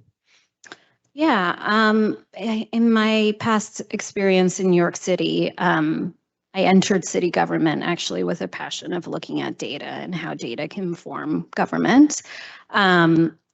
In all my roles, I've been very interested in performance management and metrics by which we can hold city government accountable. So I think one of the approaches I would take here is really understand all the departments and divisions' missions and goals. What are we trying to accomplish? And to the best of our ability, quantify that. I know some of it might be qualitative, but also some of it is very hard metrics, and document that over time, whatever that frequency should be, and use it as a baseline for measuring our progress and hopefully bringing it to these meetings. I know you asked a lot of questions, other council members did too, about the data, and I hope our team can help build that infrastructure over time so we can really use that as a performance measurement tool. My last question's the same as everyone else's. If you have some challenges or disagreements with the policy of the mayor or the council, how do you reconcile that and how do you do that moving forward? Yeah, that was actually one of my questions when I was being interviewed for this role. I really believe in working for someone who is open to my opinion. I like to share my recommendations, present options, pros and cons, and I would like my boss, my manager, to be open to hearing my recommendations. So when I was interviewing for this role, I wanted to make sure the mayor would be open-minded in terms of hearing my perspective before accepting this position. So it's very happy to hear from people who've worked with the current mayor that he is that manager, and I'm looking forward to the opportunity to present my recommendations. Not a question. Welcome. It was really great conversation with you, but I'm really excited about your experience in AI field. And I'm hoping that you can bring that experience here in the City Hall. I'll also share, since you and I had this conversation, I think AI is a tool. It is not, the thing that solves all problems. I think we really need to start with understanding what our data is, what our processes are, who the people are that are, actually doing the work before we bring technology into that element. But there could be a lot of promises with AI, especially around efficiency and technology in general to help, especially if there's with the data. Yes. So I'm interested in seeing where there are opportunities to bring that. Councilmember.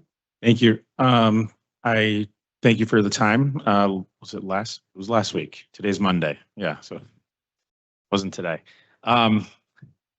Two questions. One, I guess for the clerk, would Ruby be the first woman BA in Jersey City history? No. Oh, unfortunately, no. We did have a woman business administrator a few years ago. It was Robert Cotter's wife. I can't remember her first name off the top of my head. Lori Cotter. Thanks, Kevin. The only other person that would remember that is sitting at that table. And I think, how many years you have, Kev?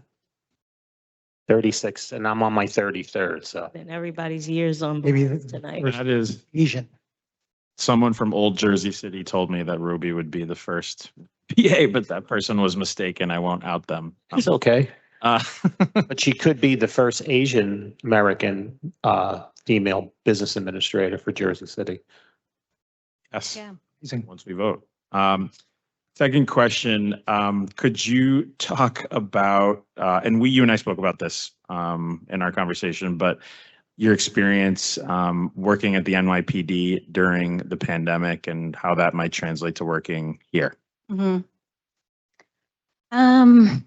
So many challenges, right? The pandemic was really hard for everyone. I think for me in particular, 2020 was the year I had my son. So that was also really hard. My first child. And then working at the police department, that was probably also a really tough place for me. I had worked at the mayor's office for 6 years before moving into the police department, and I didn't think I would last 6 months, and I was there for 6 years. Every organization has its culture, and it took me quite a while to understand the police department and figure out my way to work around it and make some substantive changes. The pandemic and also the events during that time had made it really, really difficult. Luckily, I was in the police department in 2016, so I had a couple of years in to help the administration move forward with some of the reforms, which I think put us, meaning New York City, in a better place when the pandemic hit. But for sure, it was definitely a challenging time, and I bring with me the experiences and the things I learned working in that organization here. Any other questions? Thank you. Thank you. Looking forward to working with you all. Welcome aboard. And your first caucus was over 4 hours, for the record. Just saying. Anyway, items 10.38 through 10.42 were touched on earlier. Item 10.43, City Resolution 26-283. It's a resolution creating Community Advisory Board for the Bayside Park Recreation Center project. So council members, this is just looking to continue to move the ball on the Recreation Center and Ward A advisory board, similar to what we did for Bayfront. And on the board, we're looking to have a representative from the mayor's office, deputy mayor who is kind of spearheading this recreation project to help start move it forward, a representative from recreation, representative from the Bayside Neighborhood Association is also included in this. Questions? Motion. Okay, I have a motion to adjourn at 8:29 PM by Councilperson Griffin. May I have a second? It was seconded by Lavaro. Second by Councilperson Lavaro. I heard Lavaro first, I'm sorry. All in favor for the motion to adjourn at 8:29 PM, all council members present by acclamation, please say aye. Aye. We are out of here at 8:29 PM. Thank you so much, everyone in attendance and everyone watching at home. Remember, teamwork makes the dream work. Have a great rest of the night and stay safe.